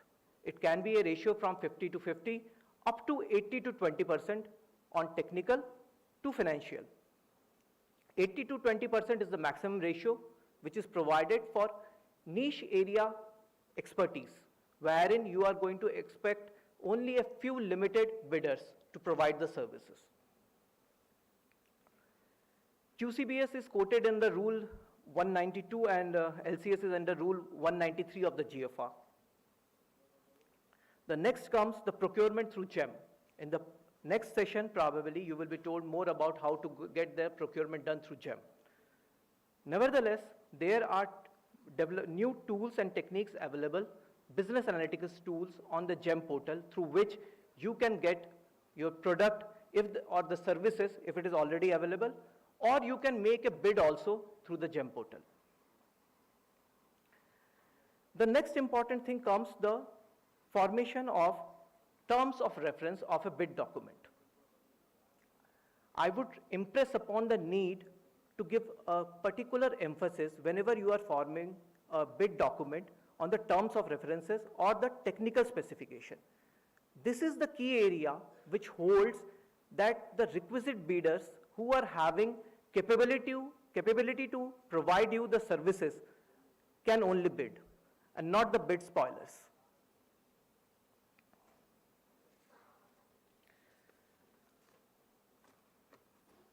The reasonable dilemma, which I do call. Reasonability of rates. Again, a probing question. It is very difficult to find out reasonableness of the rate if you are doing a project or you are making a procurement for the first time. The best thing which you can do is to get the information about the services or the product which you are going to procure through informal sources or through formally from other ministries or government departments who may have indulged into similar procurement. You can also float an expression of interest to know about how best you can get a bidder if you do float a tender. This will also enable you to figure out the cost which may be involved into procurement of the product or the services. GFR Rule 173 and 174 spoke about the transparency, competition, fairness, and elimination of arbitrariness in the procurement process. Now, since I am interested with the responsibility to talk about the standards and how it shapes the quality requirement of our procurement process, I will give you a simple tool to identify the particular standard which may be of your use or help. The tool is the search engine we call Know Your Standard. This is available on the BIS webpage as well as on the BIS Care app, which you can download through on your Android phone as well as on the iPhone. This is a very simple app which will enable you to use this search engine wherein you can simply put a keyword like an IS number if you are aware of the Indian Standard Specification number, or any keyword like water. If you do give the input in the search engine as a water, all the Indian standards which have been formulated on water will be shown on the drop-down menu. From therein, you can select your Indian standard of use or interest. Once you do identify your standard, the next thing which comes is the scope of the standard. This is a very important part of any standard document, and it is written at the start of the standard itself. What the standard covers. Many a times it is observed that though we are referring to a particular standard, it doesn't cover our intended use. The range is different, or the product matrix is different. In such a scenario, it would be better if you can go back again to the search engine and select a standard which suits you more. There exists a possibility that the standard may not have been formulated yet. In such a scenario, we will be pleased to if you do inform us, we will be pleased to start or initiate a new work item proposal in case of formulation of a standard. Another interesting feature which you may not be knowing is that all the Indian standards are freely downloadable. You simply have to create a login credential of yours. It is as good as creation of an email account ID. Once you do create, all the Indian standards you can download freely without any cost, and you can use for your own reference purpose.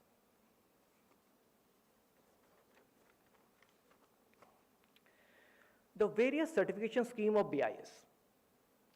The most popular scheme, or the scheme 1, which we know as the ISI mark scheme, gives a manufacturer to use the standard mark on products if it complies with the Indian standard specification.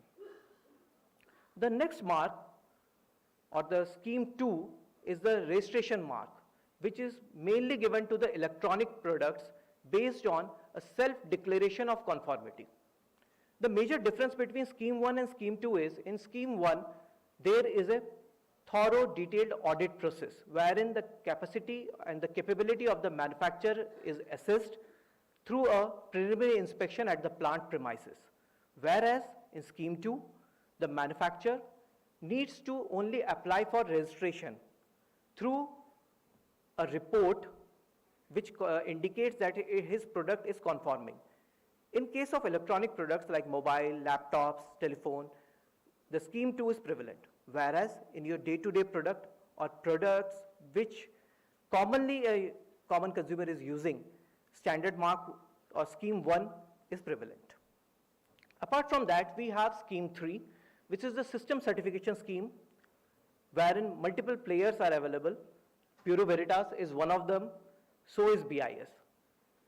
Or the scheme 3 is the management system certification, QMS ISO 9001, EMS ISO 14001, ABMS anti-bribery management system, which is an upcoming scheme, ISO 37001-2016, are few of these management system certification. There is energy management system certification, ISO 50001.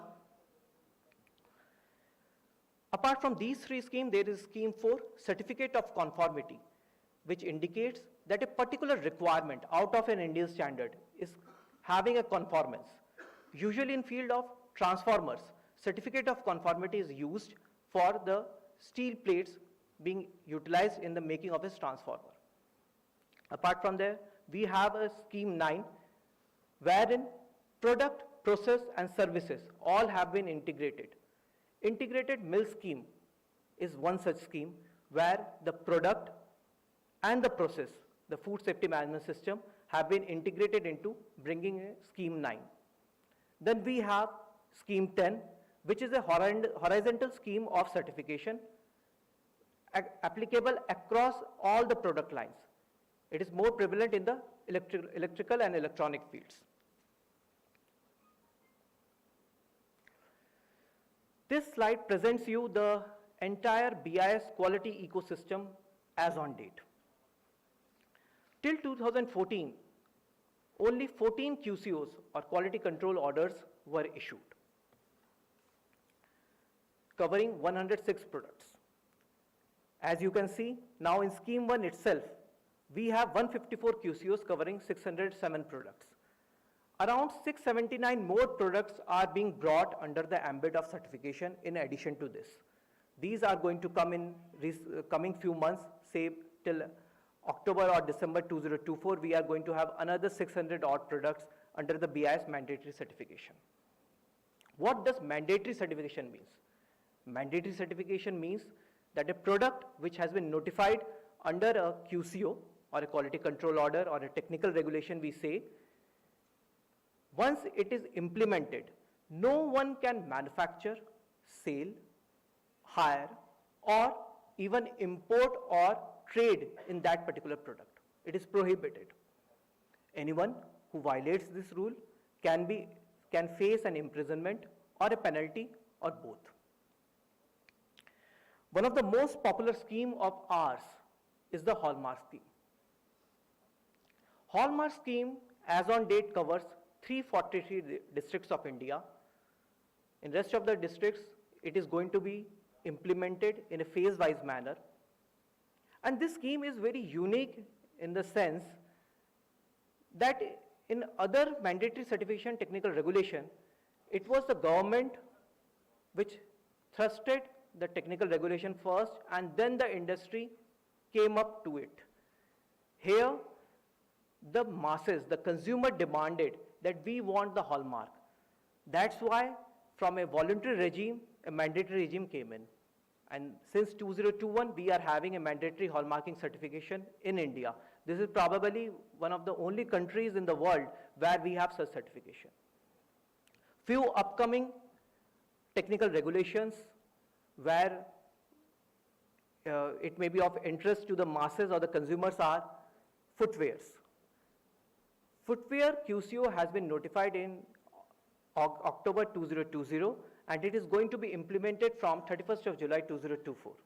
Once it is implemented, all the footwear, the entire ecosystem of the footwear in the country will be covered under the technical regulation or the QCO of BIS. How we ensure product quality? As I have told, we go for a preliminary inspection to the manufacturer premises where we assess his manufacturing Mr. capability. Gupta, we can Yes, sir. close the first. Okay. So I will take 2 minutes, sir. We assess the manufacturing capability and the testing capability to manufacture a quality product. Since we are running out of time, few of the important initiatives which is enabling us on the public procurement fund, I would like to inform to this August gathering. We have started product-specific capsule courses and capacity building through our customized training programs. We are indulging the industry, the academia, the associations, the public authorities for formation of standards. Till now, it was felt that the standards which have been formulated, till we have formulated 22,000 odd standards, these standards are not that relevant to the industry. So that's why we have thought of to involve the industry and the regulators in formulation of the standard itself, and we have created the standardization cells. In industrial association, we are having 103 standardization cell, and in the departments, we have created 33 standardization cell as on date. This is the BIS Care app, the features of which is enlisted. You may please download this app. It will be immensely beneficial to all of you. And this is a slide, synergy between BIS and public authorities. We have constituted the state level committees wherein the chief secretary of all the respective states are impressing on the need to have reference of standards in the procurement. We are sensitizing district level offices across India. 400 such programs have already been held. Gram Panchayat level sensitization. We have covered 130,000 Gram Panchayats till date and enabling them to understand the need to have quality in procurement.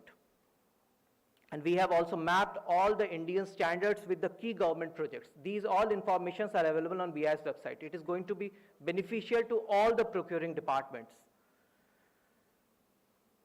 Needless to say, we would be looking forward to all of you to associate and collaborate with BIS. I would like to end my presentation with the quote,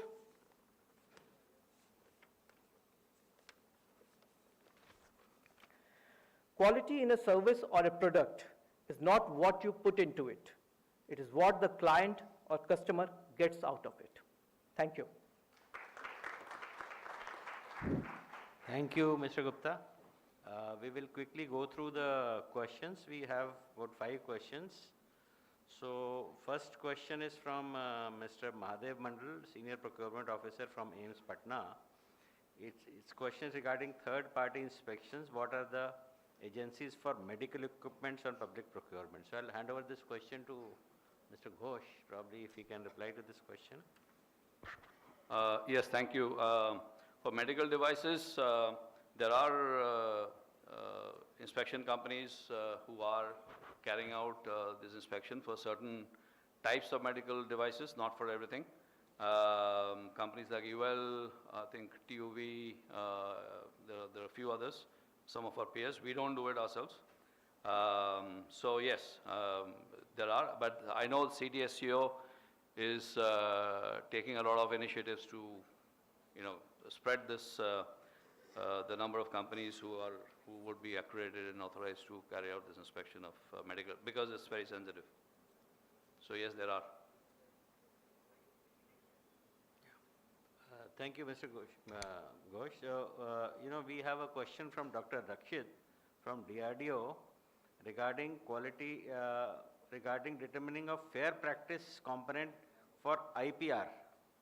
So, probably this is relatively a new field, so maybe the next panel I feel is more competent to answer the artificial intelligence and IPR, because they are going to deal with the topic of innovations in procurement, and they are also qualified enough. So I'll hand over this question to the next session, and so probably they can address. So Mr. Salhotra can look into it. And then I have a question from Mr. Sonu Gupta from Bharat Coking Coal Limited for Mr. Pinaki Gupta, that is there any IS for air quality system? So probably you can look into it. So we do have specific standards on this.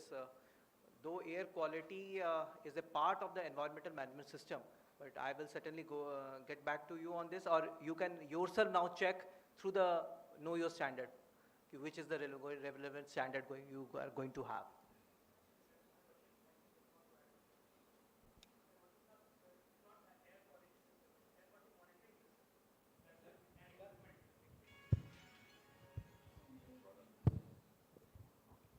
So for air quality system, there is NAC. But for air quality monitoring system, we are making procurements for that system, COAQMS. So that requires US EPA approval and TUV certification for now. So since there is no BIS, as I know, so I would actually Mr. Gupta, request. I will just have to check in. In the break, I will look into it, which is the standard which may be relevant to. And in case we don't have, we have a technical department, CSD, chemical department, which looks into it, and it is an area of concern for all of us.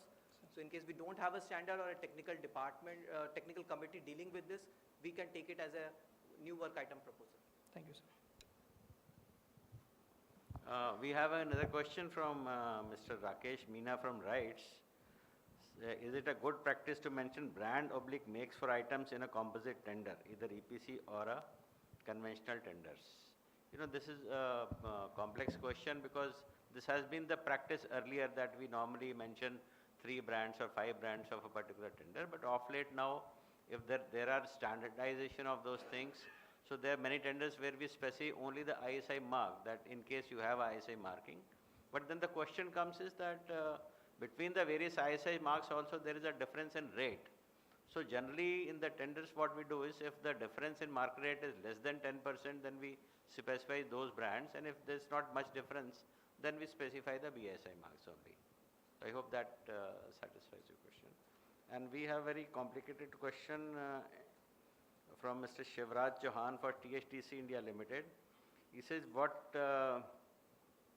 system is better, QCBS or L1? And if yes, is it recommended in public procurement? And if yes, how the question of watchdogs of the government in audit, vigilance, etc. will be answered? So, Mr. Gupta recently explained you this thing that how the QCBS, because it is laid down for different type of works, what is going to be the percentage between the quality and the costing. So,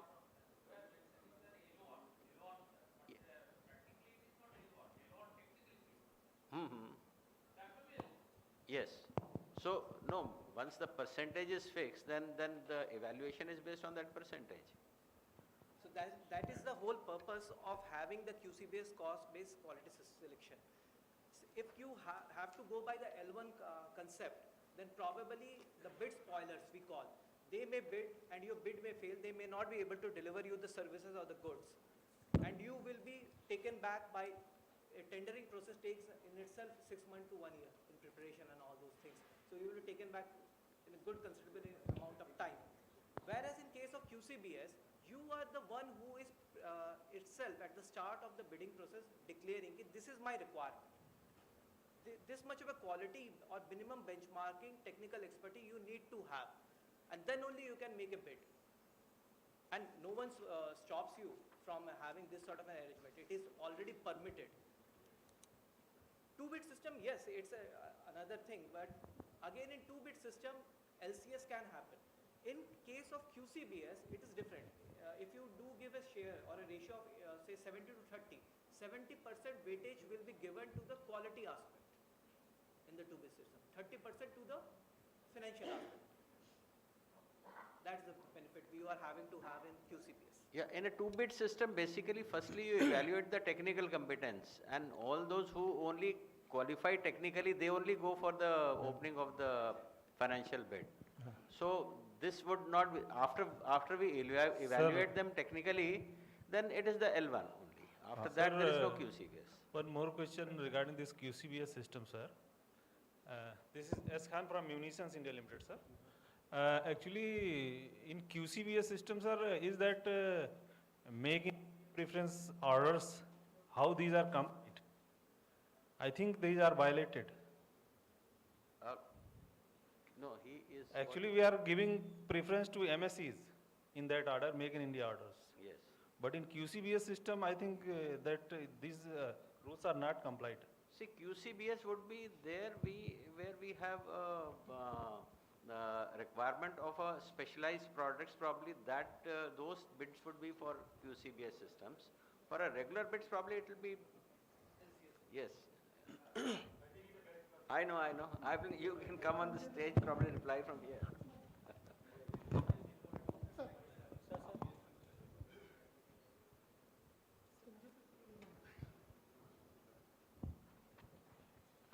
I'm sorry, I'm only listening mode today. My voice is not good today. So I thought I will be on the listening voice. I will be on the, will not be speak. But let me clarify a few things. And first on the QCBS, we have been mentioned certain clauses of the GFR 192 to 194, and it is said that the QCBS is permitted. It must be understood 192 to 194 of the GFR only permit QCBS for procurement of consultancies, not for the procurement of the works, goods, or the non-consulting services. And I'm saying this because of the two unique reasons. One, I'm the author of the GFR 2017. And secondly, I'm also currently advisor in the Ministry of Finance looking after the procurement policy division. Having said this, the QCBS is now permitted for procurement of works and non-consulting services as well from 2021, but the ratio of the Q will not exceed more than 30%. So that's to be kept in mind. The next thing which has been still that perhaps the time taken in preparation of a tender of the QCBS will take less time, it's the other way around. Normally, you will be taking a much longer time in case you prepare the QCBS tender because you have to think of the many parameters and there are more objective. The last point which has been flagged about the MSC, some gentleman from this side has mentioned. Yes, we are aware of the situation today where while in the case of the Make in India order, the clarity is there that in case tenders are evaluated not on the price alone, you need that Make in India order is not applicable. If you go through the line by line this. What effectively it means that in case of a QCBS tenders, Make in India is not applicable as on date. That's one.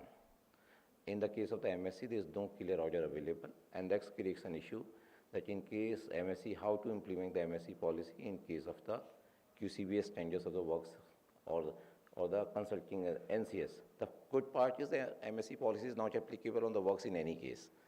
So that leaves a space still, at least in the non-consulting services procurement tenders through QCBS, where the Q factor cannot exceed 30%, there is no clarity how you can implement the MSC policy. I do acknowledge, and there is a policy gap which exists today. I do not have any answer here right now. I can only say we are working it will take some time. I do not want to commit any time. Thank you. Thank you, gentlemen. With this, we are coming to the end of this session, and I hand over the mic to the MC. Thank you. Thank you, speakers, for a wonderful session. I now request Sri Madhuranjan Kumar to present the memento to Sri Amit Ghosh and to Sri Pinaki Gupta.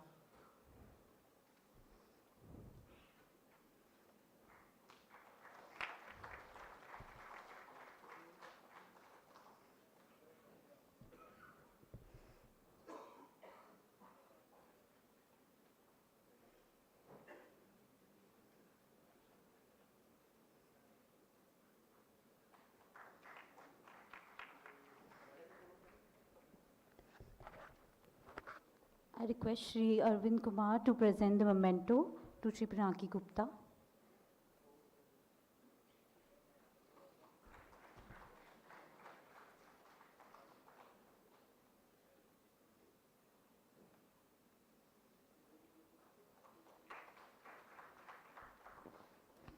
Thank you, speakers.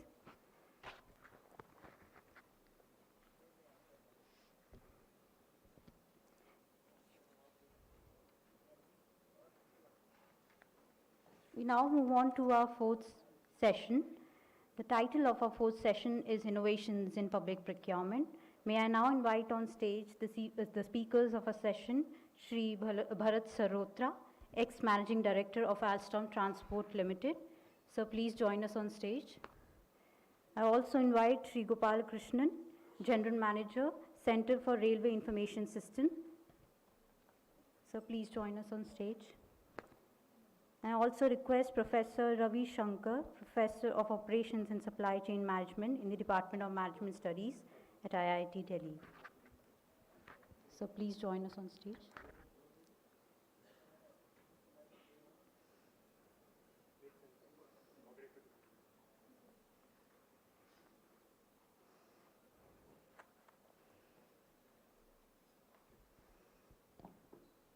Allow me to introduce our speakers to you.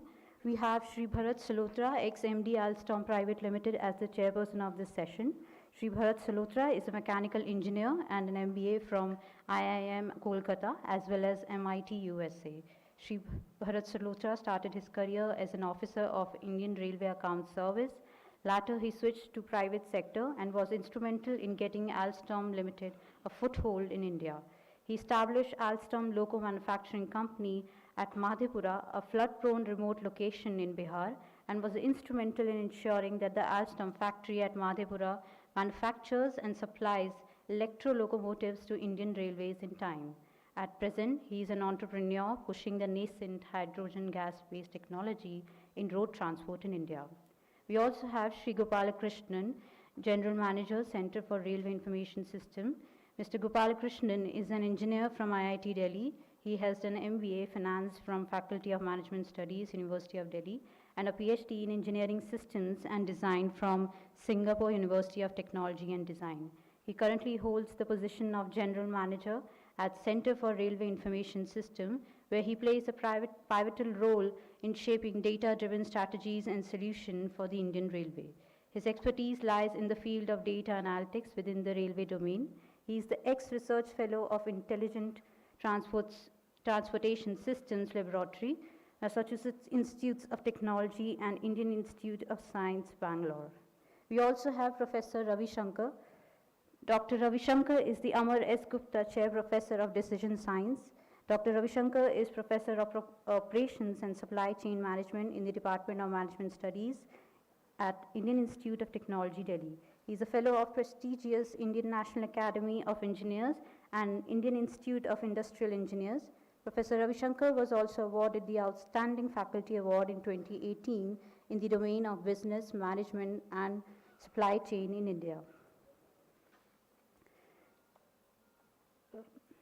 Sorry, I would like to correct myself. Professor Ravi Shankar was also awarded the Outstanding Faculty Award in 2018 in the domain of Business Management and Accounting during 2015-17 by Ministry of Education, Government of India.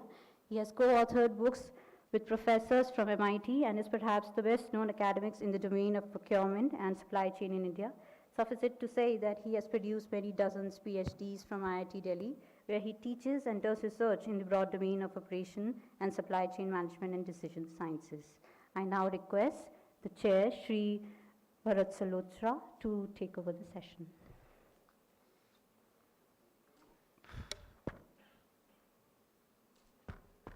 Thank you very much. So very happy to be here. Thank you, Mr. Madhuranjan, for inviting me here. I've been associated with NIFM in the good old days, and it's happy to be invited to connect with the institute again. As I was sitting there and thinking about innovation, I remember one of my marketing professors in MIT teaching us and saying that marketing won't get you anywhere. It is procurement which will get you everywhere. And I was wondering, what is he saying? That marketing is going to get you nowhere and procurement is really the core function. And later on I discovered, as I studied, that basic fundamental belief comes from the way businesses have transformed. So from the good old days of Ford Motor, that the T model, the Model T, it can be any color as so long as it is black. From that time to the current times, one major change that has happened is the procurement. So because many of you would know, in the good old days, the car manufacturer, which was the Ford, that is I'm talking about 1930s, everything would be manufactured in-house, starting from the manufacturing of the steel to the rubber vulcanization plants for making the tires. From that time, the structure and dynamics of business have undergone a major change.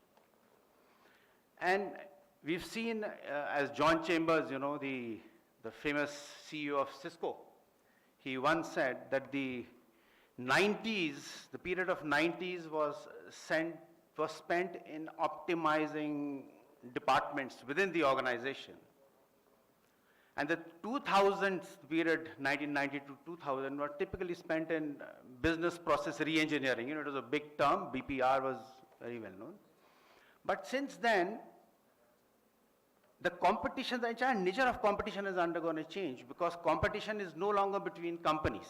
Competition is between extended enterprises which make up the full supply chain.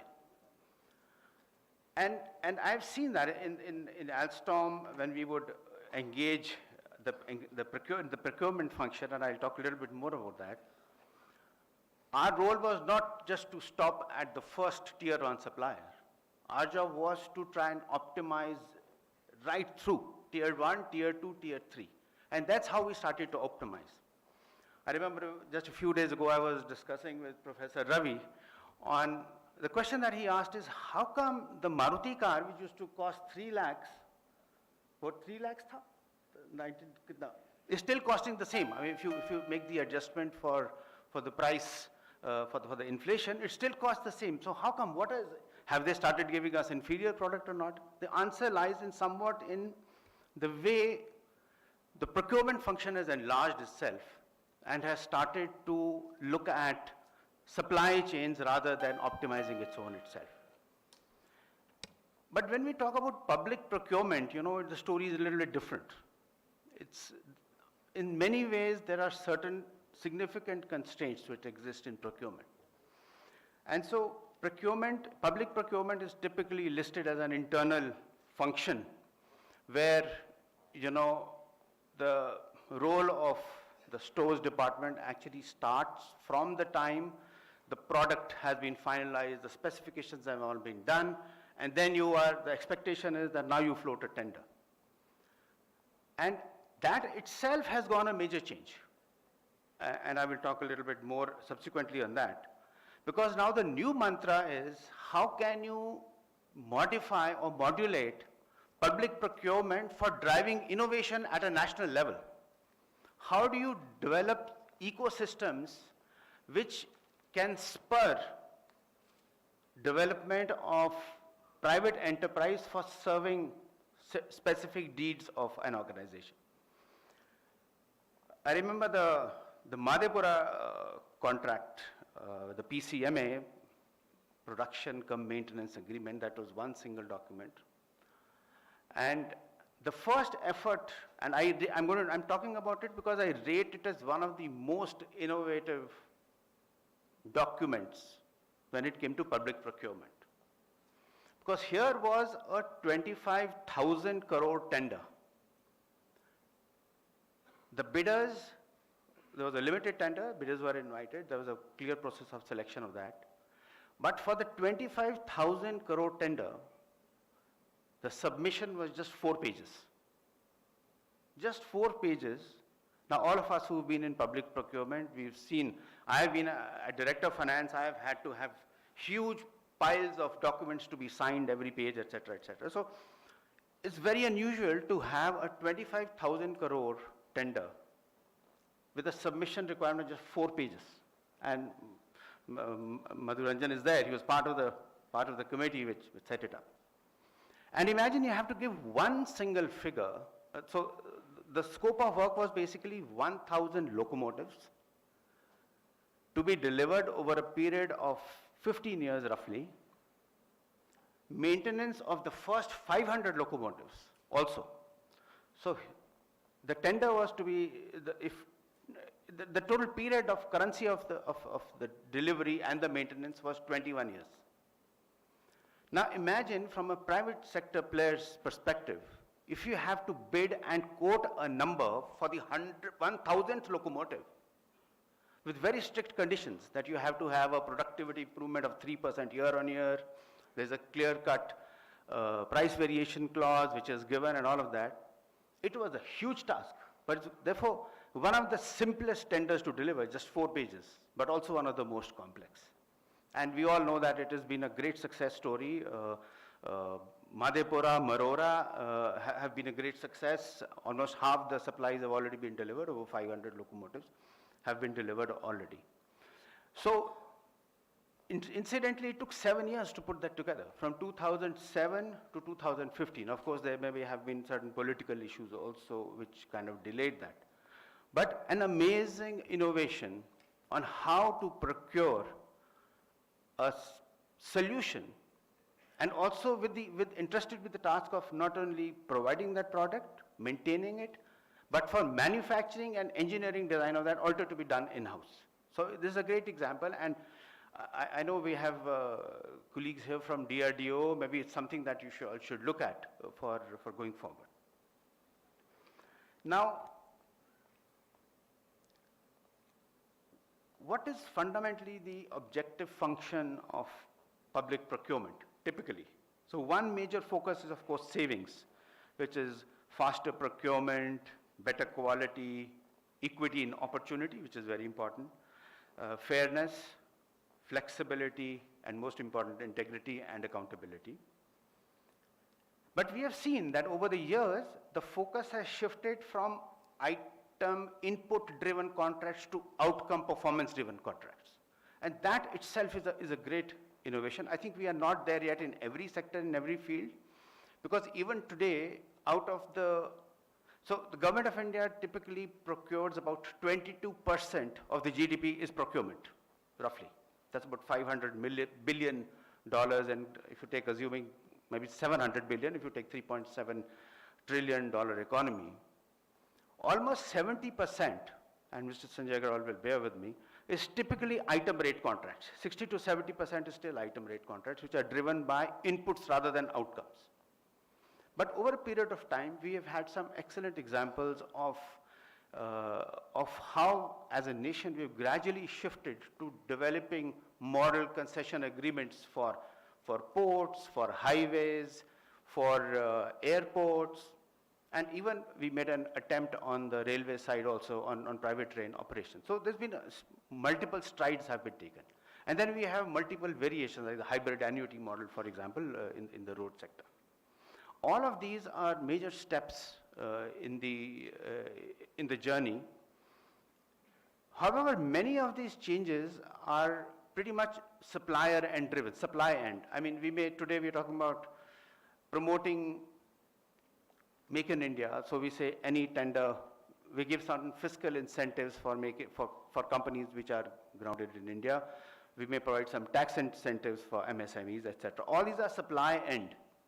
But we have to now graduate to the next level of demand-driven changes in procurement. And what I mean by that is to develop public technology procurement systems. You know, we are today the third largest startup system in the world today. But it's impossible for startups to actually make inroads into public procurement. And there are multiple models which have been built in the West, both in the developed countries, which are using public procurement as a way to spur startups. And that's one area which is close to heart, and I think something needs to happen on that front. Otherwise, if we start insisting on that a particular company must have 3 years or 5 years of experience, must have delivered so much in so many countries, must have this top line, I think we will not be able to induct new technology into the system. Yeah, so with that as the opening remarks, let me start by, we'll keep it as a panel discussion. If you have any presentations, you have, yeah. So let me start with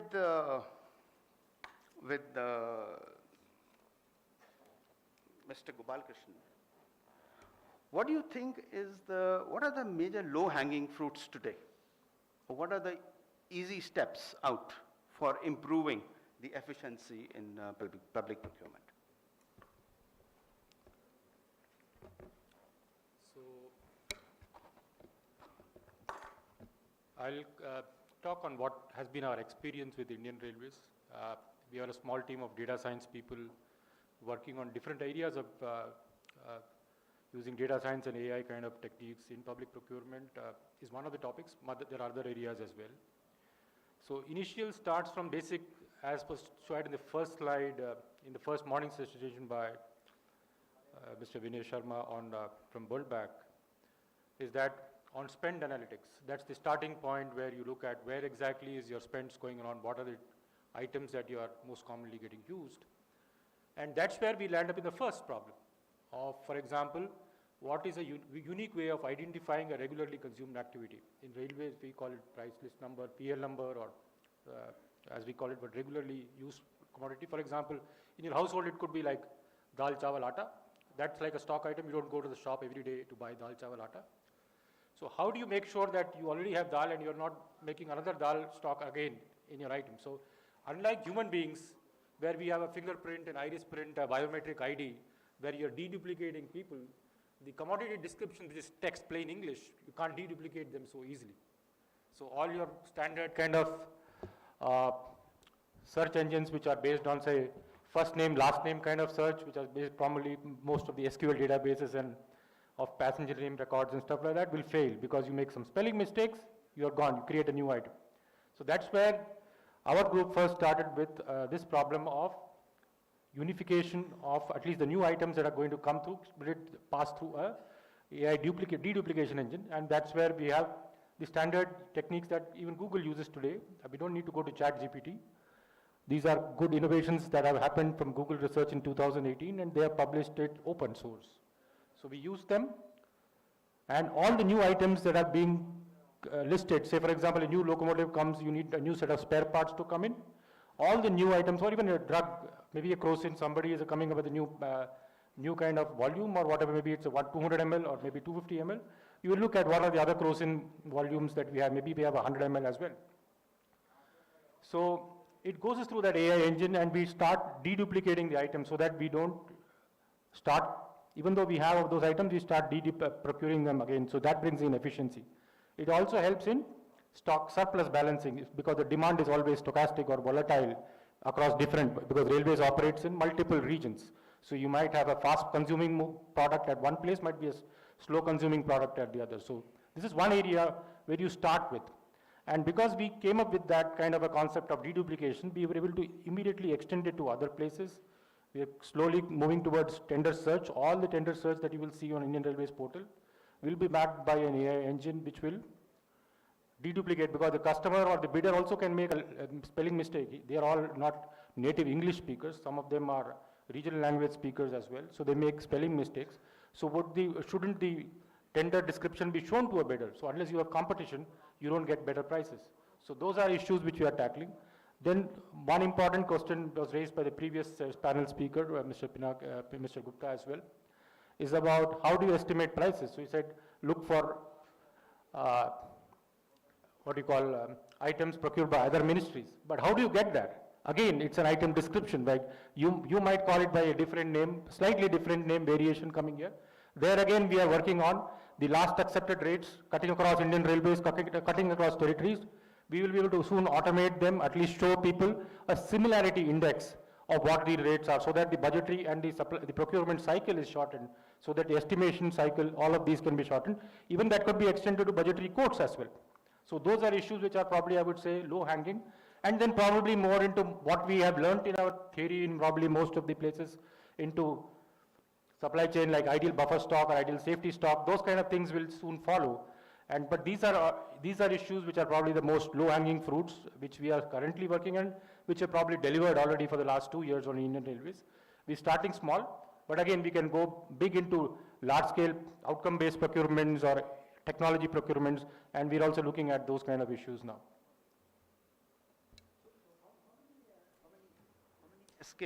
How many SKUs does Indian, just for the, so everybody can appreciate? So it's around 270,000 unique items that we have on our stock. So that includes medicines. So it's approximately the order of 250,000 to 3 lakh items that we carry as stock items on our Indian Railways network. So it's extremely difficult if you look at a register and start comparing one item with the other and start looking for whether this we are already in our stock or not. You create a new number, other person gets a new number. It's like a person, you might have heard that PAN card has, people have 5 PAN cards, they are the same person. So you will have 5 different numbers, the same item. So that's the first problem that we have looked at. Yeah, because if my memory doesn't fail me, I mean, I remember in the 1990s, there was actually a task force set up for looking at 12 lakh SKUs, because there were 12, because everybody would define each railway had their own nomenclature in those days. And I remember we had one chief stores officer who was leading this. It was a huge task, but today with technology and with AI platforms, you are able to do that definitely much better. Yeah, thank you. Let me move to Professor Ravi Shankar. Professor Ravi, what are the new practices for vendor selection today? I mean, you are very much into this space now. I mean, you are also working a lot on the supply chain side. Tell us a little bit about vendor selection, because that's one area that we want our audience to be aware of. Hello.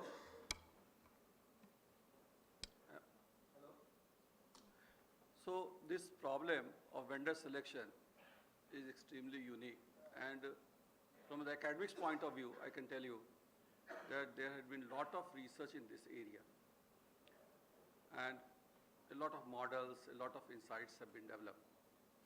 One of the things that is important, especially for this forum, is that when we select the vendor, we have to select the vendor on the basis of some criteria. In the morning session also we were listening about the cost. We started with the cost in public procurement like L1, and then technical bid, 2-bid systems, so technical bid, then the cost related things. Now we have moved little further, and we have come to a stage where quality is another dimension, as Sanjay sir has already given a lot of some input on that, about how the quality related weightage and other things could be determined. And still there is still a risk that stands very well, that the watchdogs and others can always start creating problems. So we have to be extremely robust, because of this public procurement, it's not a company. So in that context, I strongly hold a view that this system needs to be made little more robust so that objections could be as less as possible. Now first let me start with the basic premise. Any procurement, and public procurement is also a part of that, can we optimize the decision? That's question number one. Can we have optimized the best decision? Now answer is no. Why? Because if it is a procurement is a multi-criteria decision-making problem. Cost could be one, quality could be the second one, on-time delivery could be the third one, reputation of vendor could be the fourth one. So a lot many criteria that exist. And if there is any problem in academics or the practicing world, which is a multi-criteria decision-making, it's very, very difficult to find the best solution where you can meet all the criteria with the best value. So what is the way out? And if we are going ahead with this type of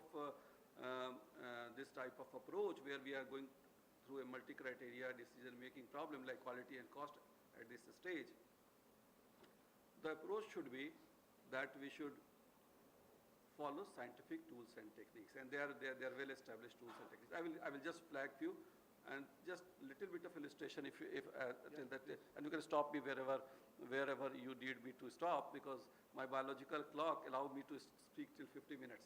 It's a class timing. So see various techniques which are there where we are looking for a compromise solution. The right word is compromise solution in a multi-criteria decision making rather than an optimized solution. That's given. Then how to find the best compromise, say for example, between quality and the cost. That is an important point. Now, there are various techniques that do exist. For example, one of the techniques is analytical hierarchy process where quantitative criteria, what is that? Cost in our case, and qualitative criteria, or maybe subjective one, like quality, on-time delivery, and things like that, or even the reputation of the vendor. Now, these could be integrated in one framework, and we can find the ranking of different vendors, or if for one vendor, we can find a score. What does it do? It has a hierarchy. So I'll just give you an idea, and at some other occasion, I can explain, or it's there in the literature also. So what is the goal? Find the best vendor. Criteria, maybe quality and cost. Sub-criteria, cost could be purchase price, maintenance cost, a lot of such things. And based on this hierarchy, we can compare various vendors by technique called analytic hierarchy process. A superior version is analytic network process, which can be used. And one of the very basic ones is to give weightage to different criteria. This is one. Second could be, which is more rigorous in nature, could be optimizing the deviations around some goals. For example, I have cost goals like this, quality goals like this, and how much deviation I can tolerate for the goal that we have set, and we try to optimize the objective function, which is minimize the deviations, and we can work on that and select the right vendor. And this technique is well established. It's called in our academic world called goal programming. So there are various techniques that we do follow. A very associated problem and question, I am just extending the question given to me, is do vendor quota allocation. It's very, again, interesting problem. So should we have only one vendor? For example, if there is an L1 and quality is another one, or we could have multiple vendors. So in the present context, when the public procurement, we have volume is very high, often to minimize the risk, we may not like to go with only one vendor. We will like to have multiple vendors. That helps us to minimize the risk also. So risk mitigation strategies we can find. Then how to allocate quota to vendor 1, vendor 2, vendor 3 without having a conflict, without having question raised. Again, very important problem. And then we can adopt the scientific, some mathematical tools to manage that about the vendor quota allocation. Why we say so? Because one vendor may be good in the quality, another he may be higher in the price, second may be just opposite, and we can have another criteria, many other criteria like online delivery and other things. So we can follow another set of scientific tools and techniques. As far as the public procurement is concerned, based on my limited experience, what I can suggest, rather than going for all the optimizers every time here and then, which may be very cumbersome and often you will need experts, so there should be a decision support system, we call DSS. And DSS could be developed very easily for this type of situations where the logics which experts present here, or for example, Sanjay ji has his own logic. So those logics are inbuilt in the software, and now the DSS will be person independent. And then it can work, and the logics are well spelled to all the bidders, and this can work very well. So DSS could be developed. See, another focus of today this session is innovation. So DSS type of thing can work better. So maybe I will stop here. If there is further question, I will take it up again. Okay, no, I was just thinking as you were speaking on, I was thinking on vendor selection. So typically in large contracts in public procurement, we typically follow a two-stage process. So first is technical and then is financial. And typically technical is either is combination of work done so far in the past, what is your work experience, number one. Number two, the geographies you've covered, for example. And third is your financial strength. And there has been multiple committees and multiple reports. Now, in a two-step process, would you, where you are first selecting a number of, you're shortlisting, you're saying only A, B, C, and D qualifies for the next stage, which is the financial stage in a two-stage. Would you think this multivariate analysis approach would work? You see, I strongly feel that there was nothing wrong in that thing, because if you are shortlisting the vendor first, because opening the cost financial bids for a vendor who does not have the technical capability to go ahead is not only the wastage of time, but also it will create some additional problem, which our experience also suggests. So there should be, and if you leave just like that, there will be a number of vendors bidding here and there. So I feel that two-stage process may continue, where we have shortlisted few vendors, and then the second bid which you are saying, like the cost where we were doing. So there we can have maybe more criteria as we progress. And over a period of time, I can assure you that the two criteria like cost and quality, it can expand further as we will have more confidence in our system. So more criteria, so just take for example, so there is a vendor whose cost is less, wonderful, and whose quality is also okay. And you have a very critical project in railways, for example, and the part of the vendor has to come. And suppose he delays, and other parts have come. Do you know what is the implication? Implication is, if every part has come and even a nut and bolt has not come, now everything will be in waiting, and there will be huge carrying cost associated with this. So in my opinion, that the vendors' other criteria also would be important. You can impose any amount of penalty for the late delivery, but ultimately the project has suffered. No, I remember specifically on that, the Lucknow metro had to be delivered. Yes.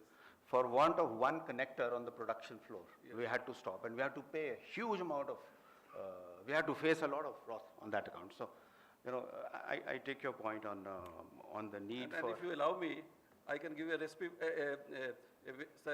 industry practice. Now can I go ahead? So you rightly said about the Lucknow. See, just now, Bharat sir have mentioned that from 12 lakhs SKUs, now 2.5 lakhs as Gopalan sir has mentioned. Now such a huge number of inventory. And nobody works with all the inventory with equal attention, and we should not do this. It will consume a lot of our time. So what we do, every procurement department, it categorizes the inventory into three parts, maybe A, B, and C. C are cheap item but large in number. A are very few in number, and their cost is very, very high, maybe 80%. Now the rule of the game in industry practice is that for C-type item like nut and bolt, maybe grease and a lot of other things, whose numbers are too many, maybe 60%, but cost contribution could be only 10 to 15%. This is typical Pareto law. It's valid in almost all sphere of our life. Now for these C-type item, the rule of the game, buy in bulk and forget. So for 2 lakhs item is 60% if you buy in bulk and forget, and no need to develop a strategic partnership with those vendors. So, and then work for the A-type item more meticulously and maintain high control, try to have less inventory so that your carrying cost is unnecessary not being incurred. Yeah, we learned the hard way, but this is a good message. Yeah. the government is procuring a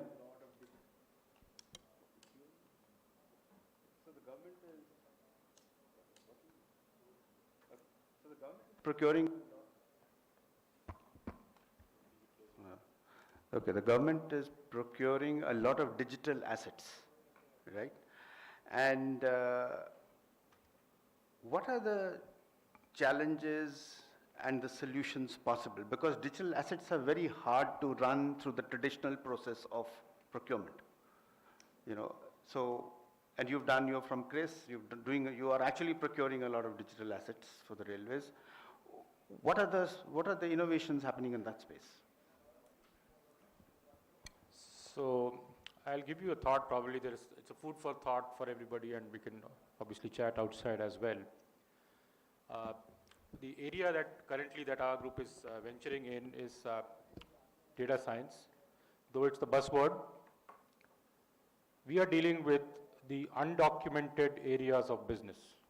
What traditional IT has so far been doing has been conversant with the specific rules, and IT is taking care of the rule implementation through the IT systems. Now, how do you deal with aggregate data, which you got allocated over a period of 10 days, or a month, or a year, and how do you take decisions based on analytics for which new algorithms are getting developed? So you don't have business documentation. And there is a risk of algorithmic challenge, there is a risk of data quality challenge, whether you will really have the data that the vendor is looking for. He has an algorithm which will give you the solution. But do you capture the data, and do you have it for so long? So these are the kind of risks that analytics or digital procurement that in the future is going to come with. And that's where what we have been advocating here is a question of similar to what a Maruti car is getting built. The Maruti car has a design, maybe an Alto, or maybe a WagonR, maybe a XL6, or many different models will have a design. You don't find Maruti building the tires for it. They are either Seat tire, you have Bridgestone, you have JK, or you have Apollo, whatever brands you can think of. So what Maruti has done is basically has fixed the dia of the wheel, the axle dia, the outer dia, and the number of bolts, and what torque it has to be tightened with. Similar approach has to be taken for analytics. So what is the design process that you're looking for? So analytics is basically meant for consumption. It's not meant for use as an Excel sheet or the fact that I have published a paper out of it. It is meant for consumption of the organization end users, the procurement managers, the sales managers, the finance managers. And that, all of them are using some kind of IT today. So the procurement of analytics happens in production IT. It doesn't happen in Excel sheets or in your laptop. And that's where you need to map your business process. I heard Bharat Sula sir talking about business process re-engineering. You have to go back to those old drawing boards. A lot of your companies or public sector have implemented SAP. I'm sure companies like IOC has SAP, and they have proper business models documented. So you have to look for where exactly are you going to position analytics in that business process. It's in the step 4 or step 5 or a sub-process of step 5. And you have to make sure that all the data pipelines that required for analytics to be developed are made available as maybe a sample data. You can throw out that sample data with the data pipelines that you have captured to your vendors, and you can do whatever QCBS, who is the best algorithm, what rate he is ready to do, and that could help you come up with maybe 2 different models. You can, as a de-risking, you can have a champion model, which is like L1, and you can have a challenger model, which is L2. And you give both of them the contracts, data changes. So you don't know whether today L1 is going to be L1 tomorrow, because his error rates as data changes might actually become L2 becomes L1. He is better predictor of the entire asset. So you need to always have 2 or maybe 3 models of L1, L2, champion, challenger, and have a data factory. They call it as a data factory with all the pipelines integrated like a Maruti car, the business process, so that for a vendor is just plug and play. He gets to play with the data. It doesn't have to do too much of understanding. You have to talk to, otherwise changing your domain knowledge or transferring your domain knowledge to the vendor who is say, probably new to railways, you will take a year to do that. And then you ask him which data you want, from where you will get, then you share a CSV file. It's not going to work, it's not scalable. Currently we are doing more of in-house R&D, but even when we reach out to academia, we are facing a huge challenge in the sense that we are not able to scale up at that speed. Why? Because we don't have the data pipelines ready. So fortunately for Chris, the IT arm of Railways, we have a data lake project which is in the pipeline, which should get implemented within a year. So data lake is a place where all the data gets stored and as an experimentation jig, or you can say a bench where you can play with the data. And from multiple sources you can draw and keep the data in a very confined environment, throw open that to public players, to academicians, to startups, to give them solutions so that they don't have to play with the bureaucracy of reaching out to data, an email and stuff like that. Make it as smooth as possible, onboard them, see what solution works best, because those are going to be outcome based.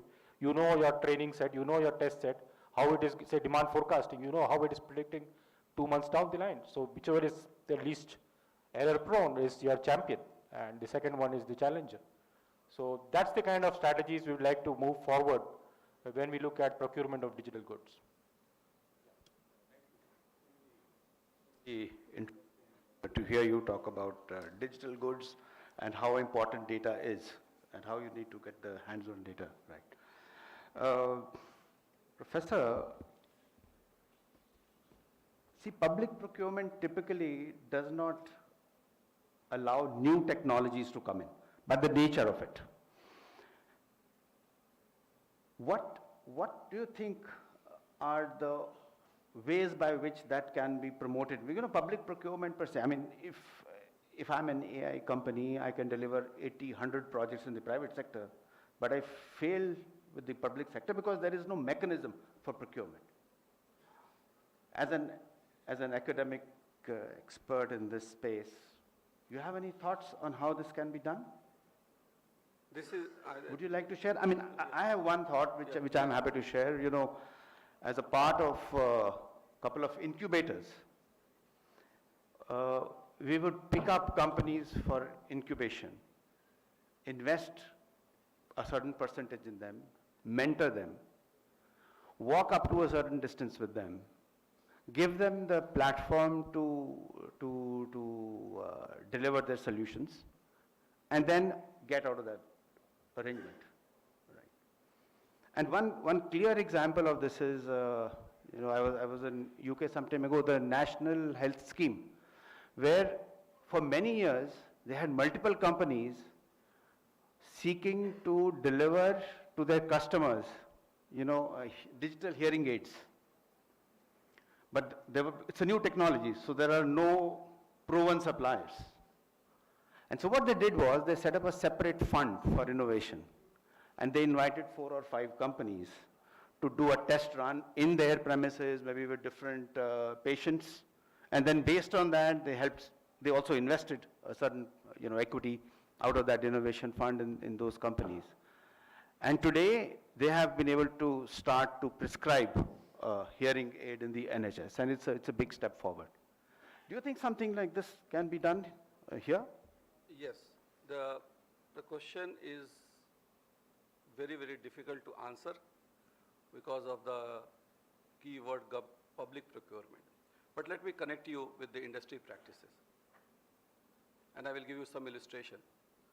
First of all, these days, no company or no organization, they compete with another organization, but their supply chain certainly do. A Maruti car is better or a Hyundai car is better, now the question is irrelevant. Which supply chain is better matters most for the buyer. Second is, important rule of this, a supply chain is as strong as its weakest link. Is procurement our weakest link? If that is so, then we have to strengthen it most. And probably procurement, we have to look at it, where do we lack? Next point that I would like to mention here, that what industry do. Bharatji has started with my conversation with the Maruti. And I was just, while discussing before this session, that Maruti base car, which was Maruti 800 in the earlier earlier days in 1981 or 82, and then again the base car was always there. Now these days, in last 10 years, the Maruti base car model, its price is around 3 lakhs or around that, plus minus few thousand rupees. Whereas if you look at the material cost, steel is the most important material, constituting about 60 to 70% of the material cost. Labor is the second important component. Power, electricity could be third one. If you look at these three important costs that goes into making of a Maruti car, now they have almost doubled in last 6-7 years. However, the base price of the base car model, its price has not increased in commensurate with the increase in the input costs. So what is the logic? Logic is very interesting. Now, auto sector is one of the sector all over the world, not only in India, where the OEM, the manufacturer, asks for an economic discount every year. So if I buy steering today, maybe 20,000 rupees, next year you have to supply it at a price 5% lesser than this. Now, and what I give you in return? In return, I give you a long-term contract. So what the vendor is expected to do? You invest in R&D, research and development, value analysis and value engineering, reduce the cost, and come up with lesser price. And this has been successful all over the world in the especially automotive sector. Now, how far it could be implemented in public procurement, we have to think, give a thought to this, that can long-term contract be done so that vendor has a reason to invest in research and development, value engineering and value analysis. Now, I'm sure, if not today, maybe the day would come where vendor would be involved. Now, the procurement, if you look at it, various companies have performed exceedingly well. I will like to connect with the best industry practices also. Look at the Walmart, for example. What Walmart does, and Walmart is one of the largest retailer of the world. And when Walmart started, it started with a Kmart, and this is a well-known story. Kmart went for bankruptcy, while Walmart, which is a new player, is now the market leader. Now they implemented only 3 things to start with, and that made the big difference. And those 3 things were vendor managed inventory, VMI, second was cross-docking, and third was everyday low pricing, EDLP. Now let us leave the two, but the vendor managed inventory is one which could be implemented in public procurement. What is the vendor managed? So if I give the order to the vendor, or if I let the vendor know that this is my annual consumption, and if we decide that, now I wouldn't maintain inventory as a buyer. Let vendor maintain the inventory and supply me whenever I need it. Now this will help both buyer and seller. How? Thus, for the buyer, like the government or public procurement agency going for procurement, their storage cost will be less, carrying cost would be less. You don't have to make one-time payment for all the things. Proliferation would be less. So this is one. So if we give one order, but supplies is staggered, and vendor manages it through VA buy, how far it is done, possibly you people, you know better, but it can always improve. And we can move towards more just-in-time system, JIT, where our inventory at the echelon that we're talking about within the project site will be less. This is one that can be done. Then, rather than having a warehouse or big storage for the bulk item, now we can think of a strategy that we call cross-docking, where material does not stay for more than 24 hours. It keeps coming and moving from that. That will also reduce our burden on the inventory storage cost. One more idea I would like to give. Now, while we think that when we are giving the order, now the vendor are, they are competing, like the way tendering process happens, and we think that they are competing and they are fighting with one another. In the real life, there is a concept called co-opetition. What is co-opetition? While they compete at one end of the supply chain, maybe inbound or outbound side, on the other side they are cooperating. A good example is Ford, Chrysler, and General Motors. They fight fiercely in the market side, means customer side. But on the procurement side, they join hands together and give a common consolidated bidding for steel manufacturer. Now it's in India also, I will be surprised that Maruti, when it gives order for steel, for a strategic region, it gives order to a Japanese steel producer. So Maruti asks all its major vendors, which are in the near vicinity, that what's your steel requirement for the next quarter, and Maruti consolidates it. And for the bulk buying, they get a huge discount, maybe 20% plus. Now, I'm talking about the public procurement. So a lot of materials are common, different projects. Now, can we think of this type of competition in the procurement side? If it is possible, possibly we can get more discount and we can engage vendor better. Another concept that is a best industry practice is vendor rationalization. This is very important. And again, I'm connecting with, since Maruti was referred, now Maruti started with 300 vendors for important items. And then the focus right now in the industry is to reduce the vendor base, but with this reduced vendor base, we will develop a strategic partnership which is long-term in nature. We will provide them the technology transfer we will do, and we will have more trust. Now, in a lot of public procurement, I am sure there must be technology-related issues. The buyer has to transfer some technology for some manufacturing, some part in the locomotive or whatever. Now, in those cases, now if you don't have this strategic partnership, means long-term partnership, the purpose could be defeated.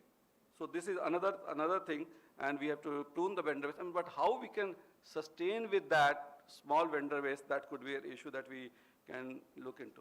Next thing could be vendor development. Now we buy, so there is like arm's length relationship. We buy and think that vendor will supply, and we go for the cost.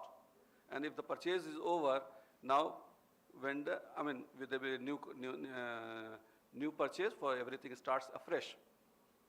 So is there a possibility to develop the vendor for more capability, for additional technology that possibly we can give? And also the use of technology. As Gopalakrishnan was mentioning about the technology side. For public procurement to be very fair, one of the most important things that one can ever think and easiest is the deployment of technology to the extent possible. And there are a lot of information technology tools, like say for example blockchain, where the trust and the fairness of the procurement could be maintained. Not only this, but through the maybe RFID and other techniques. Now once the procured item are there, now when they go in the whole supply chain later also, you can identify on what date, in which plant, at what point of time, traceability will be there. So in the procurement, the traceability component also becomes very, very important. So maybe I will stop here, and maybe if more leads come, I will continue. Given many interesting ideas, many of this have been thought of, I'm sure, but there is still major scope for improvement. On the technology front, so you mentioned about the offtake. I think it's a very important point, particularly for organizations like defense and the railways, which continue to buy, literally by the thousands and millions, certain components. And so to have long-term extended contracts makes a lot of difference. And we've seen even in the Madhepura locomotive case, there was an equivalent tender for a locomotive, but quantity was reduced to 1/3 or 1/5. And the prices that got was almost 2 times to 3 times. So the offtake is an extremely important element. I think every vendor would want visibility. But the flip side of that is the way technology is changing today. I mean, imagine signing a 10-year contract for batteries. It wouldn't work because the battery technology itself is undergoing such a drastic change. I mean, tomorrow we may have just solid-state batteries. Who knows? Yeah. So, but moving back to this outcome-driven, which you mentioned earlier, public procurement, we all say should be performance-driven, should be principles and not rules, should be performance rather than inputs. How can we scale up? Scale up the entire product and project procurement keeping this in mind. You are asking the wrong person. Probably you are best equipped to no, but answer the question. For say, for example,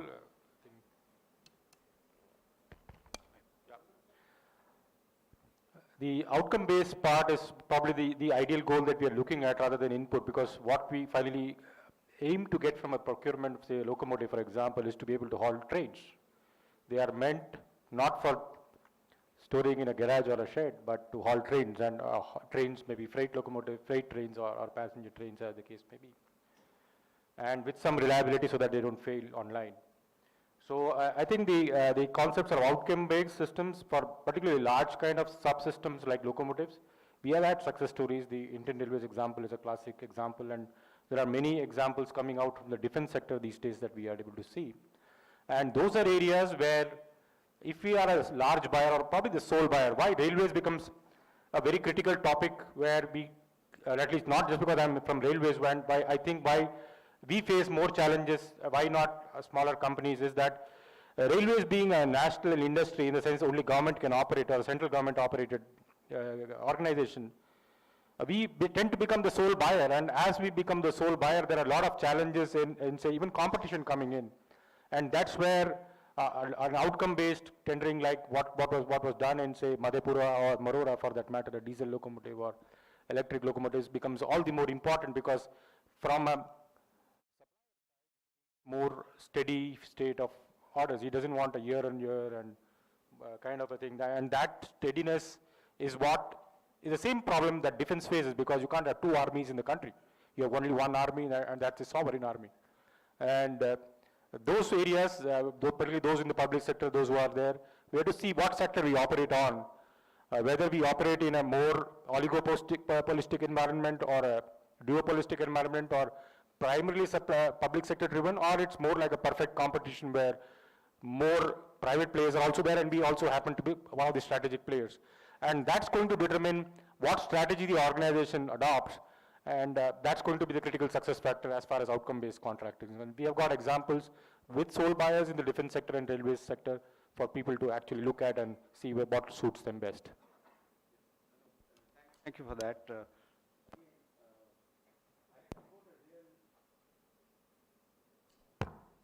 I quote a real instance of how important offtake is.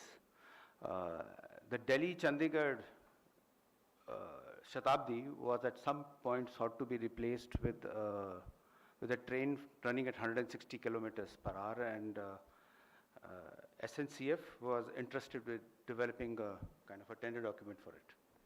The quantity asked was 10. And the price that we got was, which they came to us, and with the price, again, it's a cheap quote, what you would call a cheap quote, a budgetary quote, was about 26 crores per coach. And today we have the Vande Bharat, which is also pretty much matched the same price, which is now being delivered at roughly 7 to 8 crores per coach.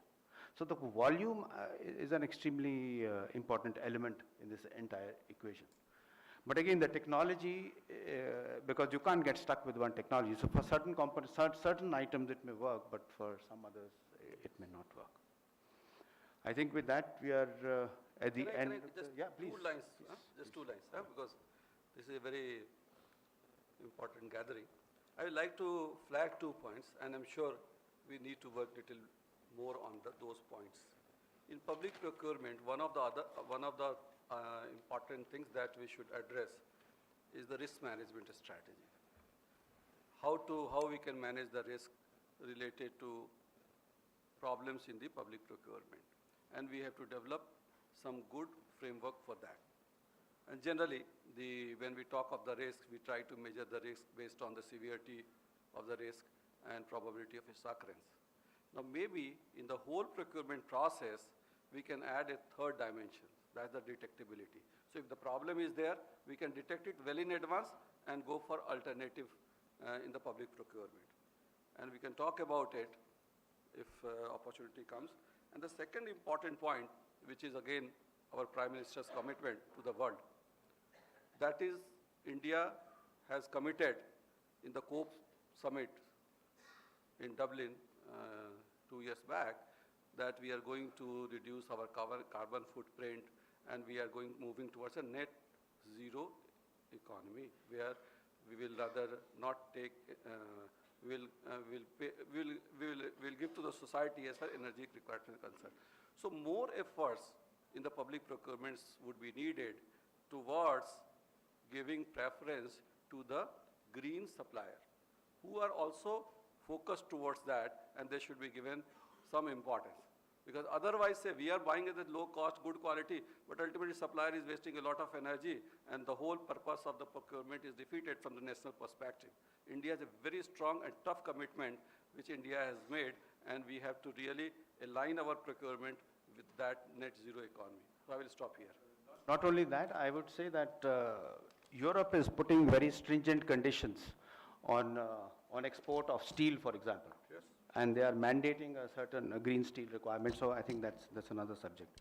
But there was one question which was asked, and which was from the earlier panel. The question was related to quality in public procurement, and the question was, what are the costing models for industry to estimate cost of creating IPR and quality? Now, since the question is for industry, I'll just make an attempt and how we estimate in the private sector the cost. I think it's already been answered, but we have a fairly extensive and elaborate costing function, which goes down to, you know, the minutest nuts and bolts to determine what is the cost. You can imagine for a project like the Madhepura project, where we had to not only estimate the A, B, and C category, but also visualize what would be the maintenance cost, what would be the cost of breakdown, etc. They're very elaborate high-end models, and many of them are quantitative models, which are deployed for determining what is the cost. I also want to point out that on the Madhepura project, there was no estimated cost which was given to the bidders, in fact. And it was purely reliance on, of course, Indian Railways internally worked out a costing sheet, which was in sealed cover, which was not open. And none of the bidders really knew what that cost was. So everyone had to develop it. It was a price discovery mechanism which was ultimately used through the bidding process. Yeah, so that was the question. I hope I've answered it. If there are any questions, we are happy to take.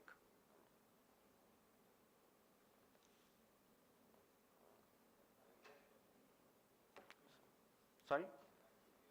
Yeah, no, I just, I made an attempt on that one. Yeah.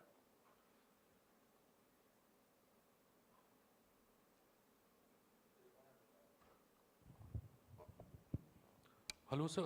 Good afternoon. So, like we are discussing, I mean, the last question by, last point, which was discussed by Professor Ravi Shankar, I just wanted to ask, I even sent a slip to the last panel regarding that. So how do we aim to address the SDG 12.7 in India through public procurement? Because, see, public procurement is definitely a huge chunk of our GDP, right? So if we address SDG 12.7 through public procurement in India, maybe you know, we'll play a good part in green procurement and the sustainable procurement as a whole, right? So, like, what can be the way ahead, and what can be the models on which we can, like, build, right, our technical specifications? SDG goals, I think, correct me if I have forgotten, the goal which you have mentioned, it covers these circular economy and other things. Am I right? So please appreciate. Now, if a supply comes, and suppose there are some defects there, what do we do with the defect? We try to return it back, or vendors generally they are not taking it back, and maybe you make the less payment for the defects. Now this is again a point. This is one point, that now they should take it back and try to recycle it, because recycling is an important thing. Then, once we have procured the item and used it in the project, now there is a life cycle to this. There is a so how we are going to deal with that? How will we conserve energy during the procurement, and also maybe later on the site? Just to give you an example, very important example, and this has been proved through many case studies, that if you procure just like that, I'll just give you a very quick illustration and try to concentrate on this illustration. Say if I buy maybe 1 ton of item and I have to consume in 7 days, or 7 ton of item may consume 7 days. So we've supplied it with one full truckload. And there are 7 such dispatch points. So rather than 7 ton, Monday you give me one ton to this and 1 ton to the full truckload is covered, and this is called milk run system. The moment we do that, my truck utilization is same. Only one truck is involved. One in Monday, one other is Tuesday, and third. So it's a milk run system. What will happen? The inventory, average inventory will be 1/7 at my location and other locations. Meaning thereby, some of their supply chain is full of knowledge areas.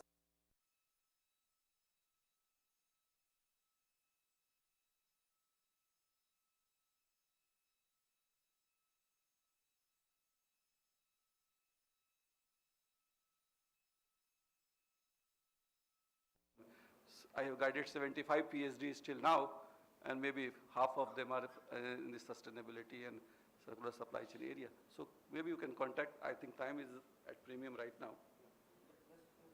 I think ESG certification is also becoming mandatory now, so that can probably be incorporated into the procurement cycle. I have one quick. You?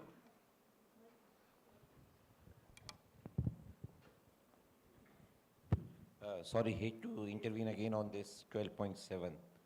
12.7 SDG, if you see verbatim, it says every country need to prepare and implement the action plan on sustainable public procurement. It really doesn't talk of the circular economy per se. Of course, both are quite related in any case.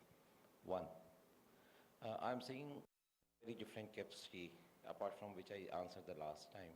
I also happens to be the national chairman of the task force on the sustainable public procurement. One, and if we see the goal, firstly SDG itself, they are not the legal goals we all know. They are the goals which the country has suo motu agreed. In any case, these goals are to be achieved by the country by 2030. And what the goal really says, you have to prepare an action plan and to implement the same. The first part, when you say to prepare an action plan, it need not to be a document which simply says an action plan. Even in case you have certain policies which are written in the procurement manuals or the general financial rules, they are also considered part of the action plan. With this as a background, the UN Environment Program, which is the nodal agency for implementing 12.7 globally, has already certified that India has an action plan. So we already implemented the half of it. In any case, sustainable public procurement has a very 3 different pillars that we all know: the green, other is social, and third is economic. And to achieve this COP targets only one, the end. New York Convention has also given a weightage to the SPP parameters, and only 1/3 parameters goes to the green and 2/3 parameter doesn't go towards the green. What I really wish to say overall, yes, firstly, yes, India has already committed certain emission targets, which I'm sure we will be able to achieve. That's for the issue. As for the sustainable public procurement is considered, our global commitments, we are already on the right path, and we don't see any chance of missing the same. Thank you. I think if there are no other questions, then we can... I have one question, one last one. So, evaluation of the tenders on L1 basis has it continued for quite a long time. The introduction of QCBS was definitely a game changer. Now when we talk about measuring the innovation or measuring the sustainability, do we have anything in pipeline which will be changing the course of how the tenders are being evaluated, or how are we arriving at the entity on which we will be placing the order? So I think the QCBS aspect, Mr. Sanjay Agrawal already clarified. It's basically for consulting projects, so it's not an alternative in that sense to this one. But on the ESG which you mentioned, I don't think there are any clear processes yet in place for procurement. Even for measuring the innovation? For the innovation side, there are no. I mean, that's one of the agendas which I am pushing, to make sure that there should be a mechanism in public procurement that drives innovation across the country. I mean, startups have a market, but they don't have a market in the public sector space. They don't have, because they can't get in. There are huge barriers to entry. And therefore, it's very important to do that. I mean, in the West, many countries have taken major initiatives in this. And my wish and prayer is that some of that gets implemented here in India, so that instead of the 100,000 startups we have today, we have many more. Because India is bursting at the seams when it comes to capabilities and competencies. But yet 22% of the entire GDP is out of the purview of them because they can't get in. Even the IIT team which built the drones, they are still struggling to get into the defense space. With all that they demonstrated on the 26th of January or 15th August, where they put maybe 1,000 drones up in the air over the north and south block. There's a struggle. And the reason is that the systems don't exist today. But I think we are looking up to Mr. Sanjay Agarwal here, hoping that he will drive that here in India. That will take a very different trajectory for the country. Thank you. Thank you, speakers, for a thought-provoking session. May I now invite Shri Madhuranjan Kumar to present the memento to Shri Bharat Salotra, ex-MD Alstom India Limited, to Shri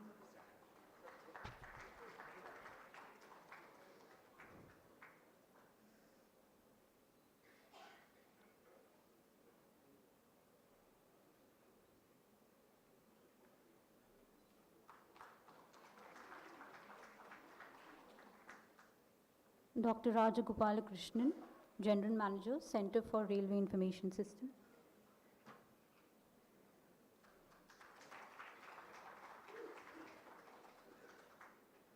Professor Ravi Shankar, Department of Management Studies, IIT Delhi.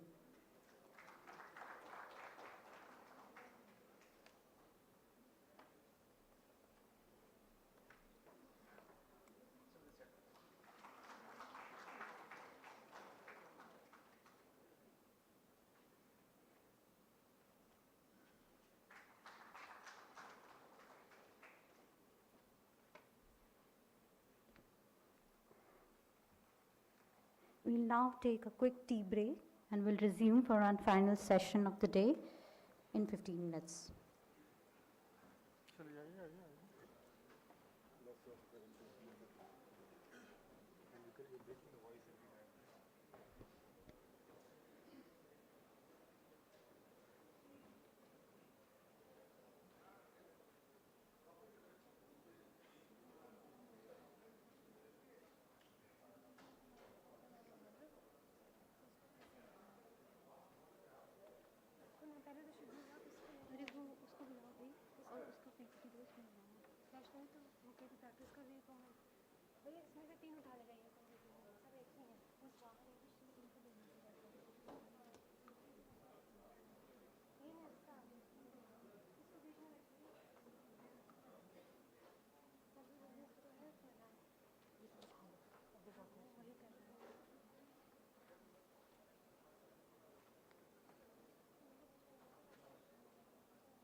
I request everybody to take their seats. We have now reached to the final session of our conference.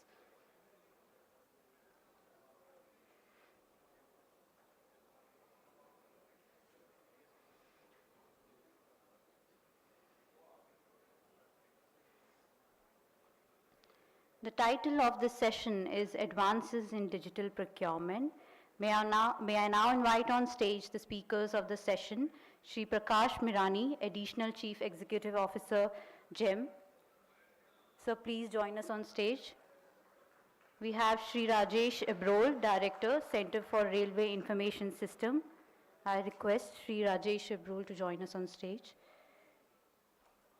I also request Dr. Madhuranjan Kumar, Head Procurement Research Center, to join the panel. Allow me to introduce our speakers of the session to you. The chairperson of this session is Shri Prakash Mirani. Mr. Prakash Mirani is an IRSS officer. He has over 32 years of experience in public procurement, administration, budgeting, logistics, e-procurement, and many more. Mr. Mirani has dealt with public procurement in Indian Railways in various capacities. He has handled large value procurements as Director, Ministry of Railways. He also provided procurement consultancy services for the World Bank funded projects as General Manager Rights Limited. Presently, he is working as Joint Secretary and Additional CEO GEM, responsible for creation of services, forward auction, buyer management and legal framework.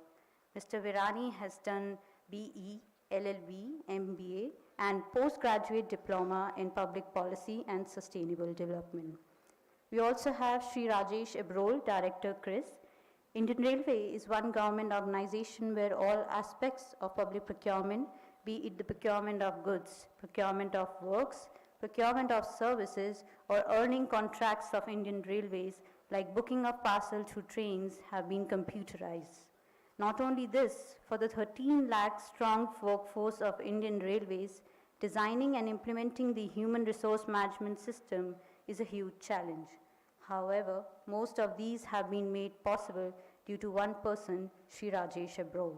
Shri Rajesh Abrol is currently Director in Center for Railway Information System.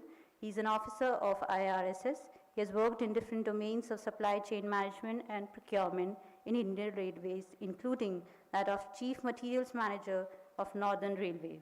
Therefore, in Shri Rajesh Abrol, we get a rare blend of domain expertise in procurement as well as IT expertise in procurement.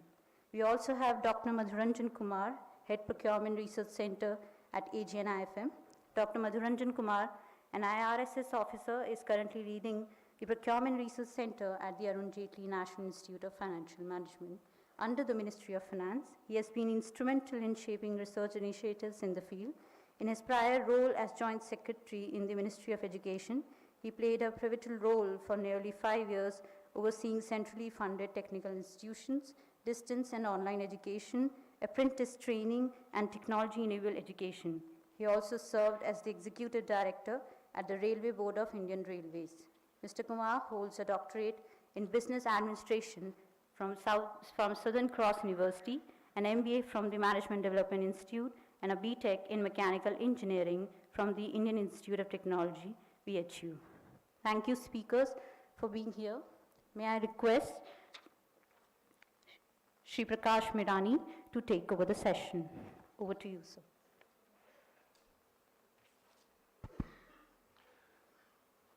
Hi, everyone. I understand it's difficult at this point of the day to listen to 3 more speakers. We'll try to keep it as short as possible. I have the privilege of sitting with 2 luminaries of public procurement, Mr. Rajesh Abrol, who has been the torchbearer of development of e-procurement system in the railways, and Dr. Madhuranjan Kumar, who is at present involved in the research and analysis of public procurement in the country. As we have planned, I have a presentation on GEM, which will be followed by a presentation on e-procurement system in railways by Mr. Rajesh Abrol, and then we can have discussion and question answers. Thank you. Can we start?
I have included some slides which are elementary to tell you what GEM is all about, but I can see many of you are already working on GEM system, so please bear with me.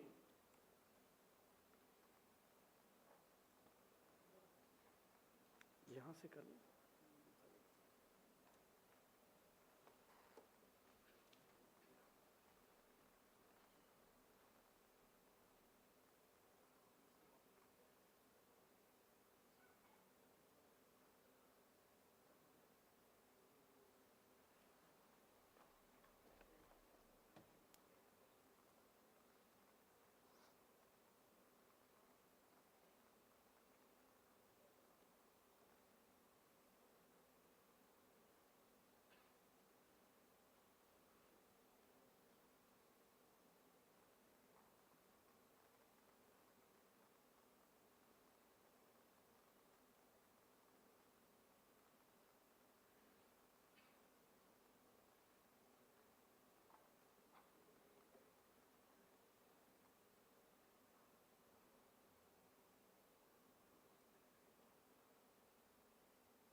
This is just to tell you about the background, why GEM was constituted. The problem with the legacy public procurement system was there was no standardization of bidding and contract documents. There was lack of public procurement expertise. It was very difficult for the small sellers to get access to the government procurement because the registration was very difficult. Each organization had its own registration processes. The system had a lot of manual interventions and there was a probability of unethical practices. With all these issues in mind, Government of India decided to set up a digital public procurement portal which will provide end-to-end online procurement system. And that is how the GEM was created.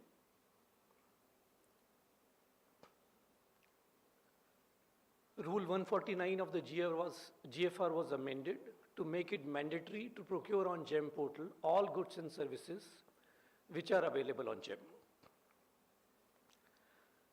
GEM works on basically three pillars: inclusiveness, efficiency, and transparency. Whatever we do in the GEM, it corresponds to one of these focus areas.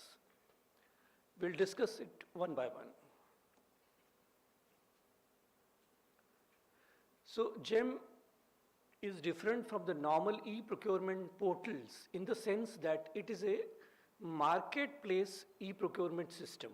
So there is a marketplace similar to Amazon or Flipkart that you must have been seeing. You go in the marketplace, you see the product, you select the parameters. What we have done is we have created a lot of product categories, a lot of service categories. Whatever product you want to buy, you go in the system, see the product, select the product specifications, and then go ahead. So it is slightly different from the conventional e-procurement system that we have in the country. So this is how it works. You go on the GEM website. You can search by the product name or the service name.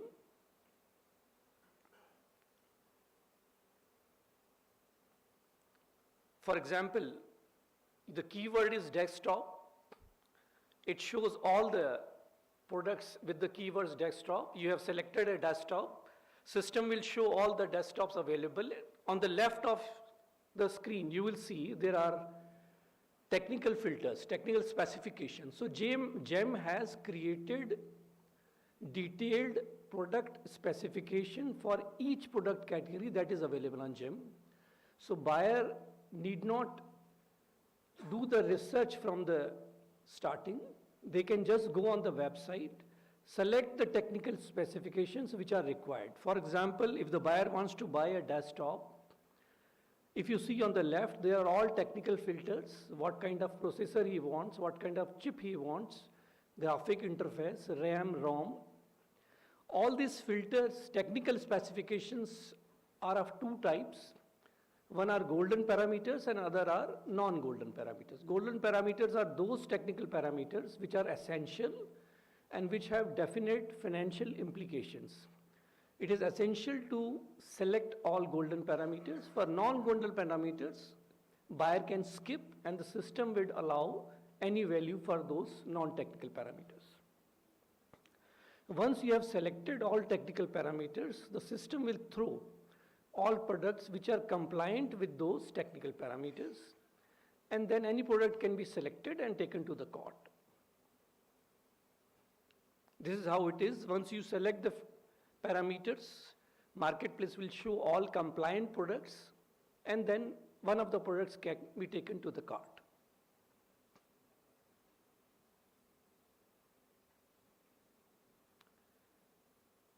So we have around 12,000 product categories and around 320 service categories. Total procurement of products so far has been around 4.5 lakh crore and of services about 2.8 lakh crores.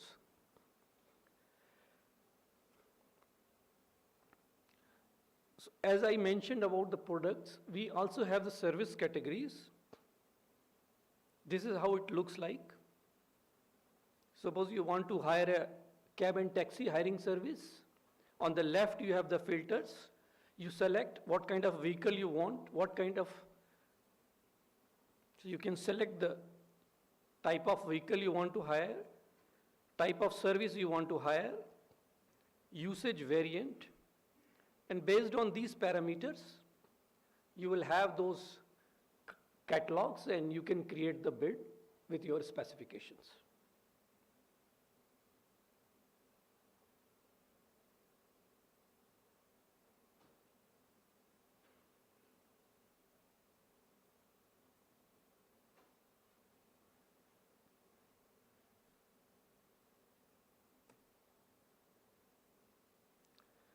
A little bit about how the category is created. As I mentioned, we have detailed technical specification for any product or any service. Before creating the category, we do a lot of consultation with the industry experts and buyers. What are the best practices in the industry for procurement of a product or the service? We consult them, and based on the consultations, those technical parameters are frozen. If there are any statutory compliances required for that product or service, those compliances are built in the category itself. We have 4 quadrant, Q1, Q2, Q3, Q4. Q1 is a quadrant where only OEMs can sell the products, for example, automobiles.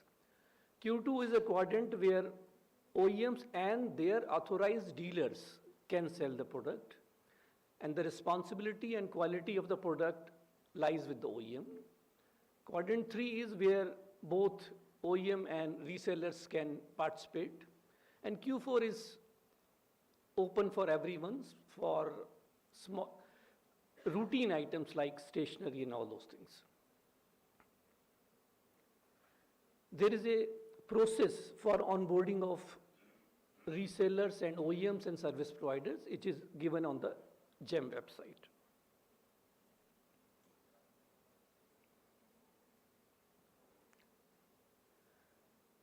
So when we say procurement on GEM, it is the category-based procurement. So when you buy a laptop, you go to that category of laptop and then buy. So what are the benefits of those category? First, the technical parameters are standardized. So everyone goes to those parameters, selects those parameters. So there is a kind of standardization, the procurement of that product. Since all sellers are aware that there is a product category, so they get registered themselves for that category. So all sellers of laptop would be registered in the laptop category. So there is a market sanity in that category. And if there are any regulation, as I mentioned, those regulation can be built in that category. If a particular product category is required to be BIS compliant, then we can ensure that only those who have the BIS certification will get onboarded.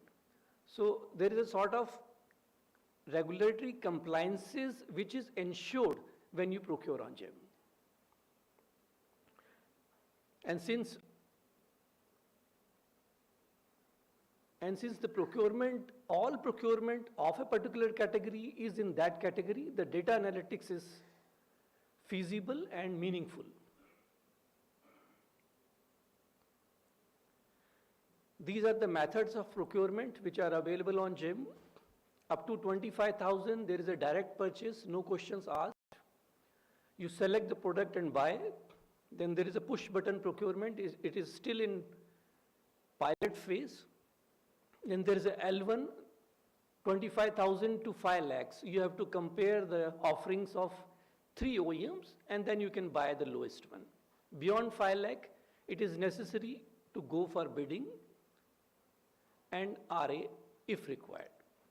Then there are functionalities of forward auction to dispose of the unusable material or the disposal of immovable properties.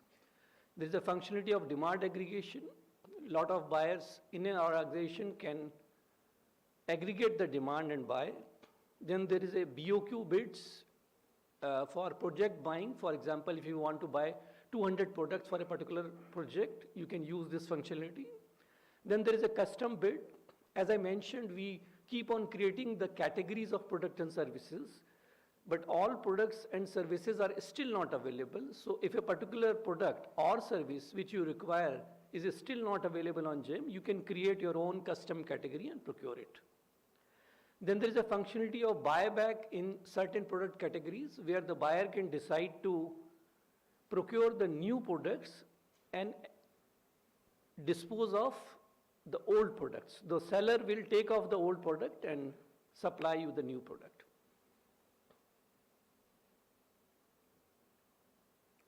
This is, as I mentioned, is a method of procurement up to 25,000.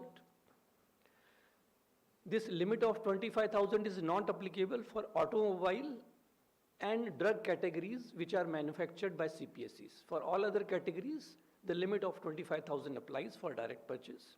You just select the product, put it in the cart and procure.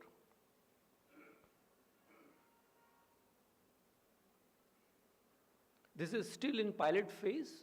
This is being experimented on some product categories which are routinely procured.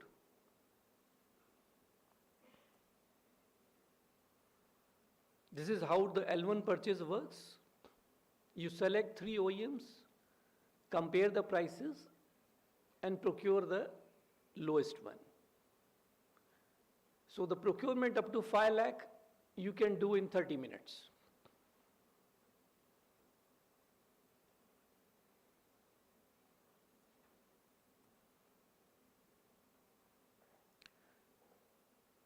As I mentioned, beyond 5 lakh, it is mandatory to create a bid.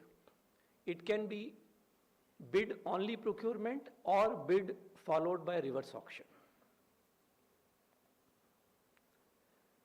The creation of bid is system driven. As you select the product, put it in the cart, then the system guides you how to create the bid. And step by step, you fill in the details and the bid gets created and then you can publish it. There are general terms and conditions of GEM which are attached to the bid document. In addition to that, there is facility of adding additional terms and conditions by the buyer.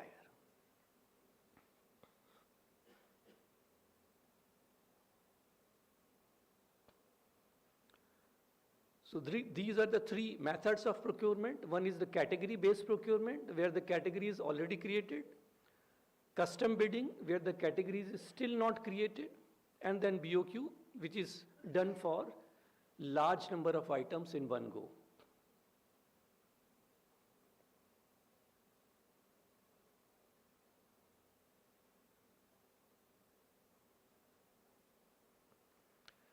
These are the bid evaluation methods.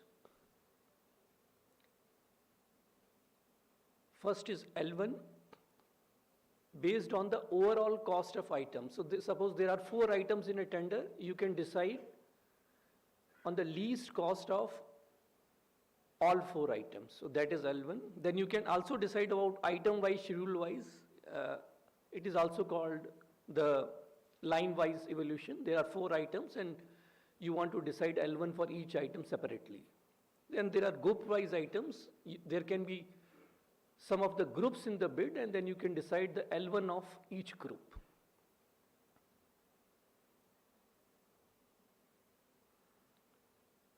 These are the 3 methods of evaluation in case of services. As it was mentioned in the previous session, QCBS is normally adopted for consultancy services, but for non-consultancy services also, DOE has permitted to use QCBS with the limitation that the cost weightage must be at least 70%.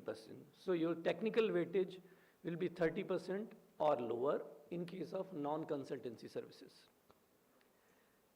LCS is another method where you give the technical score to all offers and put a threshold. So all those who clear that threshold are qualified, and then financial bid is open for all those bidders. L1 is the normal method where you put in the basic eligibility criteria of turnover and experience, and then you decide on the least cost.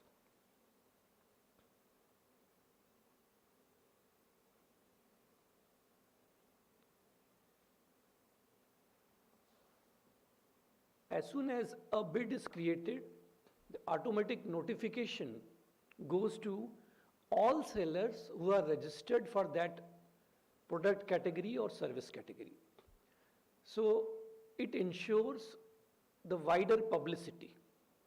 Earlier we used to give advertisement in the newspaper, now it is not required. If there are 10,000 service provider registered for a particular service, as soon as any bid is created, all 10,000 service providers will get the notification that so-and-so bid has been published. There are system-driven validations, whether a particular seller or service provider is MSC or not, all those validations are available. There is a provision of bid representation. As soon as a bid is published and a prospective bidder feels that the bid is biased towards a particular OEM, so there is a window where a prospective bidder can submit his representation and the buyer will have to respond, otherwise he will not be able to open the bid. Seller can submit both technical and financial bids. First technical is opened. After technical evaluation, those who are qualified, the financial is open. Whatever documents are sought by the buyers can be uploaded by the seller in the bid document.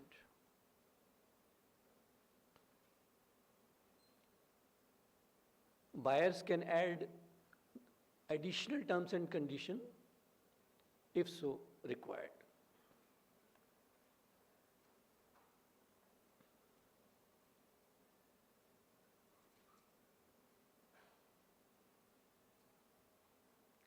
During technical evaluation, all documents submitted by the bidder can be seen by both buyer or the members of the technical committee, as mentioned in the bid document. Buyers can seek the clarification online and sellers can submit the response online. They can also upload the bid documents along with the clarifications. Buyer can verify the MSC and MII validations. Then technical evaluation results are published along with the reasons. Here again there is a window to represent if a bidder has been disqualified and he is of the opinion that the disqualification is not justified, he can submit his representation and the buyer will have to respond. Then there is a facility of online negotiation. System forces you to split as per the MIA and MSC regulations, and then the contract is generated by the system.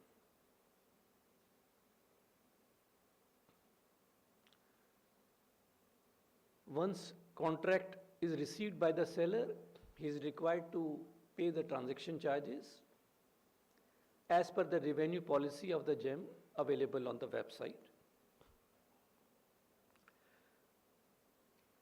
Once goods are delivered, there is a system of provisional receipt certificate. If the buyer or consignee does not act in time, the system generates the provisional receipt certificate in 4 days. The consignee gets 2 more days to edit or reject the PRC. If they don't take any action, then system presumes that it is acceptable.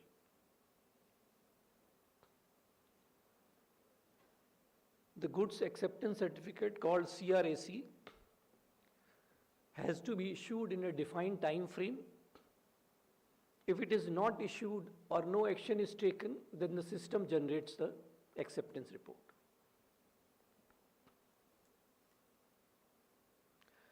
So the consignee or the buyer will have to act in the prescribed time frame.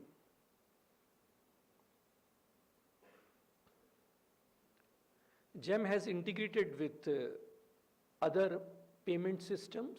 It is already integrated with PFMS. PFMS is used by the central government buyers. IFMS is used by the state government buyers, and GPA is general pool account, which is used by the CPSCs. It is through internet banking. GEM has already integrated with the major banks.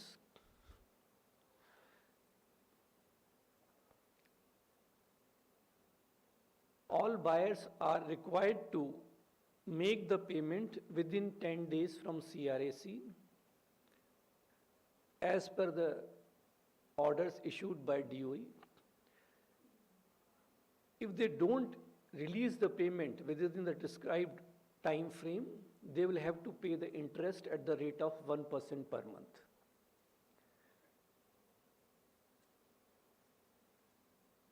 This collection of interest is being integrated. It should be live maybe in next 1 or 2 months. You will appreciate that payment of interest in government department is a serious issue, and that will bring discipline as far as release of payment to the sellers is concerned.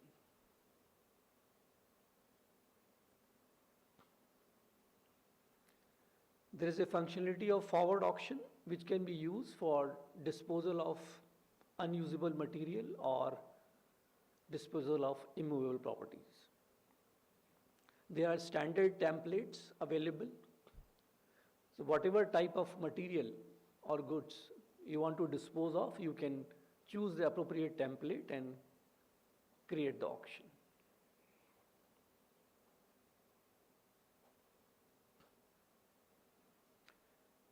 Some of the advantages of GEM, of course, there is a cost saving, direct and indirect, time efficiency. The total procurement cycle has come down. The main benefit of GEM has been the inclusiveness. Large number of small sellers, marginalized weavers, artisan, craftsmen have onboarded on GEM, and they are getting access to the government procurement. Transparency and fairness, GEM has done reasonably well. All bids or all contracts which are issued on GEM are available on public domain. Anyone can see any bid or any contract. As I mentioned, representation windows are available both against a bid and against technical disqualification. There are tools to decide the price reasonability. We have recently introduced a functionality of annual procurement potential for all buyers, wherein buyer can upload their procurement potential for the coming financial year, and what can be procured on GEM and what cannot be procured on GEM. So the prospective sellers can see this information and plan their production accordingly. There is also a tab available on GEM website for business opportunities, which gives information about the sale of a particular product category in the last financial year and in the current financial year, and number of OEMs or sellers registered for that product. So a prospective seller can come and see in what product category the sufficient number of sellers are not available, and he can register for that.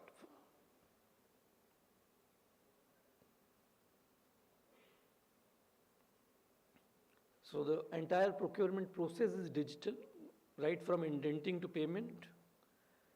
Bids are created on standard template. Portal has inbuilt policies for MSC, MII and EMD policies. There is an online grievance redressal mechanism. This is called incident management system, wherein any buyer or any seller has any grievance, they can raise an incident on the portal online. And then there is a policy which lays down what action is to be taken, and depending upon the severity, the punishment is imposed. So for example, buyer has placed an order, a seller does not supply, buyer will raise an incident, a show cause notice will be issued to the seller,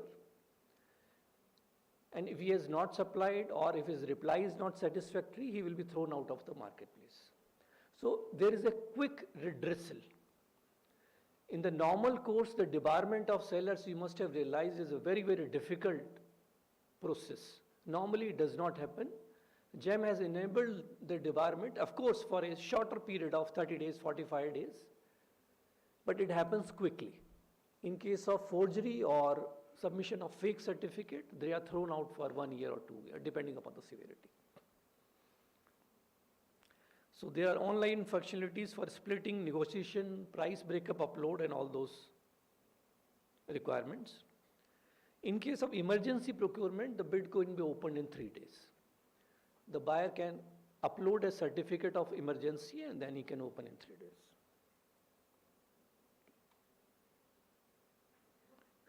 As I mentioned, inclusivity, we have provided access to the marginalized sellers. Now we are about to introduce GEM Sahai 2.0, which will provide access to the capital to these marginalized sellers. Our vision is to provide a loan of 10 lakh rupees in 10 minutes with interest rate of less than 10%. These are some of the outlets available on GEM website to encourage these marginalized sellers so that they can get access to government procurement. MSC contribution is 49% of the total procurement.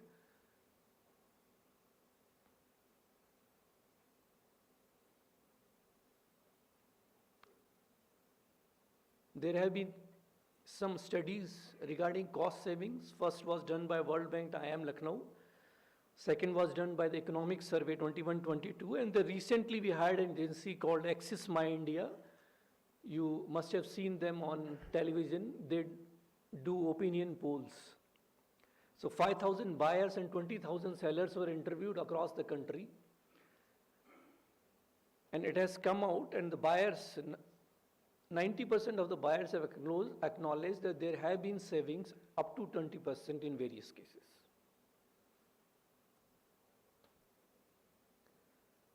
And then there are indirect savings of not printing or no advertisement or no travel, all those things. I think time is short. These are some of the integration map. GEM has integrated with all banks, all government databases like Aadhaar, income tax, MCA 21, GST.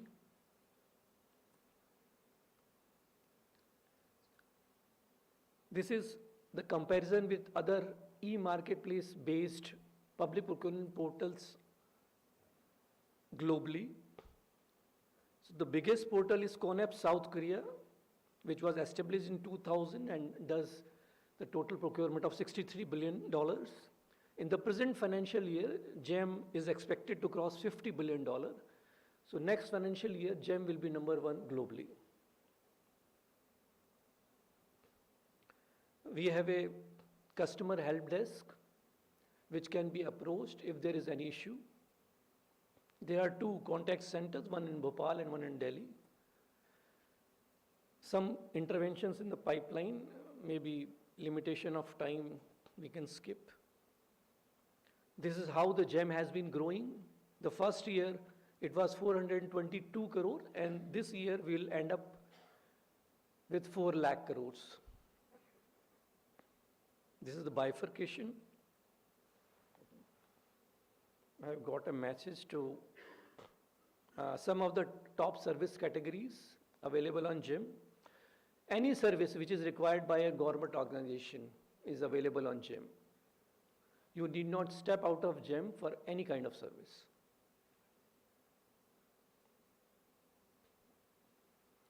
GEM has been instrumental in implementation of some of the government schemes, Jal Jeevan Mission, Mission Karm Yogi, Swachh Bharat Abhiyan, and Poshan 2.0.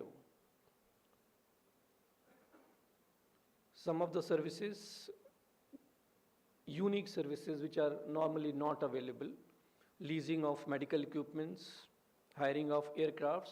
Ministry of Defense hires all their aircrafts through GEM now. Examination service, drone as a service.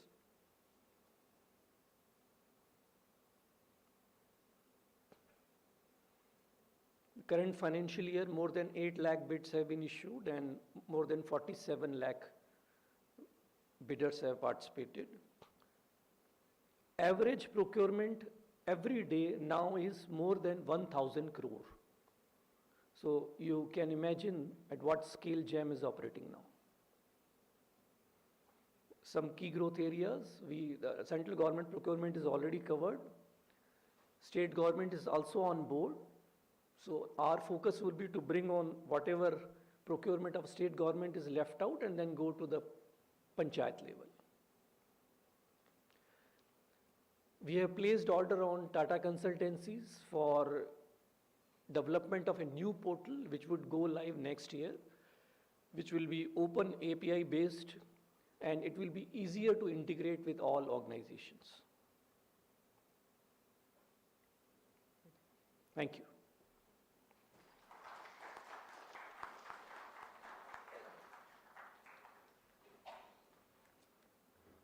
I would request now Mr. Abrol to give his presentation. Thank you, sir.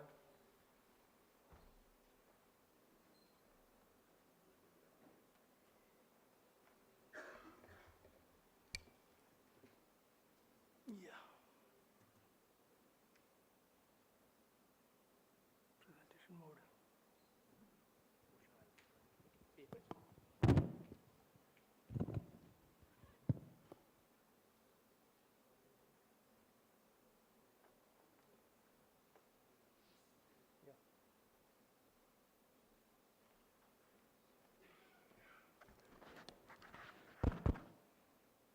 Yeah, so good afternoon, everyone, or rather evening now. So most of you are, I suppose, already very tired. So I'll try to keep it short. I've been dealing with IREPS for the last 10 years or so. Now IREPS is Indian Railways e-procurement system, and I've been associated with IREPS since 2014. And lot of developments have happened during this period. So before I go on to the presentation, let me tell you that the IRPS is an application developed by Chris, and now you all use Chris applications. Many of you may not know, but all the applications where you buy the railway tickets are all Chris applications, right? So front end you see IRCTC, which is a railway public sector undertaking, but the backbone of all that is Chris applications. So you have a passenger reservation system or e-ticketing systems or unreserved ticketing systems. And then for running the trains, we have control office applications or coach management systems or crew management systems and all these things. And then for assets, the loco maintenance systems or coach maintenance system, freight. These are all CRIS applications, right? So in the same line, we have two very critical applications which deal with public procurement. One is Indian Railways e-procurement system and integrated materials management system, both available under the domain of IREPS. We also have works contract management system and accounting information management system. I'll be talking about all this because they are all linked together, right? All the four applications in the last two rows.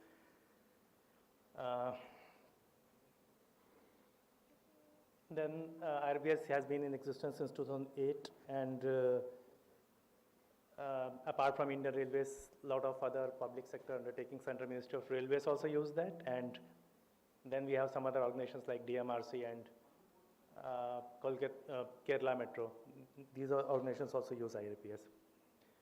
So what are the things that we do on the platform? So we have provisions for procurement of goods, procurement of services, procurement of works, and Railways has a huge number of assets which they lease out, right? So we have digitized the entire process of leasing, and this is one thing that I'll be discussing in detail because a lot of new things have come up because of this module. Then again, Railway has a lot of workshops and production units. We generated a lot of scrap, and all that scrap is sold through the e-auction systems available on IRPS. And then we have applications related to inventory management and warehousing. And third-party application inspections, there is one thing that was talked about in the previous session. And actually, I implemented that for Indian Railways on IRPS. Then we have some applications for vendor approvals, right? So any organization which is buying a lot of goods from approved vendors, where there this thing becomes very applicable, very critical, because then you need to have a transparent process for a vendor approval. And we have procurement of something like 40,000-50,000 crores through approved vendors, and if you do not have a transparent system, then it adds to the cost and leads to collusion. So this is a very critical application that currently we have in our portfolio. And then we have demand management related applications or contract management. And recently we also introduced, because apart from the big warehouses that we have, there are many users who hold a lot of stocks, right? So just to improve the visibility and to ensure that the material efficiency is obtained, we have, even for the last mile users which maintain ledgers and keep a lot of stock holdings, we have implemented this other module called user depot module, through which we know the inventory held by each and every person in the entire organization. And typically we also have the e-tendering mechanisms or e-reverse auction mechanisms, e-forward auction mechanisms, online approval workflows, PKI enablement, digital certificates, cloud, DR, AI. So AI, I think many of you may have heard Mr. Gopalakrishnan talk about AI, some of the implementations of AI on Indian Railways, and primarily on Indian Railways e-procurement system. And these are the volumes that we have achieved over the last few years. About 37 lakh tenders have been issued on the system, valuing about 26 lakh crores. Similarly, we have for auction sale, for leasing. Leasing is a new area. Tender decision is one thing that I'll be talking about in detail, very critical aspect of tender decision. Then material receipts, because we have warehousing applications also. So a lot of receipts and issues take place through those applications, and so far we have clocked about 1.77 crores of transactions through the system. So let us now come to the topic. You have been here since morning, and these are the guiding principles for public procurement, right? So when we say that what are the advances in public procurement, I mean, we are guided by these principles. So any system that we implement that doesn't improve any one of these factors is not worth it. So whenever I digitize a process, so I am seeking some sort of improvement in either transparency or fair play or competition, efficiency, productivity, etc. One of the critical things that we have been able to achieve in the last few years is reduction in procurement time cycle, right? So this is one critical aspect that I'll be discussing in detail. And then integrity of the system or prevention of collusion and corrupt practices. So we are guided whenever we take up a new assignment for digitization of any process, we are looking to improve these parameters. And then, I mean, plain simple computerization doesn't work anymore. Whenever we talk about computerization of digital process, we are talking about digital transformation, right? The transformation of the processes through digitization. So business process reengineering is an essential part, which we have been able to do a lot in the recent years. Automation of processes, so anything and everything that can be done by the machine will be done by the machine or the system, not by the humans. Similarly, we have inbuilt workflows to generate data or to improve ease of working. And then, as I say, I mean, all the data needs to be generated through the system, right? Manual entry is, unless it is absolutely necessary, at the first stage it's okay. Other than that, any data which is available in the system has to be fetched from there. So these are the basic guiding principles on which we work, right? So considering this, let's see what we have done so far. So when I talk about when I talk about procurement, I talk about supply chain management, right? So right from the start to end. So I am talking about demand assessment, right? So my first step is demand assessment and demand generation, all the purchase proposals, approvals, publishing of tenders, payments for the earnest money, bid submissions, system generated tabulations, technical evaluation of bids and tender decisions, all these things we have been able to digitize. I'll be talking in detail about some of these aspects. Similarly, for works tender, we start from project sanction, right? So there are some other applications like project sanction happens on an application called IRPSM, and then tender creation and all these activities happen on IREPS. Then contract management on IMS. Then EMB, we have implemented EMB also, and we have implemented bill payments for online bill payments for works contracts also, right? So these are some of the things. Most of the things have happened over the last 4, 5, 6 years. Now, this is one application that I want to talk about, and because we have a lot of learnings through this application, so I'll be going into detail about this application.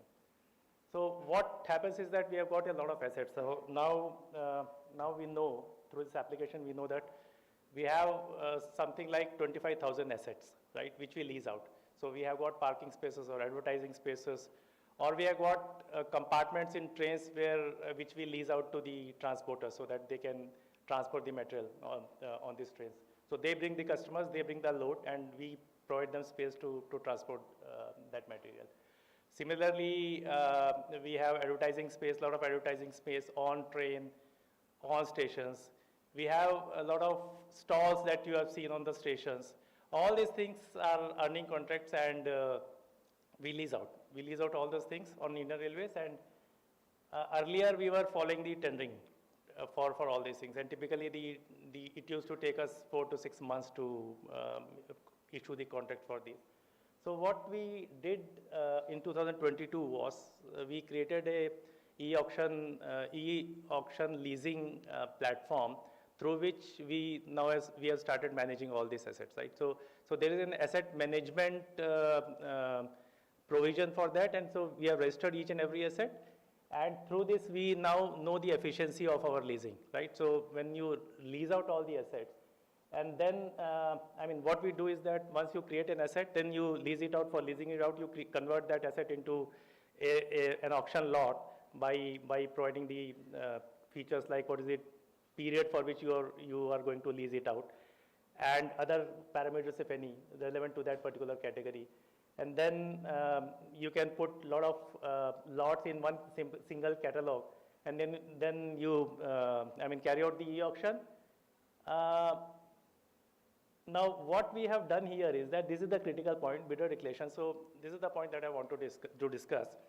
In most of the tendering systems, what happens is that the technical evaluation takes a lot of your time, right? So because the technical evaluation has to be done manually, and whatever documents are provided by the bidders have to be evaluated, and then you finally reach a conclusion of whether the bid is suitable or not. Now, what we have done here is that we have said that instead of working on this methodology, we will go to a methodology of trust. So we say that the bidders, we in a very objective manner define the, let us say, qualification criteria, right? So then the bidder has to say whether he is complying with the qualification criteria or not. And whatever figures are required, whatever data is required to be given during that process is provided by the bidder, and based on that, I allow him to participate in the auction. Now, typically, what we normally have is a tender come auction, right? So there is a tender and followed by a reverse auction, right? In most of the procurement. Here we have said that there is no tender.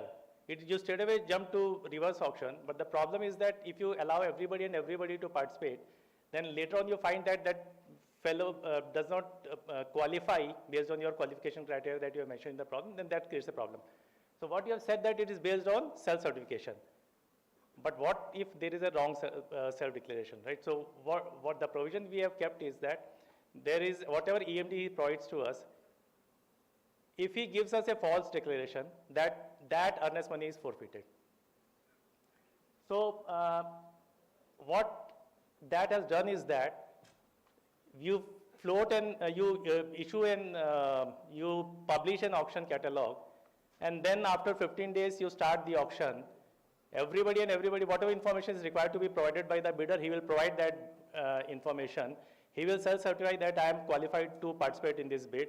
Then the auctions will happen, and after the closure of the auction, you have got all the information. You have got the L1 bidder, and then you have got all the documents. If you want to check, you will check the document. If everything is okay, then you proceed to the next step, right?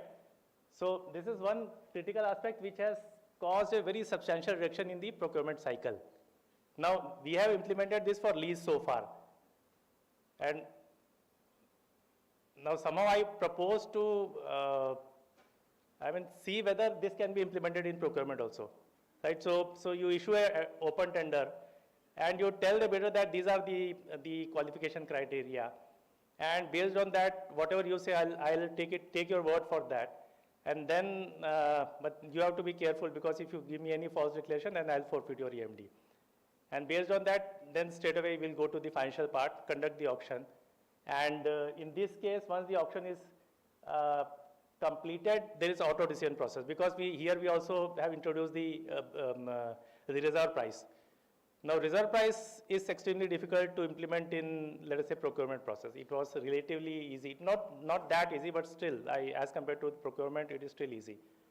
But once you say that this is the range which is acceptable to me, right? So even if you are going for procurement, you say that, okay, below 100 rupees, I will definitely accept, right? 100 to 120 rupees, maybe I'll reconsider, right?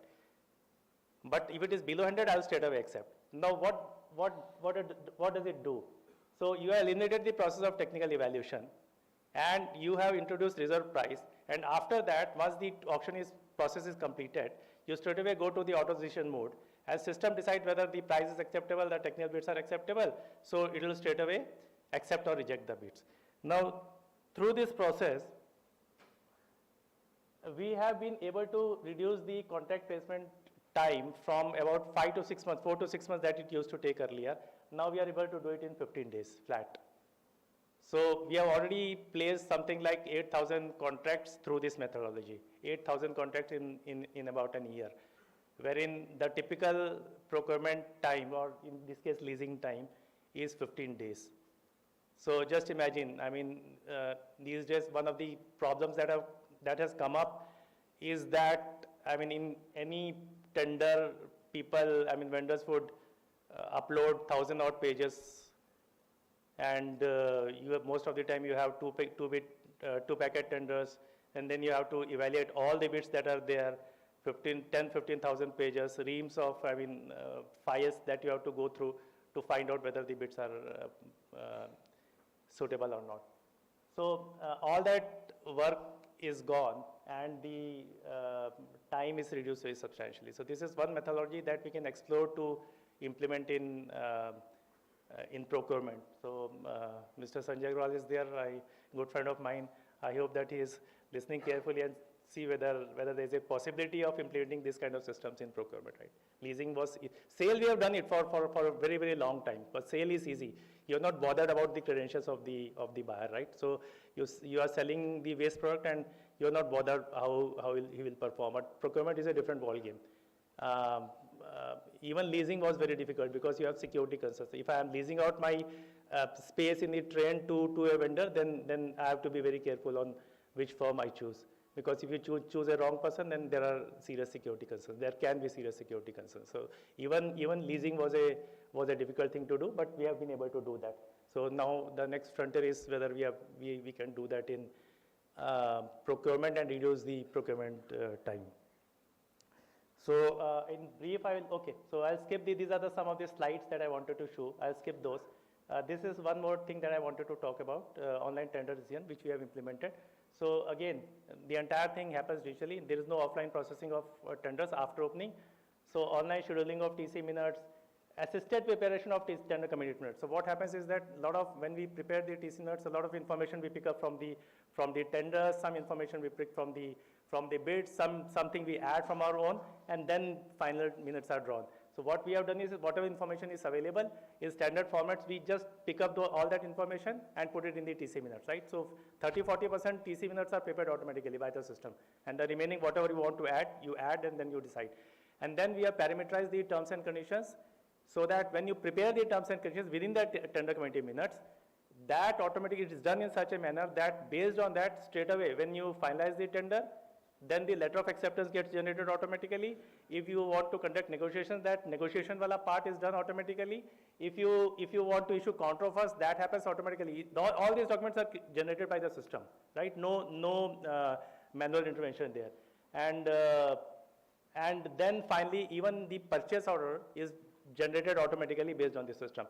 And because of auto generation of purchase order, board has now issued instructions that because it is a system generated purchase order, you don't need any vetting, finance vetting and all.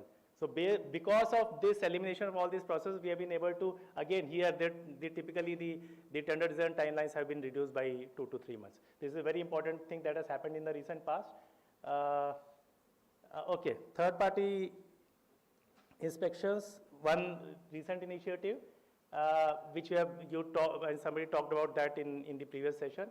So this is, again, this was implemented on IRPS, wherein there are 4 TP agencies now, and the system automatically allocates the purchase orders to the TP agencies, right?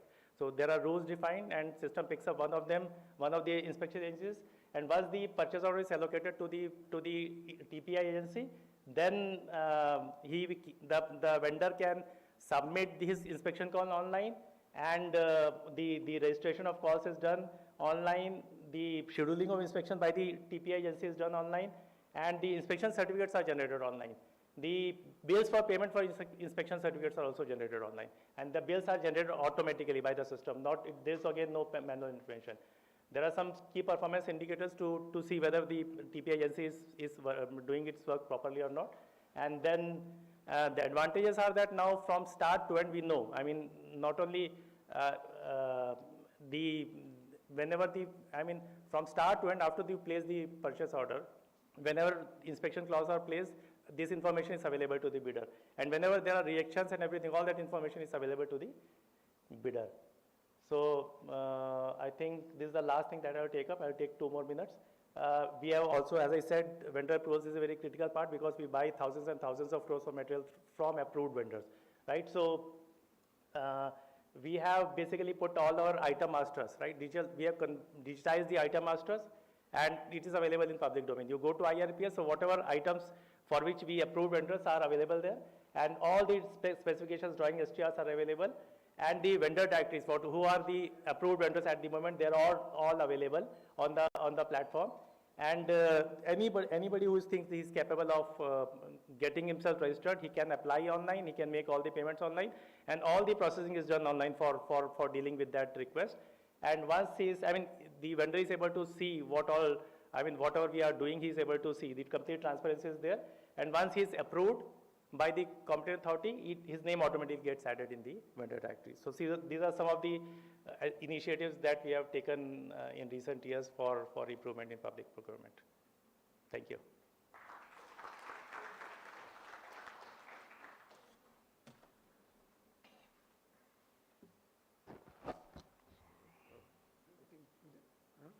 Mr. Madhuranjan will talk about. I will tell you in very brief how we are using machine learning in public procurement. There are many reasons why a project fails. And can we do some kind of relationship analysis as to why a project fails through machine learning? And that is what we are going to show you. She is a research associate in Procurement Research Center. Her name is Vaishnavi. Please show that.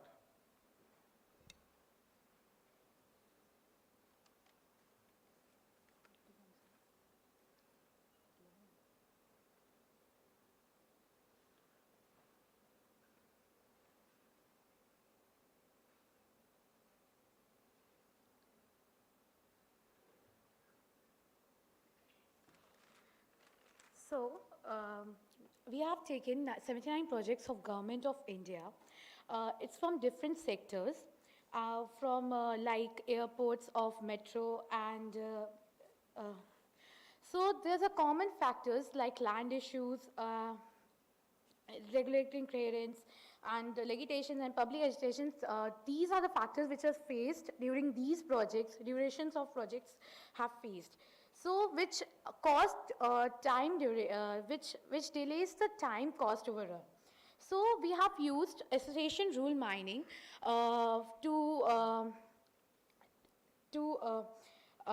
we have used association rule mining, which is a part of unsupervised machine learning. So association rule mining is a technique to uncover the hidden relationship between the variables in large data sets. In association rule mining, we have two algorithms, that is a priori and FP growth. That is a priori algorithm. A priori algorithm is another subset item that likewise be a frequent item set. There's a two criteria which based on we decide support and confidence interval. And minimum support, we can say the fraction containing Y. Fraction contains that in item set. Minimum confidence. Confidence like measurement how often that item Y appears in a transaction contain X. So that is about a priori algorithm. If we discuss about the FP growth, it is like it's a tree algorithm. It constructing the FP tree, which is what the data we have input in it. So FP is used for the small data set, and a priori algorithm we use for the larger data set. And all the coding has been done in the Python programming. We have used the ML extent package. We have let the minimum support value, which is 0.4, and we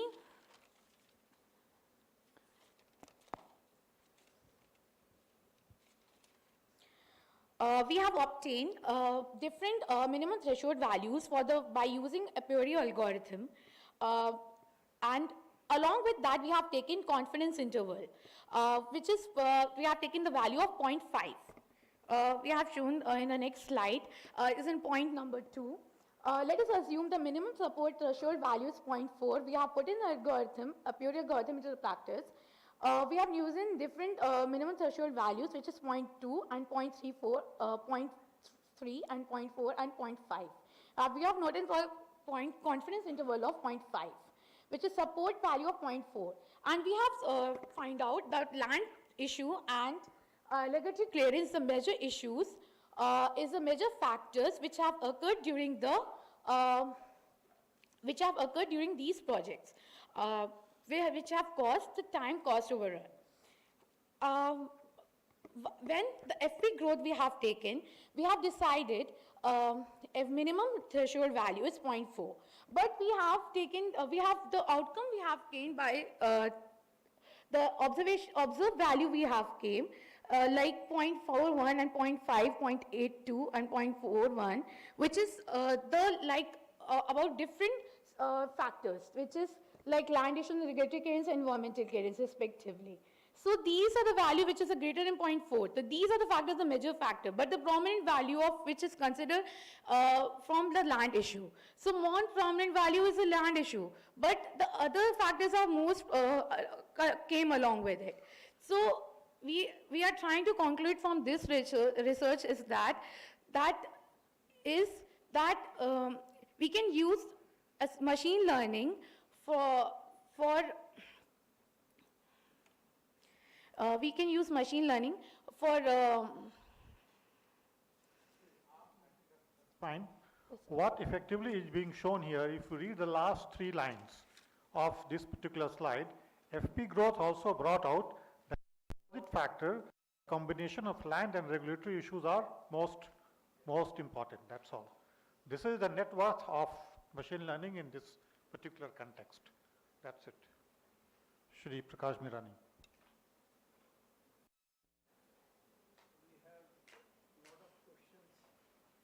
On GEM, as expected, I will take one by one. Mr. Sukhveer Singh, CSIR. How can we reduce frequency of orders in stationery and cleaning items as low-cost items and save time and manpower?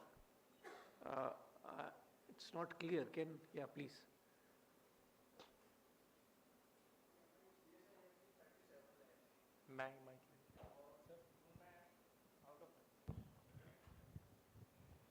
Sir CSIR की sir 37 labs हैं और out of 37 labs में से 25 to 30 labs के जो अपना GeM पे जो परचेजिंग कर रही हैं उन्होंने एक ये एक्सेस दे रखा है साइंटिफिक डिविजन्स को कि वो अपनी जो परचेज हैं अप टू 5 लाख वो खुद परचेज कर सकते हैं और उसका रिजल्ट ये है कि एक छोटे छोटे 25 रुपये का बिल 50 रुपये का बिल 100 रुपये का 1000 का 2000 का इस तरह की फ्रीक्वेंसी इतनी बढ़ गई है कि हमारा जो स्टोर परचेज डिवीज़न है उसमें अब क्योंकि प्रोसेस तो एक 50 रुपये के लिए भी उतना ही है अगर 50 रुपये का पेमेंट करना है 50 रुपये का ऑर्डर होना है तो उसका फाइनल तक जो टाइम कंज्यूम होता है वो हमारा बहुत ही 100 टाइम्स जो है बढ़ जाता है तो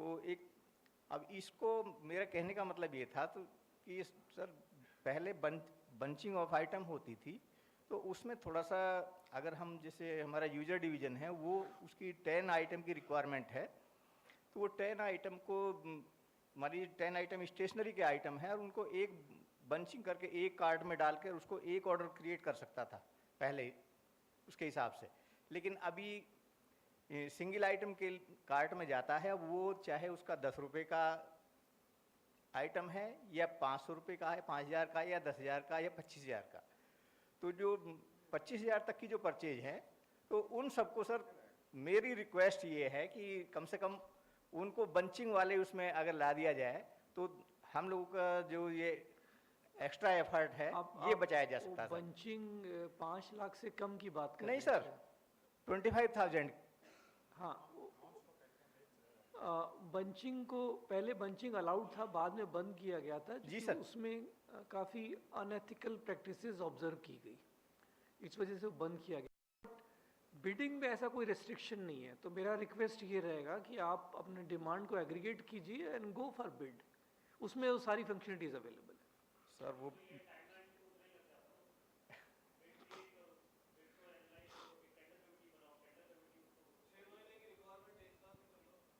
नहीं इसमें क्या प्रॉब्लम नहीं रूल भी ये कहता है why are you splitting the requirement नहीं सर हम इस रिक्वायरमेंट को स्प्लिट तो कर ही नहीं मान लीजिए यूजर डिवीजन जिसको एक्सेस दिया हुआ है अब वो अपनी रिक्वायरमेंट अगर 10 आइटम की रिक्वायरमेंट है अगर वो बंचिंग करने के बाद में अपना एक ऑर्डर क्रिएट कर सकता है उसका तो वो जो भी 25,000 के अंदर कम से कम जो भी आइटम है वो उसमें एक ऑर्डर में 1 गो में जा सकते हैं सर हमारा सिर्फ नहीं मैं वही कह रहा हूँ देखिए बिड करने पे कोई रेस्ट्रिक्शन नहीं है नहीं आप 1 लाख रुपए का भी बिड कर सकते हैं सर उनको बिड करने का वो नहीं दिया हुआ है तो आप दीजिए हम सिखा देंगे जी सर हम सिखा देंगे है क्या 10 दिन में बिड खुलती है 11वें दिन आप ऑर्डर डालिए क्या प्रॉब्लम है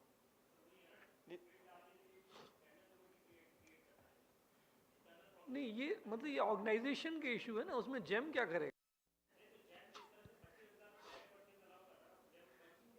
हाँ बंचिंग बताया तो सही आपको बंचिंग अलाउ की हुई थी but we have observe lot of unethical issues तो इसको बंद कर दिया गया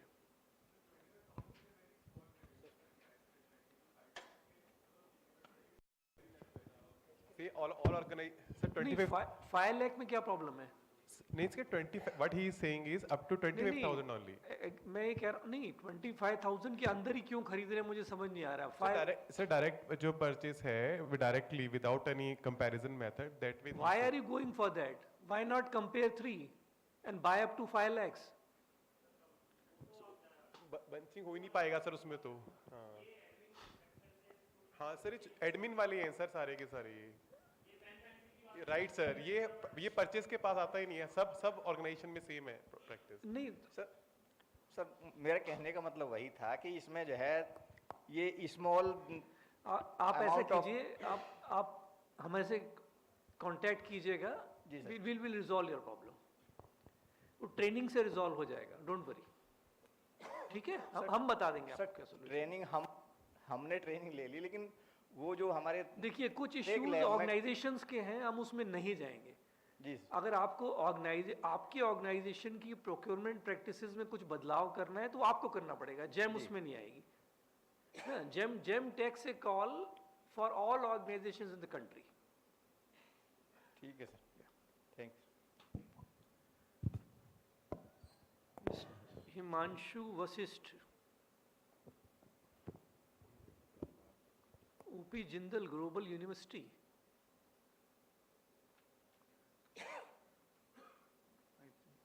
ये तो स्टूडेंट लग रहा है. Sir, I'm a practitioner as well as a student. I'm a part-time scholar in JGU, and otherwise I'm working with SPM CIL headquarters. I'm working in procurement division itself. Okay. Yeah. How does GEM aim to address works procurement? No, GEM at present has the mandate only for goods and services. I agree. Works cannot be procured on GEM. As and when Government of India decides, we'll start works procurement also. Okay. So I was just actually asking like whether the platform has on date. I mean, because the it was stopped previously. Organizations were doing through custom bidding, but it was stopped like through a DO letter, right? Yeah. So I was just asking in the context that whether there is like in future maybe whether IRFs, CPP, because they are existing, and now as on date works procurement is being catered by CPP mostly, except for the railways.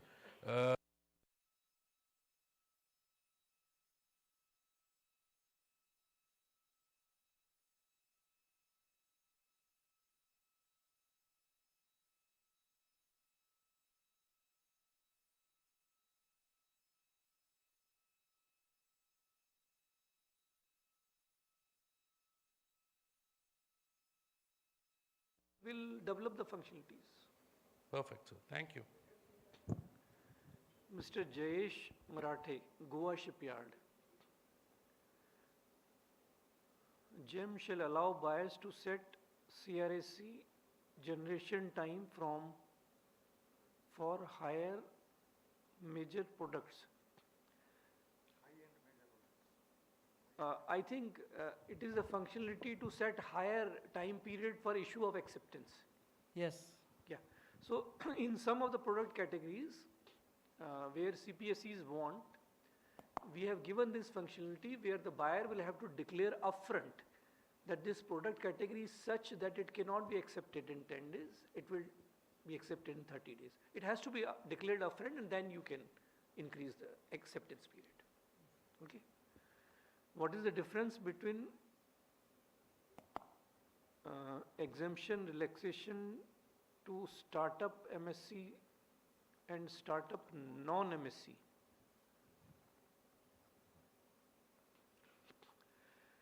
You see, whatever regulation issued by DOE, we implement. We are not the creator of any regulation. We are implementing. No, I wanted to ask that presently system is giving preferences or relaxations directly as per the system inbuilt. So what is the provision presently available in the GEM to give relaxation with regards to experience to startups, MSME and startups non-MSME? There is a difference.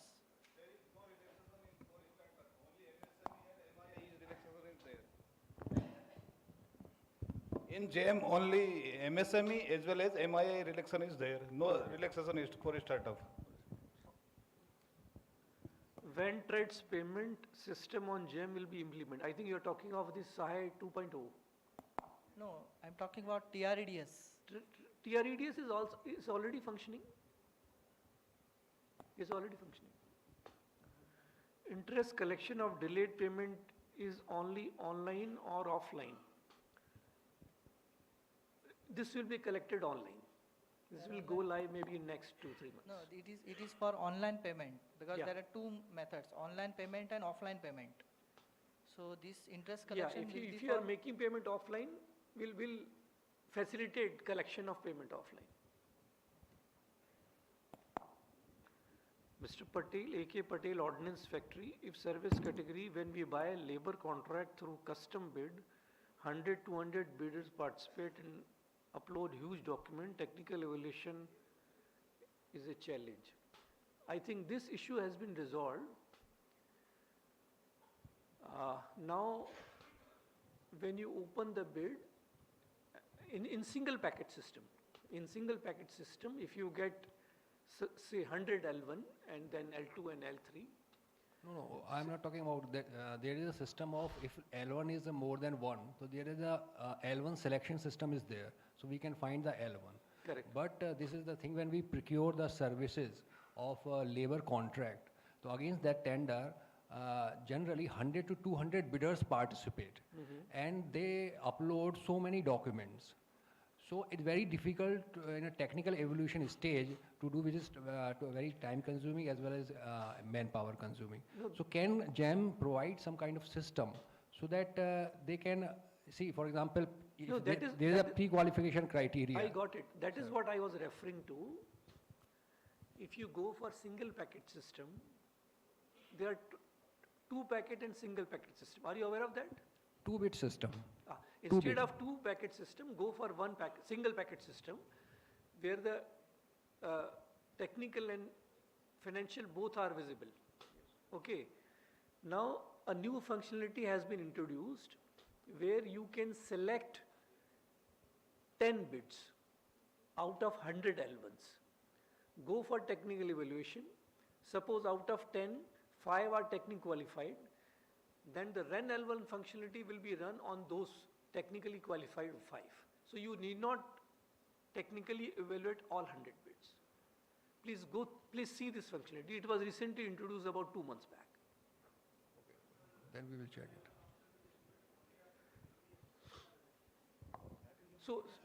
So now we have 2 run L1.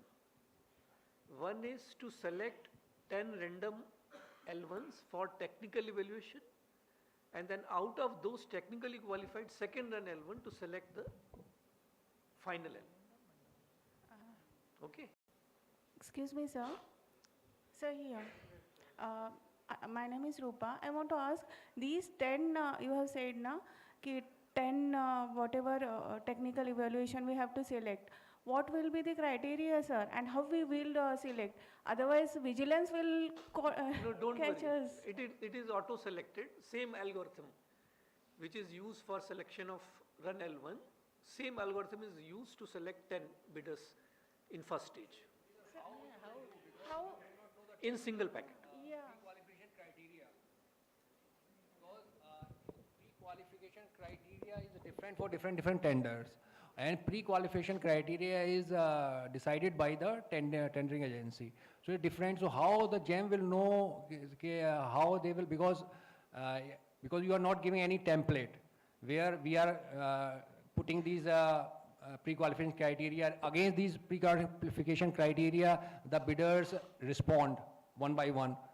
So there is no system as such. So how you can evaluate the first 10 technically sound? You see, in single packet system, there are 100 L1 which are visible. Is it clear or not? 100 L1, technically L1. You open the bid, there are 100 L1 offers. You have not started the technical evaluation. Out of those 100, the system will give you 10. Now do the technical evaluation. Sir, if I am allowed to just answer his query, I am R.K. Mishra from SAIL. what I understand from you is, at the time of bid creation, how a buyer will know whether he should go for single packet bid or double packet bid. If you create a single packet bid, then what sir is saying that you can adopt, and system will guide you through selection, randomized selection without manual intervention of anything, 10 numbers of bidders each time. And if lot one consisting of 10 bidders, you don't get any technically suitable or acceptable offer there, then you can run the next lot and then go for. But then your own experience will come handy at the time of bid creation, whether you should go for bid single packet bid or second double packet bid. Because in the manual contracts, I mean labor contracts, you are very much right. We had also got, I think, 358 or 59 bids in one of the cases. And in several others, 100 plus. So this is a real challenge for any buyer to evaluate. So based on your experience, you have to create single packet or double packet right at the beginning of bid creation. So that is your wisdom. Okay. Sir, if, I don't know, you have a lot many questions. I have also many questions, but I would limit my questions to 2 only due to the paucity of time. Once you permit me, I have one question for Mr. Abrol, another for you, sir. Let me finish these. Then I think second question is also from Mr. Patel. Is Make in India provision applicable in PSC procurement? Sir. How is it possible? There is a problem Well, like... You give a certificate that only this product is suitable, no other product is suitable, then how can you do MA? Generally, sir, the PSC criteria, for example... Sir, PSC में नहीं चाहिए, आपको PSC में नहीं जो चाहिए, चाहिए खरीद लीजिए. Okay. ठीक है? So that's why, is it okay to not to mention purchase preference of अगर MIA आप in PSC PSC? में खरीदने को तैयार हैं, तो आप कुछ भी खरीदिए. If there is only single bidder, who are you trying to give preference to? Right, sir. Okay. Then Mr. Nabneel Bhattacharya ji, why GEM does not provide breakup of basic unit costs in GST, or at least make inventory for sellers to input code in CST for both GEMable items and custom. Yes, at present, the basic input separately, basic and GST is not available. The next portal that we are developing, all this will be taken separately. But this breakup is, I think, now available. The basic plus GST is now available when you do the evaluation. Is there any issue about it?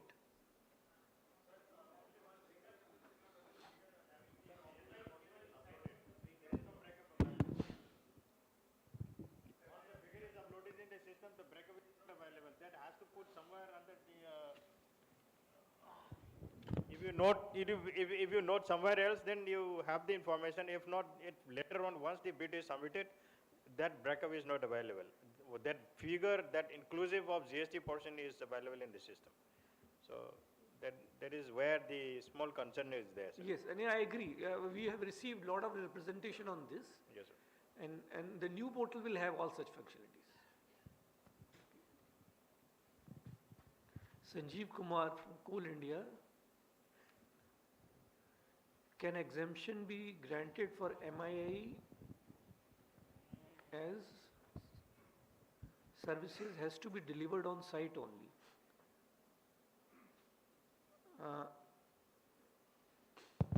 My question is that since in service contract, the services has to be delivered on site, especially mining services, like extraction and transportation of coal. So there is no question of local content because certain manpower, machinery and all consumables have to be consumed at the site only.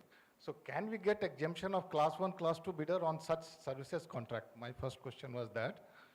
Because most of the time we know that at least 50 to 70% cost is will be on local content only.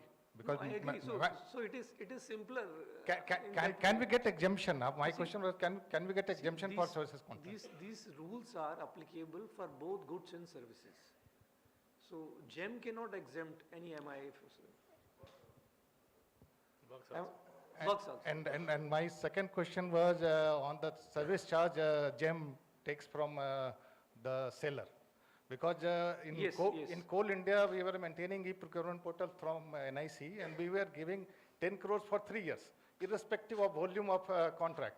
But here, ultimately, all those costs will come to our company only. Noted. This is already under consideration, and last year we brought down the maximum amount to 72 lakhs from 115 lakhs.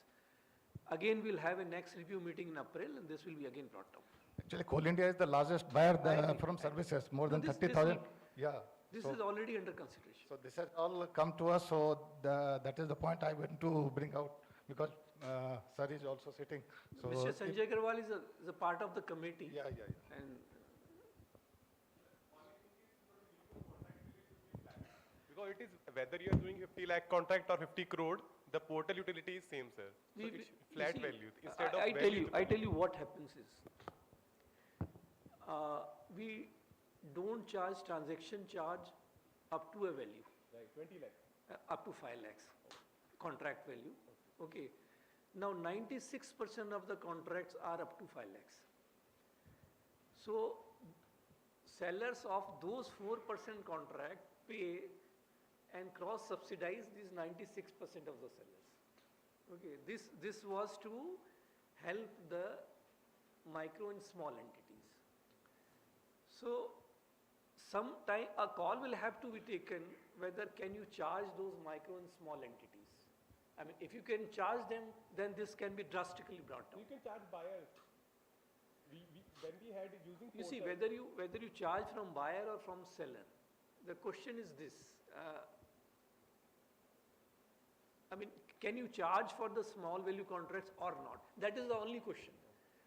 The day it is decided that you can charge for a contract of say 30,000 rupees, you could take transaction charge, yes, this problem is resolved. But don't worry, we are working on that. We have a next review in the month of April, and this will be consistently brought down.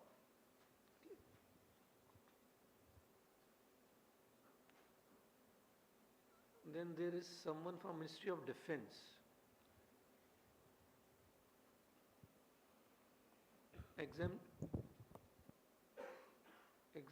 Exempted to manufacture for goods and services. However, MSME FAQ should be given to. So it's a question of this MSC exemption, whether it can be given to the manufacturer of the goods or any manufacturer. Am I right? So we have taken this view that the exemption will be given to the manufacturer of the goods or the service provider of the services. The view is this: somebody who is not a manufacturer, then he is a trader. And then MSC benefits, but purchase preference benefits cannot be given to a trader. So that is the foundation of this decision. Sagar from MDL. Whether petty purchase item up to 5,000 rupees can be purchased from open local market without availability certificates. This can be done. I mean, you can issue a procurement guidelines in your organization for petty purchases you can buy outside, and it can be done.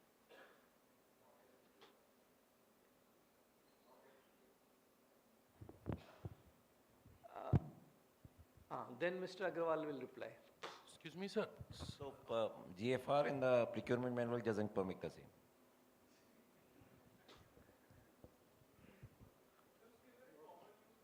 नहीं, उसमें availability report निकालना मुश्किल काम लग रहा है क्या? I mean, it takes 2 minutes only.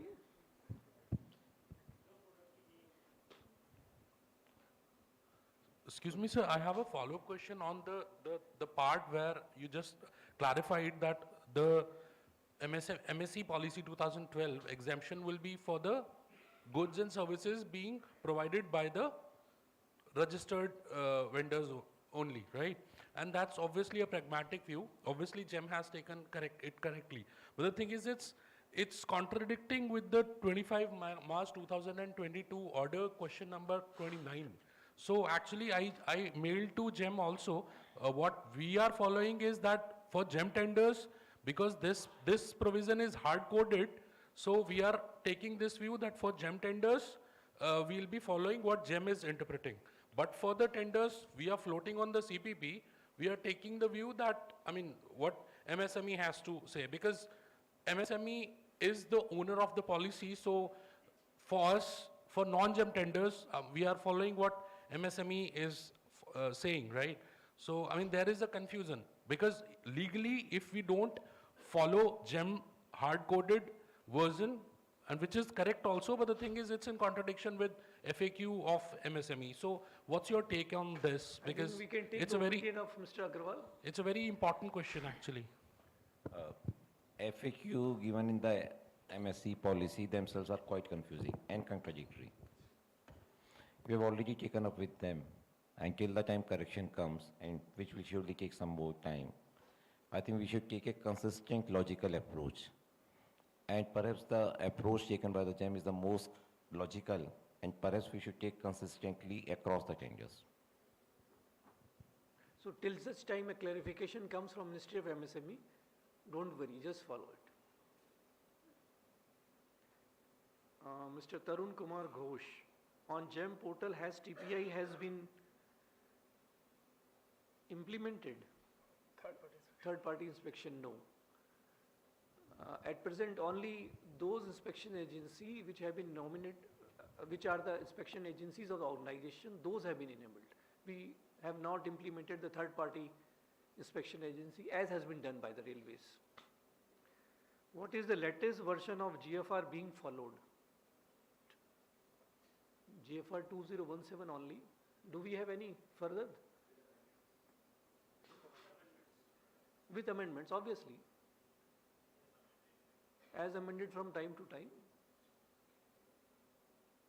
When buyer can select RA, and can it be changed at any stage? No. Once you have selected the bid followed by RA, it cannot be changed. Is there any plan to include running contract? It is in pipeline. Evaluation, Mr. Satpathy.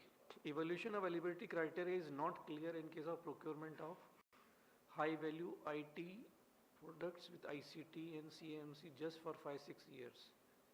System integrated participant. Can you elaborate, Mr. Satpathy?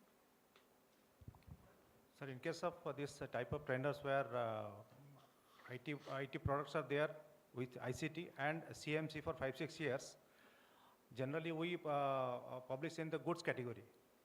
But there are system integrators who are registered in service category. They also like to quote and participate and claim the eligibility, because the cost of product, suppose it is around 50%, CMC and ICT part is around almost 50%, something like that. So in that case, whether the system integrators who are registered in service category should get the eligibility for that? No, I think the acceptable practice is if you are buying goods with AMC, it should be procurement of goods, not procurement of service. That's why this because am I right, Agro sir? So are these people who are registered with for services are not able to register themselves for goods also? So they are majorly service category of firms. That's okay. For this specific purpose, they can get themselves registered so that they can deal with these kind of tenders. Please tell them to register for goods. So also. Yeah, for goods also. Okay, thank you. Mr. Indrajit, recently GEM has made it mandatory to create availability certificate even for BOQ bids, but the products which are intended through BOQ are not always non-available. You mean to say why availability certificate is required for products being bought through BOQ?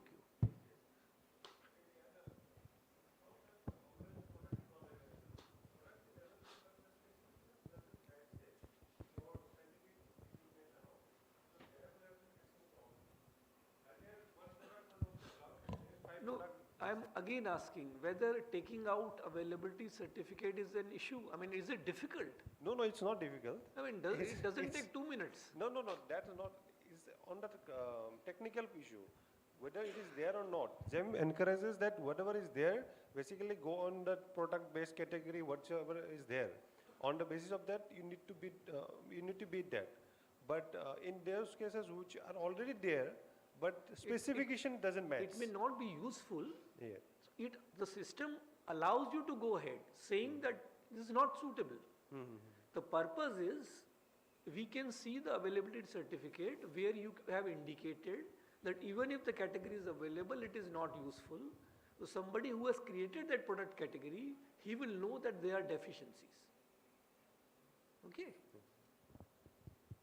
Grab, sir. One small query, sir.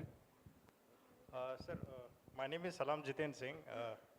I am from Brahmos Aerospace, who is dealing in manufacturing and supplying of supersonic cruise missile to Indian Armed Forces and I think to Philippines to start with. So my query is, you have said that 149 rule number GFR is amended. Ministry of this thing. Government ministries and other departments have been included. Does it include the MOD also, sir? Yes. Okay, the concern is, sir, the queries or bids, whichever come from MOD are of military natures and strategic kind of thing. But whatsoever the information is available is them, I think apart from the such type of queries, are of, I think, doesn't have any strategic information kind of thing. So what is your mechanism to safeguard such informations floating in the GEM? You see, MOD is our third biggest buyer in the Yes, sir. country.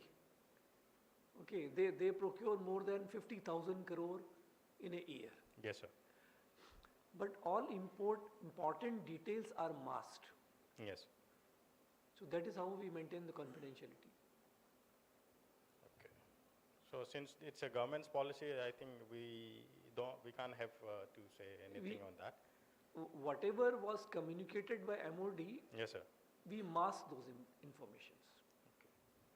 Thank you. Ajay. Yes, Last sir. Two quick ones. I will not take much of your time. First to Mr. Abrol. My question is to you in two parts, sir. It's very heartening. Means railways has always been a leader, and it's very heartening to see that even you still procure more than what GEM has been procuring. So 4 lakhs for crore for GEM and 6 lakhs or 7 lakhs plus crore for you. So it's a marvelous thing. Part A is, sir, most of the PSUs, they have adopted SAP as a system of procurement and they have developed, invested a lot of money on that. So during your journey in developing lot many functionalities standalone, Akla Chalore, I would say, and you have been leading in that. So there, did you ever feel the need of switching to SAP? That is one. Second thing is, when you can yourself analyze that what are the functionalities available in the railway system and what functionalities are available on GEM, there are a lot many gaps and GEM has to match up with your kind of development. So was there any discussion between you and GEM that who will fall in line and who will switch over and integrate, collaborate? So that is part one. I mean both the questions to you, sir, and then I will come to Mirani, sir. Yeah, sure. So the first question about SAP. Now, even in Indian Railways, there were a lot of units which had implemented SAP before they were told to switch on to IRPS, right? So ICF, for example, Integrated Coach Factory, had a SAP system implemented for procurement, for accounting. It was a unified system. But the challenge is, there are two challenges. One is the I mean, SAP, normally these type of organizations fleece you, right? So they give you a product for 5 years. After 5 years, one that they charge you ATS 21% every year, 21, 22, 23%. And then after 5 years, they'll say that we have come up with a new system and you pay the entire amount again. So the cost that you pay for those kind of systems are huge. Secondly, now when for the entire organization, you want to have a single unified system so that you can have all this information on one platform and you can compare the information and collate that information, then that kind of approach doesn't work. So we had small islands in various parts of Indian Railways. We have taken care of that. Gradually, all of them have gone.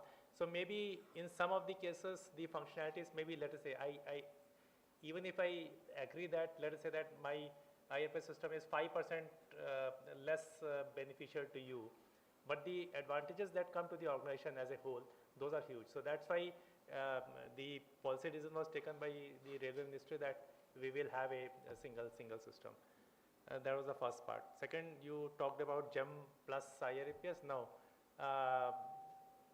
we have had I don't know, what should I call it, a lot of experience in sharing information. So there was an exercise that went on for almost 18 months to integrate the two systems, right?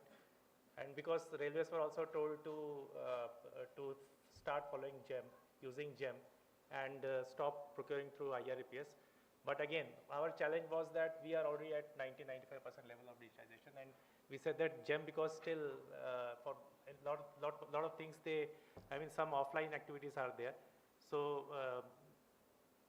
GEM are still in the process of digitizing those activities. So till actually GEM does that, there was a lot of resistance from railways, and finally it was agreed that IRPs will continue. And during those discussions, a lot of things that were implemented in IRPS have now come into GEM, right? So today I was not aware that single packet system, basically railways had to, because when we were told that we have to come on GEM, I said that we will not come on GEM unless the single packet system is there. So the single packet system came. This item-wise, consignee-wise evaluation, or item-wise evaluation, group-wise evaluation, or total value of evaluation, the standard practices which have been followed in IRPS since 2008. So a lot of good things have been picked up by GEM. That's why I think a lot of improvements have happened, and I hope that a lot more improvements will come on GEM also.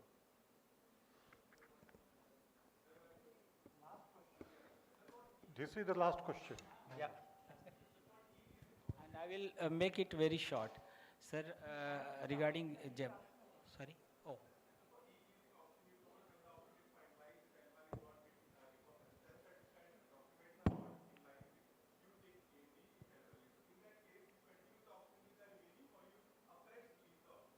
No, as per latest CVC guidelines, L1 is not there, then it becomes difficult. So even currently, we do the e-auction afresh, but only because the typical time taken for conducting e-auction is 15 days. 15 days you can do the entire process again. So that's why, people have generally accepted that. Thank you, speakers. With this, I request Srimad Ranjan Kumar. Madam, one small, quick one to Mirani sir. Mishra ji, हम लोग तो office में discuss कर लेंगे. Sir, maybe other viewpoints will also emerge and others will also get benefited. Just a quick one, sir, regarding the MSME. Okay, sir. In the MSME policy, sir, there is a list of 358 items, and which are supposed to be reserved to MSME. And now there is a talk for 469 items yet to be finalized. Anyway, that's draft stage. Now what happens that there is no reservation per se on GEM, though GEM has streamlined many processes on this thing regarding the procurement from MSME. But then there should be some pop-up regarding those items, that these items are essentially reserved for MSME. And if someone decides, some buyer decides that those items cannot be reserved for MSME in his organization, because for example, nuts and bolts also. Mr. Ji, I got your point. Yes, sir. Simple answer. Yes. Okay. MSME has given those broad categories. Okay. For example, some safety shoes. Now there can be 10 safety shoes. So in GEM, there will be many product categories. So which safety shoes are to be taken as reserved for MSMEs, which safety shoes are beyond that? So that mapping is not available. We had requested Ministry of MSME to map our products, they refused. So unless that both of us come on the same wavelength, this cannot be. Yes, that was precisely my question. It will facilitate by us. Bye. With this, I Thanks a lot. request Sri Madhuranjan Sir, Kumar sir. to present the memento to Sri Prakash Mirani.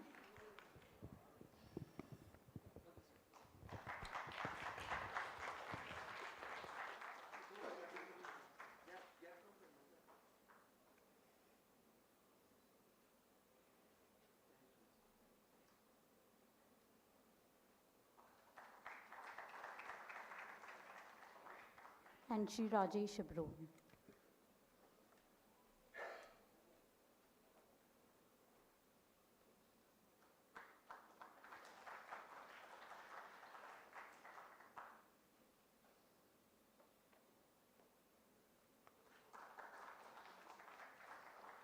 I now request Sri Madhuranjan Kumar to present the vote of thanks. See, in the morning we started with 260 plus and now we are less than 50. So the message is, thank you if I keep my mouth shut. So thanks a lot for bearing with us throughout the day. Now, hope you are enlightened on how digital procurement is done. Thanks.